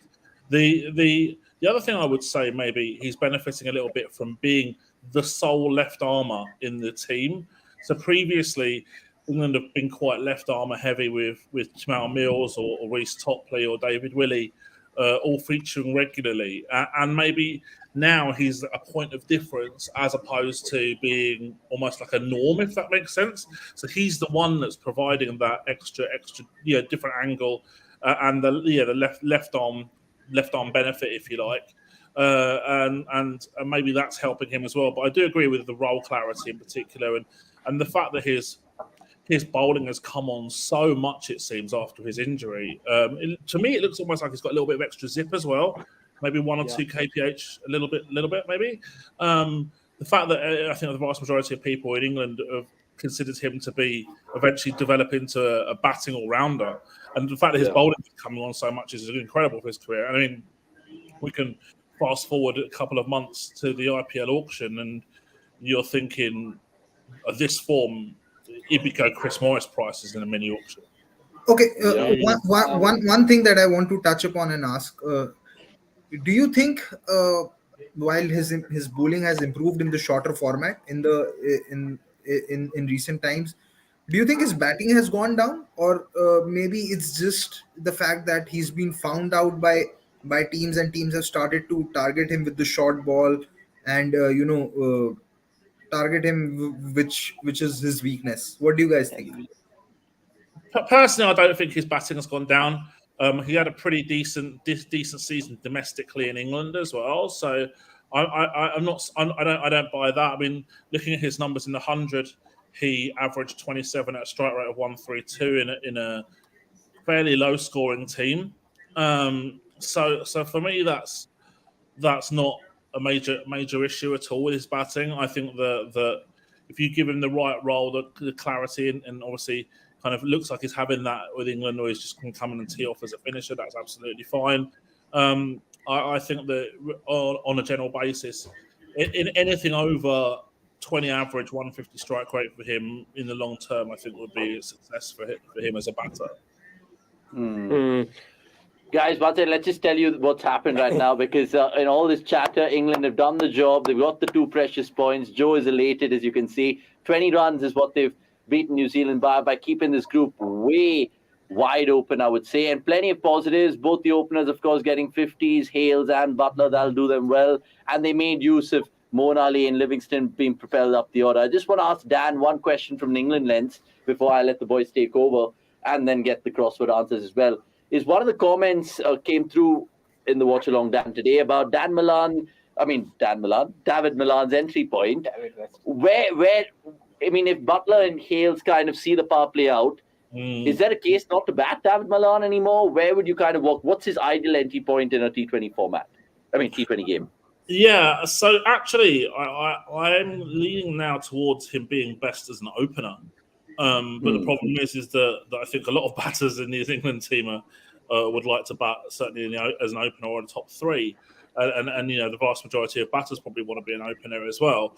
I was super impressed with him actually in the 100 this year. I felt that was a tournament where he showed a lot more intent and in that opening role with Alex Hales for Trent Rockets was a big factor in them winning the competition. That was the best I've seen him play for quite a long time. The thing is, like you say, shoving him down the order is not ideal, but you can understand why England did it with getting Moeen Ali, and even though it didn't work against Santner and Sodhi, particularly Santner. I mean, Moeen Ali's got exceptional numbers against left-arm orthodox spinners. It was the obvious play, and it also kind of we talk about Malan being dropped down the order and batting at number 8. Well, actually, what about Ben Stokes? I mean, if he's not if you're banging him at 4 normally, and you're dropping him down the order to number 6, and there could have been an argument about him below even Sam Curran, and he didn't look comfortable at all in his 7-ball innings either. What's the point of having him in the team? This is this is something that Dan had mentioned when we were previewing England on wrong ones with Beston. I remember Dan categorically mentioning that Stokes' best position is opening the batting. Mm-hmm. And if Stokes opens, then he would drop Alex Hales and bring in someone like Ben Duckett, who's actually been quite good in that role in the middle order and taken on spin bowling. Well, I think it's obvious why they demoted Stokes down the order, because they knew that he's not someone who can hit from ball 1. Yes. And it's difficult. Plus, he's been out of T20 action for a long time. He didn't play the Pakistan series as well, and this is I also think that T20s are now becoming a very specialized format where you just can't come in and think that you can get into the groove. It's a very difficult one. People talk that about test matches, but T20 is not easy as well, because you need to start training yourself to putting a lower value on your wicket as opposed to putting a bigger price and then start going from ball 1. So the trouble that Stokes is having with the bat, I don't think it's something that couldn't have been foreseen, but it's just that Stokes is that kind of a player that you need a lot of guts to drop to, and either you open with him, and they are also playing him because of his bowling. They do think that sometime he might just come good and they might need his bowling. Today they only needed that 1 over and he got that wicket. It's a different thing that we could argue that probably that wicket might have increased New Zealand's chances of winning the game, probably, but you can't hold that against Stokes. So yeah, it's a very tricky one, I believe. I think the key point with what you say, Gurkha, and it's something that I completely agree with everything that you say, is the key point is how much guts does it take to drop Ben Stokes? Exactly. That is ultimately the thing. And I don't think he'll get dropped. No, nor do I. I don't think it will happen either, but only because of the fact that he is Ben Stokes, rather than if we look at it from a cold expected performance output perspective. That's a completely different thing. Like if you went on Cricket Info and you put you found a guy who was called Player X and he had Ben Stokes stats in T20, you wouldn't pick him. And I made the same point 2 or 3 years ago about Steve Smith with Australia, and eventually they got the memo. They did get the memo. I'll tell you what, guys, it's been fantastic to pick all your minds. Joe, I just want to get your opinion before we say bye to you. Plenty of positives, like I said, for England, and this Ben Stokes chat can go on for many afternoons to follow. But what's the biggest plus from an England perspective right now? Net run rate, the fact that they sit pretty next to New Zealand, and they have Sri Lanka left. Talk to me. Or finally they've beaten a test playing nation. No, they beat Afghanistan as well. My bad. Sorry. I think the biggest plus for me out of this game is both the openers getting 50s. I mean, Hales has a great record in Australia, but he needs to start producing that. And if he comes to the play now and starts producing 50s, this is the part of the tournament you want to do it. So I think the equation is simple: go and beat Sri Lanka, and we should get through to the semi-finals and hopefully bring it home. Yeah, remember Sri Lanka did beat England in the last time they became world champions. I don't want to make Joe or any England fans remember that day. But look, Joe, thank you so much for your time. Hopefully we can catch you in the next England watch-along, which will probably be a knockout if they do make it, or that Sri Lanka one, which you don't have part of the plans. Dan and Gurkirat, final words from you all before we get the crossword answers out as well. No, before anyone goes, I just have one question. Moving from Ben Stokes to another player who's walking on thin ice, I just want Dan's thoughts on Adil Rashid. What can actually England do? I mean, if I'm in England camp, I'm even okay to play an extra pacer in place of him at the moment and let Moeen Ali and Livingston do the spinner's job. Yeah, I think that you could definitely look to strategize up like that. Look, I rate Adil Rashid as, and I've been consistent on this over the years. I've never really rated him as an elite leg spinner in terms of world cricket, in terms of, the real top end players like Rashid Khan. Now we're seeing Hasaranga fall into that bracket as well. Those guys, I look at Rashid as a sort of a number 4, number 5, perhaps number 10, which between those sort of 4 and 10, which I think is you can throw a very small towel over, because they're all very, very similar in terms of, I think, their general ability and expected output. Now we're seeing, perhaps, is it the end of a player who's now well into his 30s and has had a dodgy shoulder over a few years? And then the question would be, as you say, how do you deal with that in the World Cup? Do you pick another pacer? Do you rely on Livy to bowl leg spin for England, and how do you deal with that in the future as well? Because Matt Parkinson seems to be really out of favour in the England sort of selection discussions.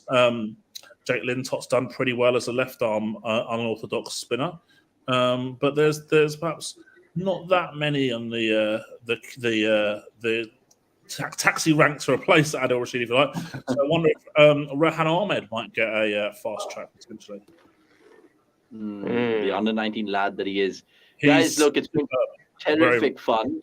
Let's just get the crossword on, and we can even have Dan to have his say in the last bit of this crossword to just wrap up with some fun and giggles, really. Let's put the crossword on, the final bit. So all you guys chirping away in the comments who stand a chance to win a 500 rupee Amazon voucher. Let's see if you guys have got your stuff right. We'll show you the answers as well in just a bit.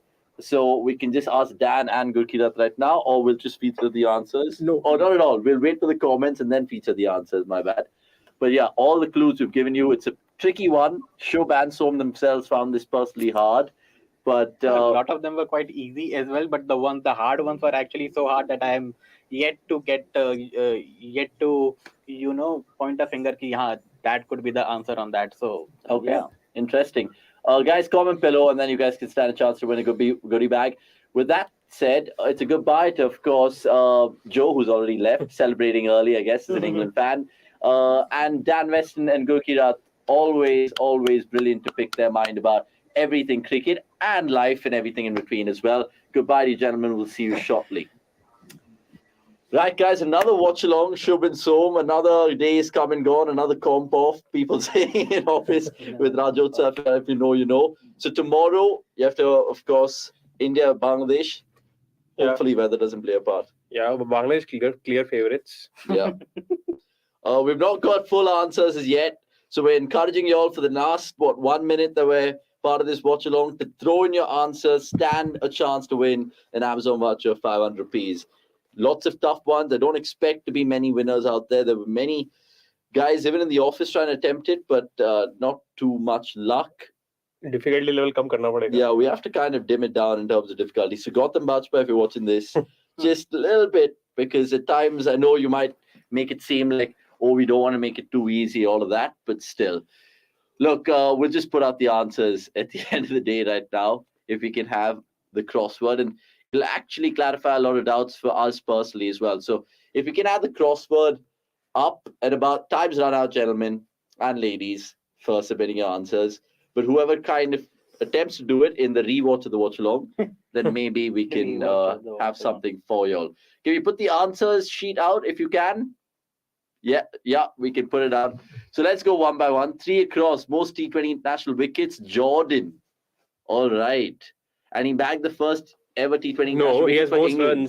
runs for at number 8. That is an error, like I kept saying. Back the first wicket. The first wicket was Terrell Most runs in number 8 for England, I'm guessing. Yeah. That is most T20 wickets for England. Most runs at 8 also for England. And the last bit, back the first ever T20I wicket is misplaced. Did he play the first ever? He didn't. That's answer is stuffy. But who did England play in their first T20? Australia. Ricky Ponting scored 98. Who did England play in their first T20? Who did England play? Oh, in their first. I'm pretty sure Jordan wasn't around. Jordan wasn't. Okay. 4 across. I've bagged more wickets than runs. I've scored 72 wickets and 32 runs. 4 across is where is 4 across again? Yeah, it's bold. Yeah, 72 wickets, 32 runs. Then a man of the match, of course, Keyswetter. Highest T20 score for England. Alex Hales. Obviously, Alex Hales. And then only England bowler to bag a T20 international 5 for Sam Curran. Did in this World Cup. The World Cup itself. Only the second player to play 100 T20 internationals for England. Easiest, Butler. Down 1, goes by the ring name of Glenn Thomas Jacobs. Kane. Yes. Most maidens for New Zealand. First Kiwi to take a 5 for. It was Saudi. Yes. And then my Twitter bio reads, I hit a ball. Little ball with a stick. That means he doesn't bowl, and that is why I think has not used him with the ball. And that's Nisham. I think he's the only active cricketer in both the teams on Twitter. The activist. So maybe it was easy to guess. Is quite active. He replied to Sam. So it is easy for the non-strikers. So 5 down is Nisham. 5 down is Nisham, and 8 down, as you can see, is Santner. Which was really the most another easy one, because non-Asian left-arm spinners, if you know that the answers are only from England and the New Zealand side, England don't play Liam Dawson, so there is only one left-arm spinner, that is Mitchell Santner. Guys, so look, thanks so much for making this watch along. Another good watch. New Zealand versus England. England winning by 20 runs and keeping the tournament alive. We'll be back here, of course, tomorrow for the India-Bangladesh watch along. Join us then 1:15. And we'll have lots of fun then. It's a goodbye from Shobh, Som, all the boys as well. Hope you guys had fun. Have a great Tuesday ahead. Yeah.